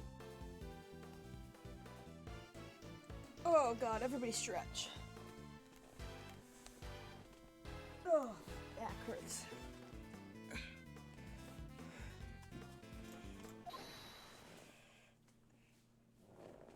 Oh god. The president? Knightley, that's enough. We have no choice but to admit it. Me looking like a shrimp. No. Fair enough. I'm from Ganondorf to King Hyrule. You are correct. You're absolutely correct. Do you plan the fake assassination? Yes, I admit it. I'm sorry. But why? Why did you have to do this? My approval ratings in Zhengfa have fallen. I wanted to appeal to them as a strong president who survived an assassination. But in the end, I was just a lie. A stupid lie. And the bullet in the bulletproof vest? Prepared earlier. It's not fired today. Okay.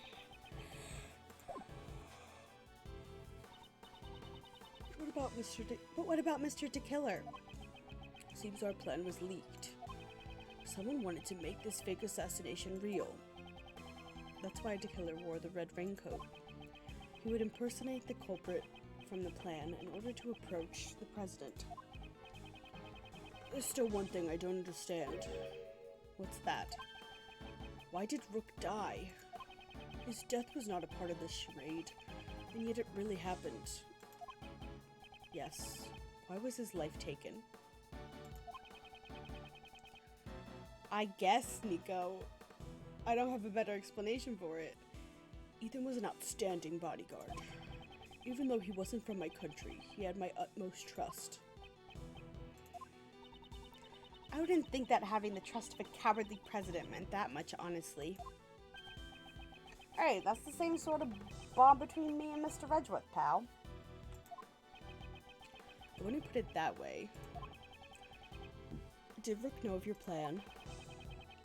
Not the exact details. I asked him to cooperate, and he refused.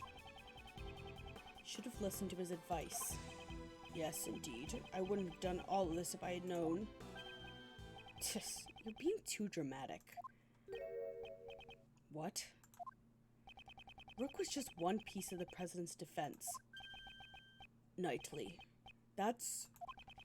It's not as if he cooperated with your plan. I did. He ran away, taking whatever dignity he had left with him. Good riddance. I know you're a valuable bodyguard, but still. I don't have time for this, sir. I'm the team leader now. There's going to be a lot of changes now that the chicken's gone. After all, adaptation is the most important principle in chess. Adaptation. Gummy. I knew you always wanted to be the team leader, but isn't this a bit imprudent? I will orchestrate even more perfect plans just like this one. You definitely have an ambition. But wasn't your perfect plan today a failure? If it weren't for you and that idiot Rook, it would have been perfect. What did Rook do? If he hadn't died, the killer wouldn't have threatened me. And you wouldn't have never set foot in this plane. Knightley, how can you say such a thing? Yeah, he died trying to save you, Mr. President. Maybe he fulfilled his lifelong ambition. He died protecting the president? Huh? But the assassination was fake, right? Of course it was, but you need to listen closer, little girl. Remember the guy who wanted to make the fake assassination real? There were 2 gunshots at the time of the incident. First, as you said, I shot the balloon. But the second one wasn't me. So who fired the second shot? The real assassin. But it wasn't to kill her. He intended to attack the president with a knife, not a gun. The lucky winner was the hidden queen. Or should I say, the lady in the coat over there. You're accusing Nicole, pal? I ain't no assassin. Really? I don't believe you. The gun that was left in the trash, that was yours, right? Knightley's testimony. I shot the balloon and entered the plane with Rook and the president. What just happened? I don't know what just happened. Oh. I don't know what this is. What did I do?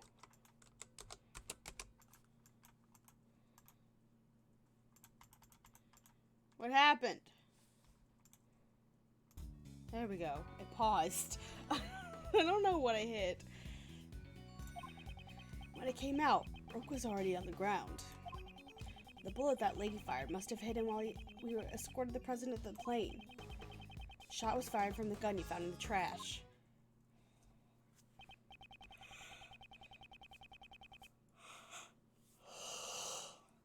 So you're saying you don't know exactly when the victim was shot? The knight's job isn't to protect the Rook. It's to protect the king. Huh? What he's trying to say is that his job was to protect the president only. It's over if you lose the king. Checkmate. That's the first rule of chess. If you let your pieces get taken right in front of you, you're not likely to win. But I did win. Look, the president is safe. Don't claim victory when the game has only just begun. Alright. What is this?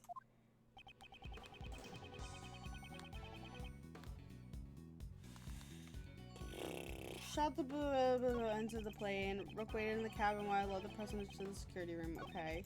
When I came out, Rook was already on the ground. The bullet that lady fired must have hit him while we escorted the president to the plane. Shot was fired from the gun you found in the trash.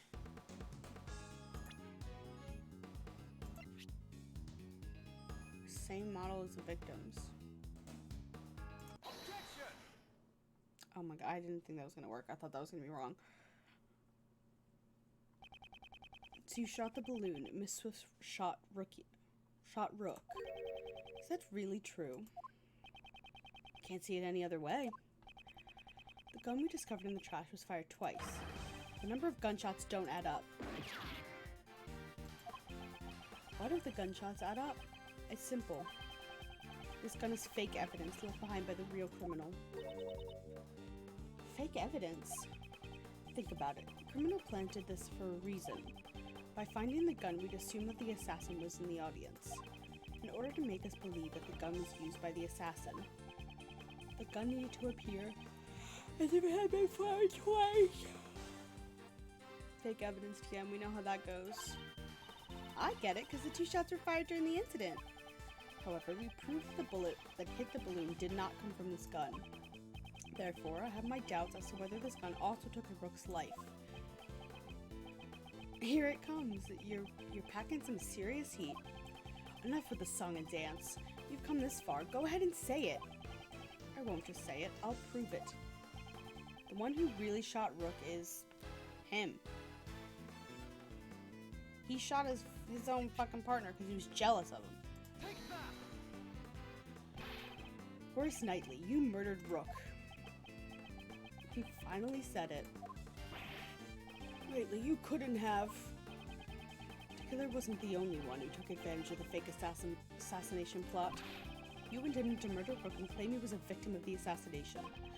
Once the president had entered the security room and the door to the plate was closed, only the victim and Knightley would have been left in this room. And at that moment, you fired a 3rd bullet, directly at Rook. Objection! A 3rd bullet? Ha! Only 2 gunshots were heard. The numbers don't match up. The plane's walls are soundproof. If the door was closed, the gunshot would not have been heard outside. But wasn't the president in the next room? That's true. The president may have heard the gunshot. Mr. President, did you hear a gunshot? I didn't hear any gunshots. But weren't you watching this room through the security cameras? The cameras in this room aren't usually turned on. I turned on the power after I entered the security room. So you didn't turn on the power immediately after entering the room? No, actually, I... What is it? He's not being clear. Mr. President, focus. This is vital. Cody!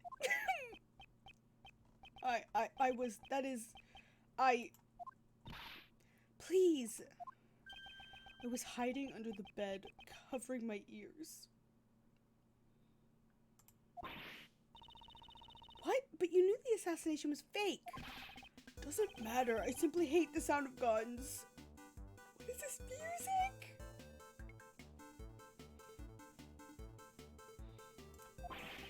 That terrifying sound, I just can't help it.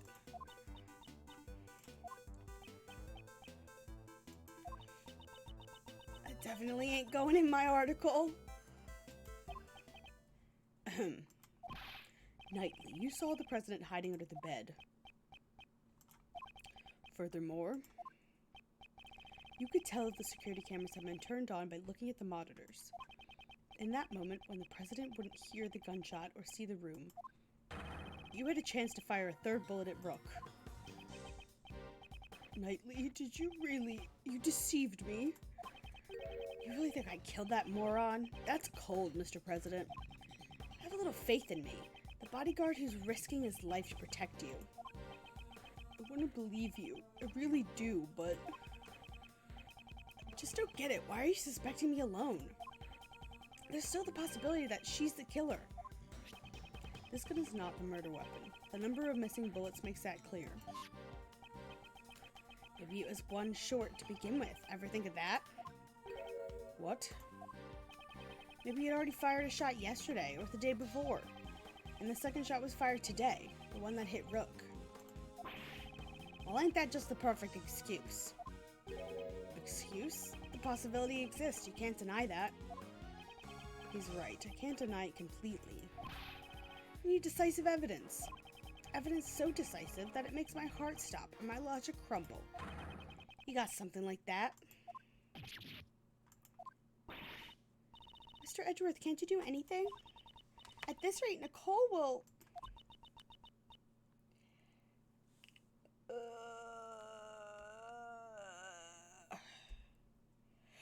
Mr. Prosecutor, it's true, I did an awful thing for a scoop. But I never kill nobody. I could never do a thing like that. Decisive evidence. If I could prove the murder weapon was Knightley's gun. Proof it was his gun. Yeah, it'd be great if you had the bullet that hit the balloon. Then you could examine it. You could see the ballistic markings match my gun. We can find the bullet that took Rook's life. We can determine which gun fired the shot from the ballistic markings. You got no evidence, then we're done talking. Hold it. What? You don't seriously have decisive evidence. Naturally. It's a big joke. Well, come on, now show us. What is this so-called evidence? The bullet that took Rook's life. That's the decisive evidence I need. This evidence, do I have it? I don't have it. I don't have the bullet. I don't have it. Okay, it's game over, man. However, it is somewhere in this room. What? Well, the bullet that killed Rook pierced through his body. So where did the bullet go? Earlier you explained it's like this. The bullet that took Rook's life pierced through his body and then hit the vest. That's right. It'd be dangerous if I hadn't worn that bulletproof vest, okay? However, now that the fake assassin plan has come to light, we know that the bullet in the bulletproof vest was prepared earlier. So then where did the bullet go? Interesting. Very interesting. Do you have an answer? The trap door?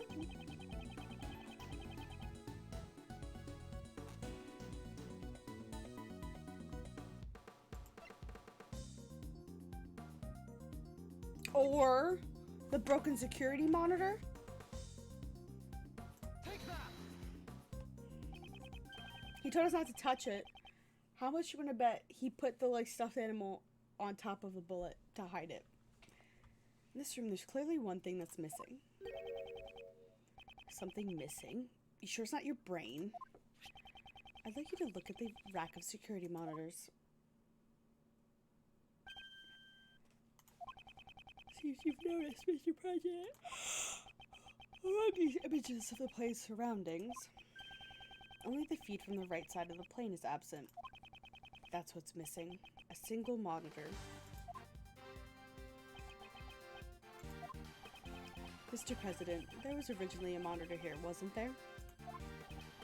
That's right. Why is there a stuffed toy now? That must have been put there to hide the empty space where the monitor used to be.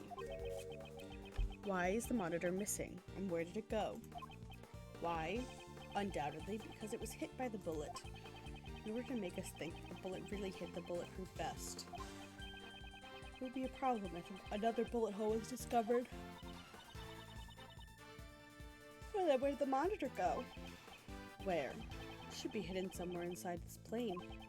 There hasn't been a chance to dispose of it outside since it was shot.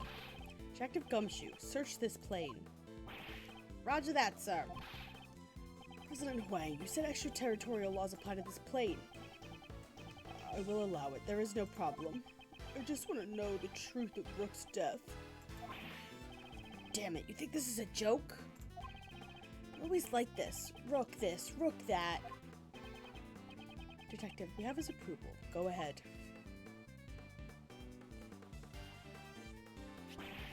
Mr. Redgeworth, I found it, sir. Good work, Detective. Now, let's extract the bullet from the monitor. If I do this here and then do that... Got it. Everybody's getting a groggy voice. Well, it's definitely stained with blood. I'm certain this is the bullet that killed Rook.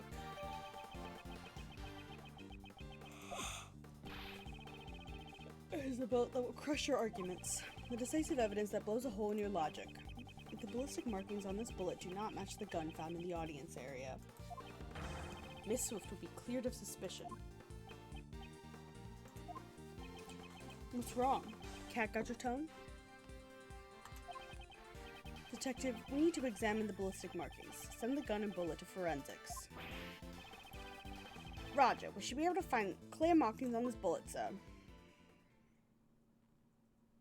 Okay. We're almost there. Now then, let's listen to the forensic report. Reporting. First, the blood on this bullet matches the victim's blood. So this bullet really did take Rook's life. Also, Horace Knightley's fingerprints were found on this gun. Knightley's fingerprints probably came from when he took all our evidence. The real issue is the ballistic markings. If the markings don't match, Miss Swift will be cleared of the suspicion. And the bullet's ballistics markings match this gun. He dumped it after. What? They match? No way! That was the wrong voice. There's no mistake, the bullet was fired from this gun. That's strange. Looks like I was right after all, naturally. Do you really think you have me cornered? You misread the board. The one who's been cornered is you.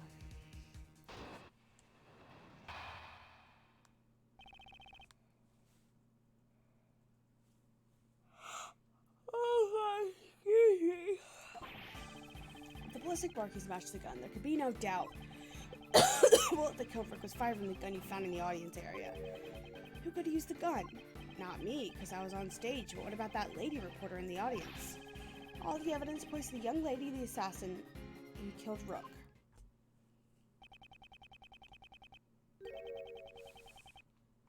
Where did the gun go? Which gun fired the bullet?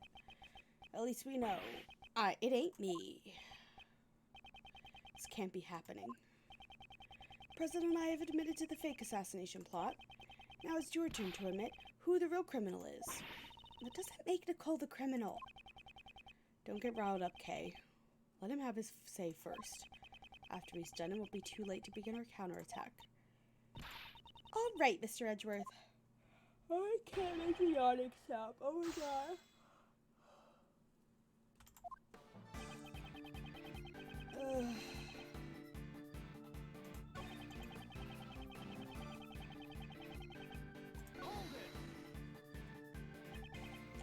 Knightley,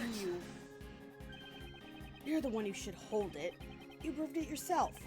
Don't tell me that you're going to betray your own logic. The bullet is stained with the victim's blood, so it's clear it took the victim's life, and the ballistic markings match the gun we found in the trash can. Nice. Your faith betrays your thoughts, Mr. Prosecutor. At this rate, he'll get away. Now you got a firm grasp on reality. It's time to take the next step. The link between the gun and the bullet is clear. So,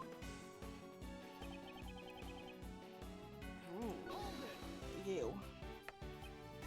Who, indeed? You already know the answer, don't you? You just don't want to admit it, huh? You know the feeling is probably how I felt before. Feeling so irritated you just itching to pull the trigger. But this ain't the time to be joking around. Only one person could use that gun. On stage. Do you have proof that Miss Swift fired the gun? Whoa there, didn't the boys in blue already prove that? But Nicole's fingerprints weren't found in the gun. And yours were all over it, pal. Objection! Well, it's because I was handling all the evidence earlier. If that lady ain't the killer, who else could it be? If you were the one who cornered the assassin in the audience. Capiche? In fact, from every angle on the board. All the evidence points to the young lady as the assassin who killed the Rook. Don't recall that being proven. I guess if the press everything. What exactly have you proved? Oh yeah, you proved that I fired the first bullet. But you forget one crucial thing. Why were you called here in the first place? That's obvious, pal. We came to find the truth. Do you consider the worsening relationship with Shang Fa to be the truth? No. Your purpose here was to solve the attempted assassination incident. My purpose here is for me to decide. It's not to be decided by the likes of you. Whatever. If you spend all day arguing like this, the case is gonna go unsolved. Just give it up already. The real criminal is that lady over there. No, the real criminal can be none other than this man. The ballistic markings match the gun we discovered in the trash can. When did Knightley have the opportunity to touch the gun? Could only have been when I handed over the evidence. Mr. Edgeworth, is there anything we can do? The reasoning up until now has not been wrong. This is an obstacle we'll have to overcome. But doesn't he have decisive evidence? The testimony born from lies will always contain a contradiction. Firstly, I'll need to press Knightley for more details. I think I skipped the first one. No, that's... Didn't you say it earlier? This is the decisive evidence. Well, how does it feel to have a hole blown through your reasoning? Ballistic markings matched the gun we found, so... Does that mean Nicole really was a shooter? I'd like to believe otherwise. But he got the decisive evidence on his side, sir. Indeed. How should I proceed? Miss Swift isn't the killer, and the ballistic markings should not match. Thoughts, Kay? If the evidence is impossible, then maybe we should doubt the evidence itself, right? Doubt the evidence. Nicole's definitely not a criminal. So if the evidence says that she's a criminal, there must be something wrong with it. You seem awfully sure of yourself. It's a great thief's intuition. Intuition. Still, it's quite possible. Above all, Miss Swift doesn't seem like the type of person to tell such elaborate lies. In court, the evidence is everything, and yet, here I am doubting it. Which evidence do I doubt? The gun, for sure, because they all have the same gun. If anything, I mean, that's not going to make the same markings, but still, it could in the logic of this game.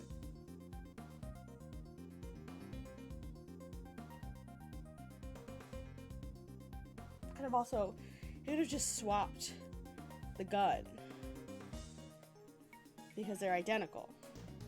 So just like change the scope out, throw away his gun, which that would explain why it fired twice, because it did fire twice. Anything suspect here, it can only be the gun. I don't know. Yes, that would make sense. It was discovered just a moment ago. It couldn't have been tampered with yet. Did Knightley have a chance to tamper with the gun?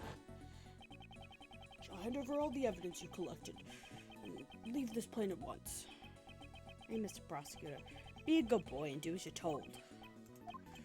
Yeah, I get it. That's it. He could have tampered with the gun at that time. There's no doubt that this gun is the real murder weapon. In that case, the owner of this gun is...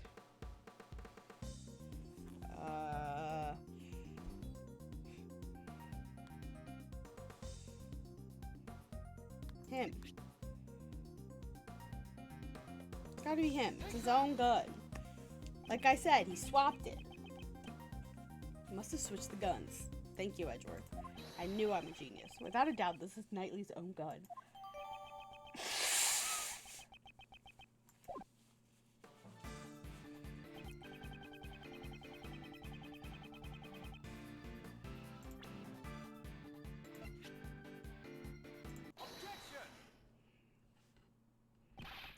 Knightley, you fiend. You switched the guns. The gun that matched the ballistic markings was yours all along. Interesting choice of move you made. Oh, he probably switched it when we gave it to him. Yeah, that makes sense. The switch occurred at the time you seized the evidence, when we were arguing with the president over the investigation rights.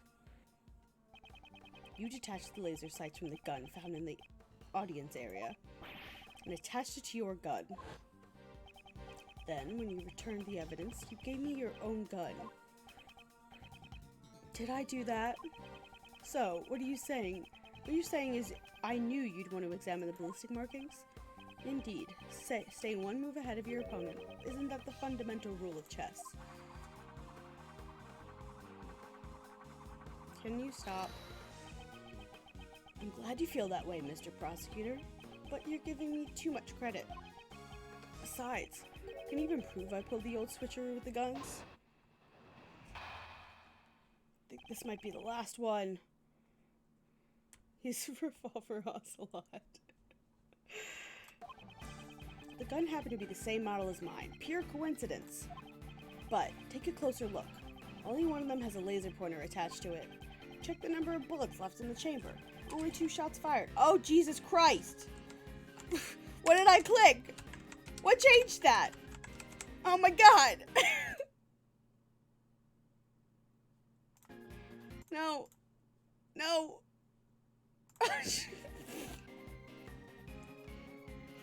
That was startling. Only 2 shots fired, see?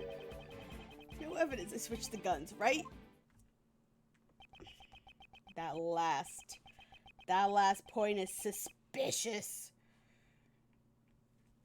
Giving you too much credit. That hardly sounds like something you'd say. I'm guessing you're more modest I'm just more modest than you are. Well, except when I'm in front of a chessboard. But we're not in front of a chessboard. It's too bad. Don't use that as an excuse later. I didn't lose the game, I just couldn't find enough evidence. You're the one who should have an excuse ready. You didn't beat me at chess, you only found the evidence. It's that last statement. I definitely...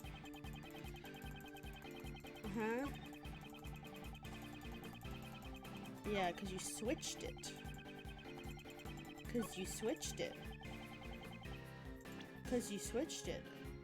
I assume I just have to present the gun again. That's the only thing that makes sense. Beautiful.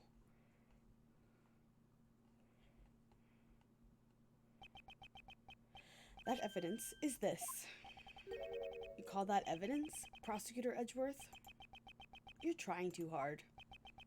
Certain traces were left on this gun. Traces that prove this gun belongs to you.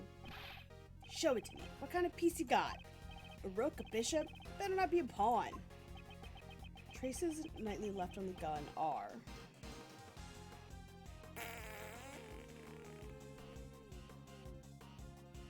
I guess fingerprints.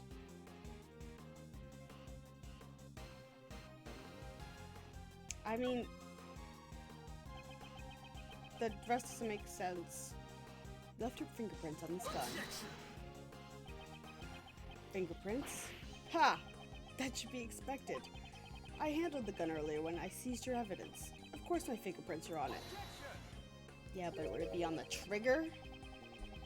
But if the fingerprints are in a place they should not be. Did he say bullshit? No, he didn't. I don't think he did. That's not possible. He might have said bullshit and I just didn't notice it, but I doubt it. Allow me to show you. There's one place where your fingerprints should not be. The trigger. This piece of evidence will deal the final blow to your king.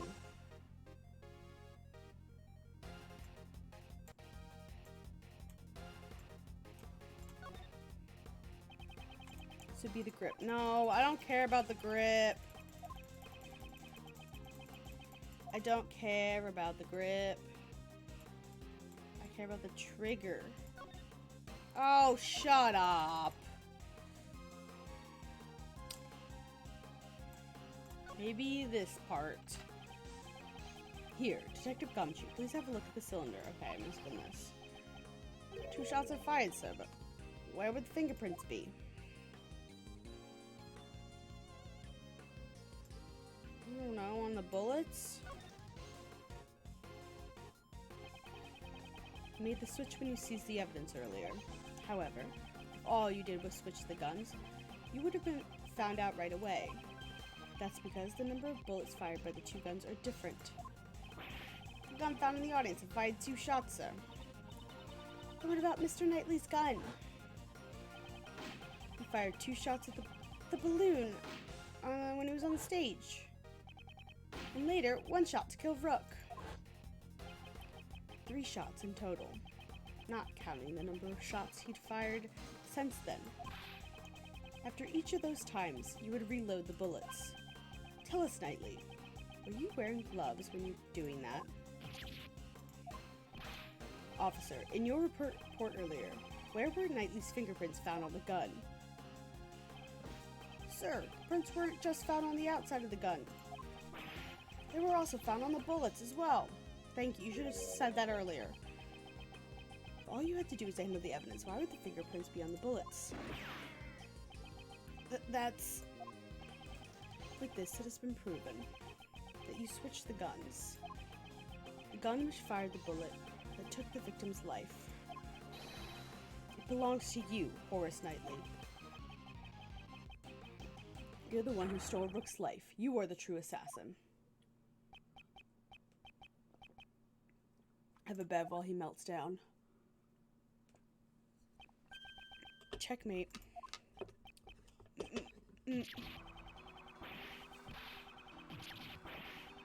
Quite the face you're making, my man.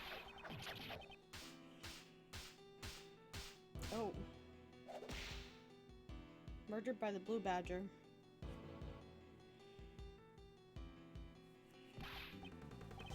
I should have been made leader. Me!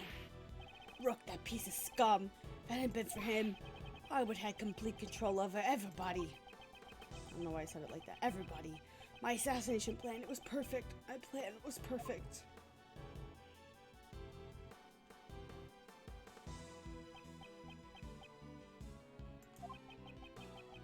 Detective Gumshoe, do you please? Roger that, sir. Who are these mysterious figures? This looks like Apollo's mom, but probably isn't. This is like Lupin. And this looks like the Damask guy from the hair. Anyway. I got distracted if you couldn't tell. Edgeworth! This game isn't over yet, you hear me? Aye, Captain. That's enough. The rest of this game will continue in the courtroom. Damn it. Damn you. Get him out of here.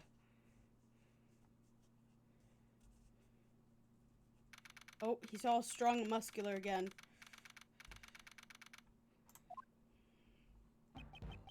You have my gratitude. You exposed a murder amongst my bodyguards. Murderer, and for that I am truly in your debt. As soon as he stepped outside the plane, it reverted back to his king-like persona. Some time ago, when I proposed the fake assassination plan. You want me and not Rook? Rook declined, so I'm asking you, what do you say? Alright, let's do this. I'll come up with the perfect plan. I can even use that guy as a chess piece. When Knightley said that, his eyes were overflowing with hatred towards Rook. Frankly, I was quite anxious about asking Knightley instead of Rook. Now that I recall those events, he probably sensed the anxiety in my countenance. Perhaps that is what gave him the impetus for murder. Mr. President, if you had not orchestrated that fake plan, this would not have happened. That is your sin. A sin that won't disappear.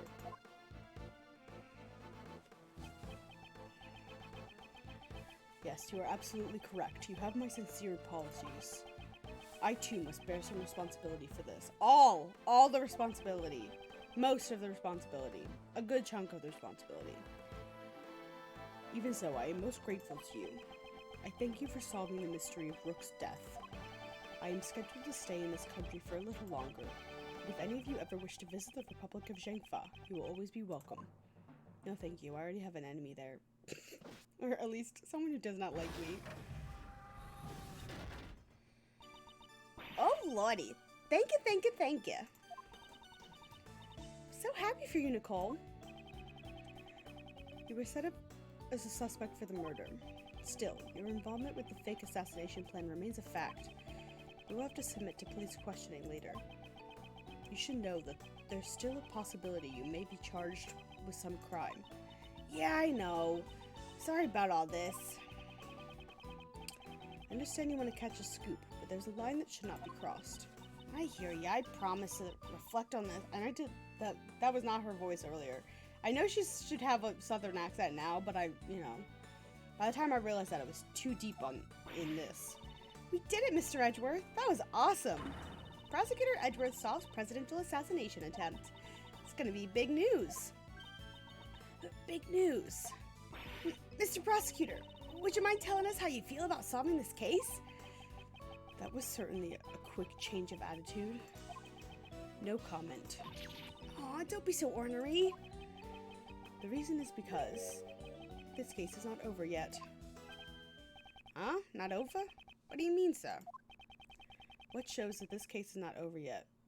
Oh, good lord. What piece of evidence didn't we use? The car. Oh, it's Shelly's quad. It's Shelly's quad. The killer's card? The killer still hasn't carried out his request. You mean killing the president? I hope this doesn't turn into a larger incident. Oh, it will, for sure. Don't you worry about that, Edgeworth. An assassination attempt on the president of Zhengfa. News of this incident spread across the entire country. Mass media outlets also hounded me as I began to prepare for the trial of Horace Knightley. Everyone had seen the news, and everyone was talking about it. However, amidst the commotion, nobody noticed that the game had only just begun. Beautiful. The end. Gorgeous. Wow, that was a fucking long intro. The imprisoned turnabout. I would love to save my data, and then I would like to quickly close the game. Oh, it didn't start it automatically. Oh my god, that's amazing. Okay, I'm going to... So I don't have time to, like, play a game, but I am going to find that timeline I was looking at that I mentioned earlier, and we can just chat about that and obsess over it for a couple minutes. You can see all my fun search results.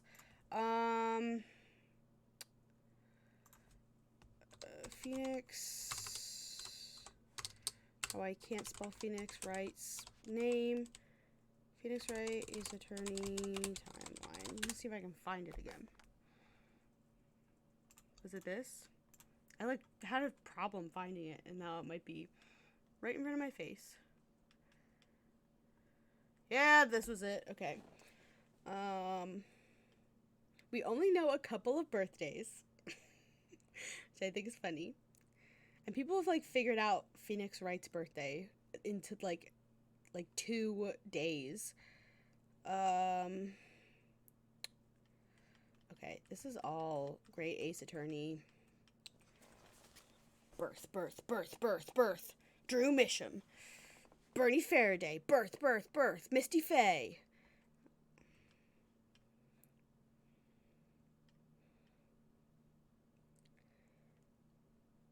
Patches. He's a baseball player. Really great one. 30. Who? Oh, there's Lang. Lang was born in either 1991 or 1992. Yes. Miles and Edgeworth, and then Larry. Okay.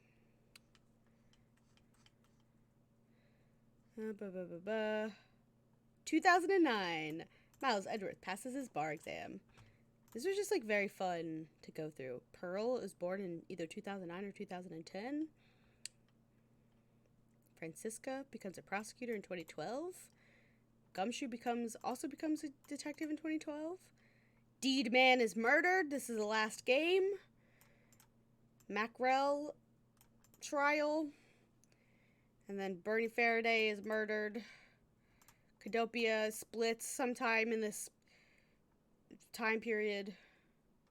Apollo Justice is taken back to the United States. We have, like, I assume I learned more about this in another game. About Apollo's actual backstory. Terry Fowl. Okay, here is, Terry Falls. The guy that, Dahlia killed. Dahlia poisons Godot. Phoenix Wright starts dating her.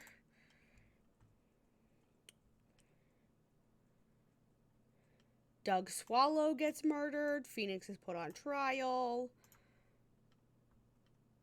Some Shroop Grammary stuff that I didn't know about. Phoenix becomes an attorney in 2015. It's only... No, it's a... I don't know. Adrian Andrews tries to kill herself.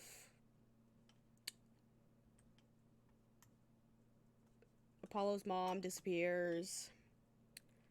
See, we're already in 2016. The first game takes place in 2016. Even though it came out in, like, 2000. We learned... Okay, anime, whatever. We have... the Grey Clinic killing people that we find out about much later. Mini Sisters. One of them gets killed and the other reconstructs her face. Cindy Stone. This is Larry Butts's. Oh, we have different dates.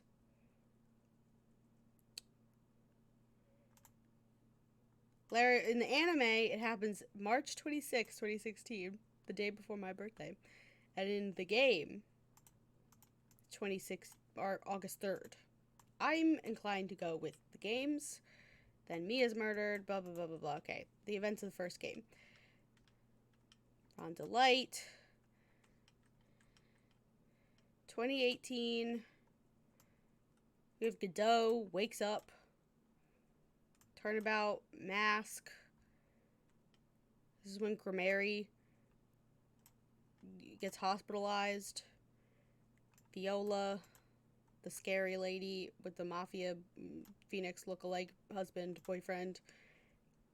Adrian Andrews breaks the sacred urn.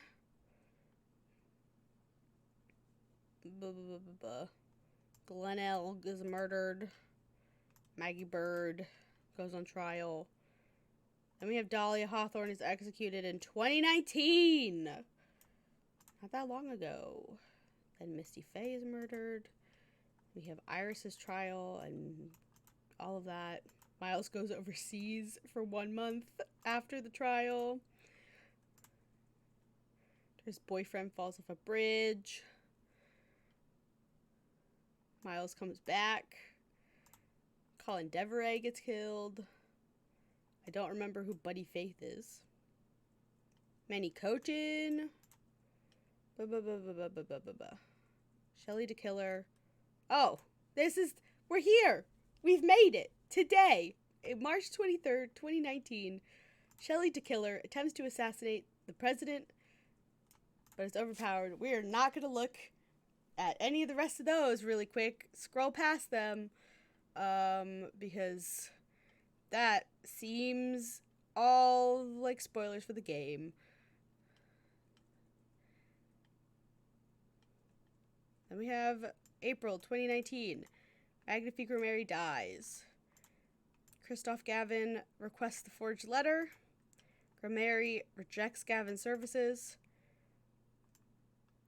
Phoenix Wright is disbarred.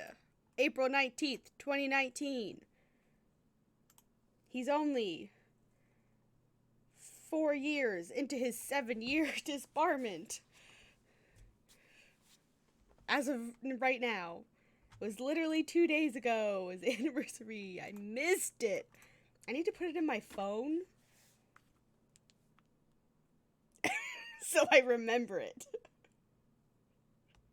So I stop forgetting it. Can I please see my monthly calendar view? Phoenix Wright was disbarred. Sad face. All day. I do not want an email to remind me, but thank you so much for the option. And I would like it to repeat every year until I die. No, not actually 2 days ago, but the anniversary was 2 days ago, as Cody had mentioned previously. The Founder's Orb. God. Out of this, Guy Eldoon takes over his father's noodle stand. I don't really know why we know about that it's January 2025, but this is something to keep in mind.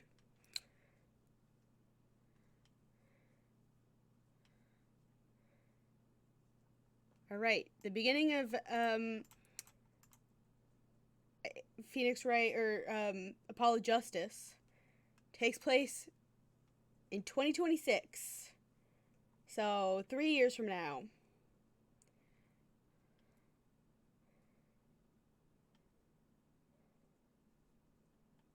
Yep. Walkie Kataki, Drew Misham dies. Vera survives. December 2026, Miles becomes chief prosecutor. I don't know who this man is. March 8th, 2027. And then in July 20th, 2027, Phoenix becomes an attorney again. My love. But yeah, these games, 2028 all the way in the timeline. I always forget the first game takes place in like 2016, but it was released in like 2006. Was it not?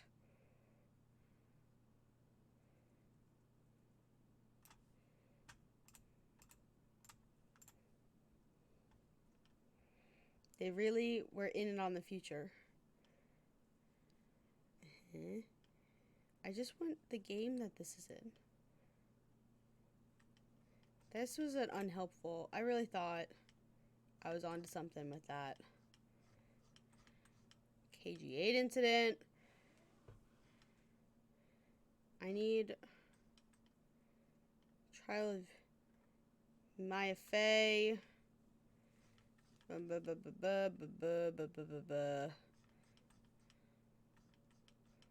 Maya has been on trial like 800 times. Yes, first turnabout.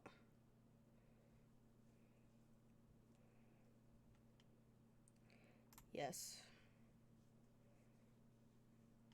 Take me. I probably would have been way fast for me to do this.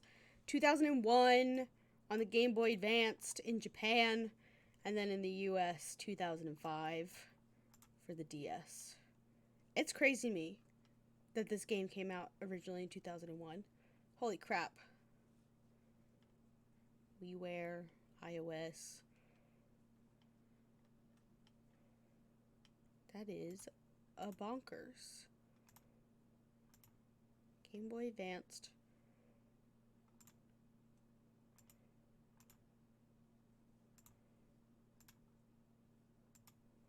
What is the difference between these? I guess this is Japanese versus the English versions.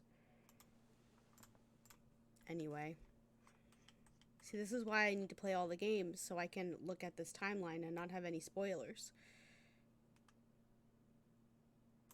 I need to be that person. I've never been that person with any game series in my life, but I will be it with this one. It has to happen.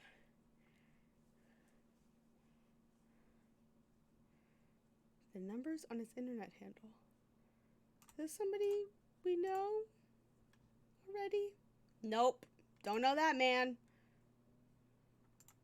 No spoilers, please.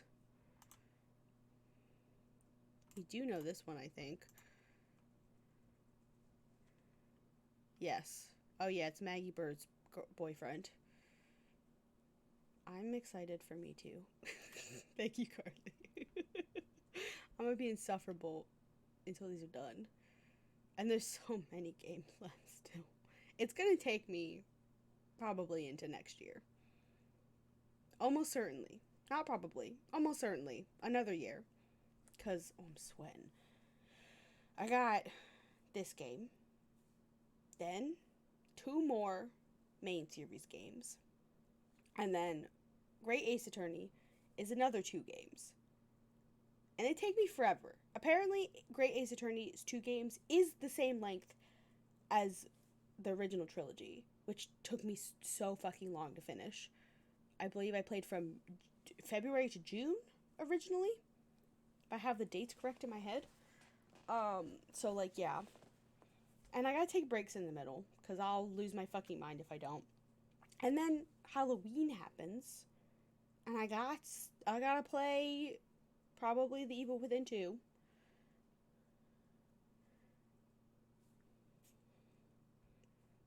You will see. I have to see what I can get through. Timing-wise. It will be a time. And we will see it through to the end. If it's my last... Yeah, I'm trying to, like, mentally schedule, and it's not working. It will be what it be.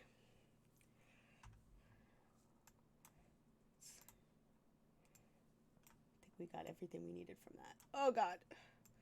The computer's unhappy. There we go. Now I don't look so much like I'm dying. Oh, my body. It's so fucking hot in this house. I can't believe my parents didn't turn on the air. I'm sweating. But anyway, that is going to be it for tonight. I'm glad I got off my butt and finally started it. It wasn't too bad. Some of the people were, like, extra dumb this episode. I really hope that trend does not continue, because that like, I don't know if I would have gotten past that, like, the forehead thing if I hadn't looked it up. That was so stupid. But anyway, we will blast our way through this game. Let me see how many chapters there are.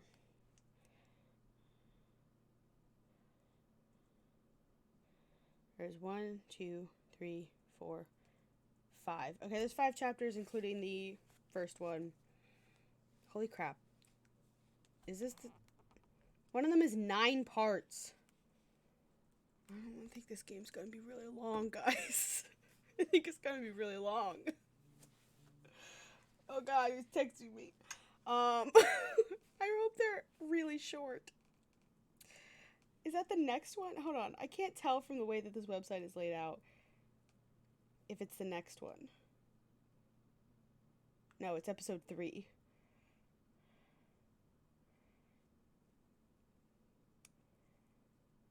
The last one's only 5 parts. But the third one is 9 parts. Holy fuck. Alright, well, it is what it is. We in it. But thank you all for hanging out. I really appreciate it. You guys are the best. I should be doing regular stream tomorrow.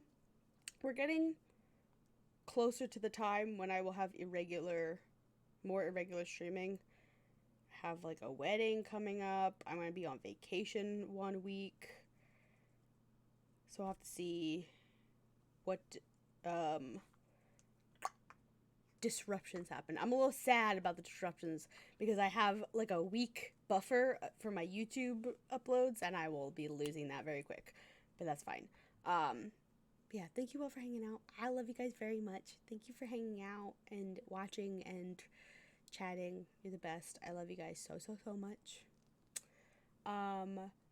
I will see you guys all next week. I've messed up my outro. I hope you guys have a wonderful rest of your Friday night and an incredible, amazing, fabulous weekend. And I will see you guys all next week. Okay? Goodbye.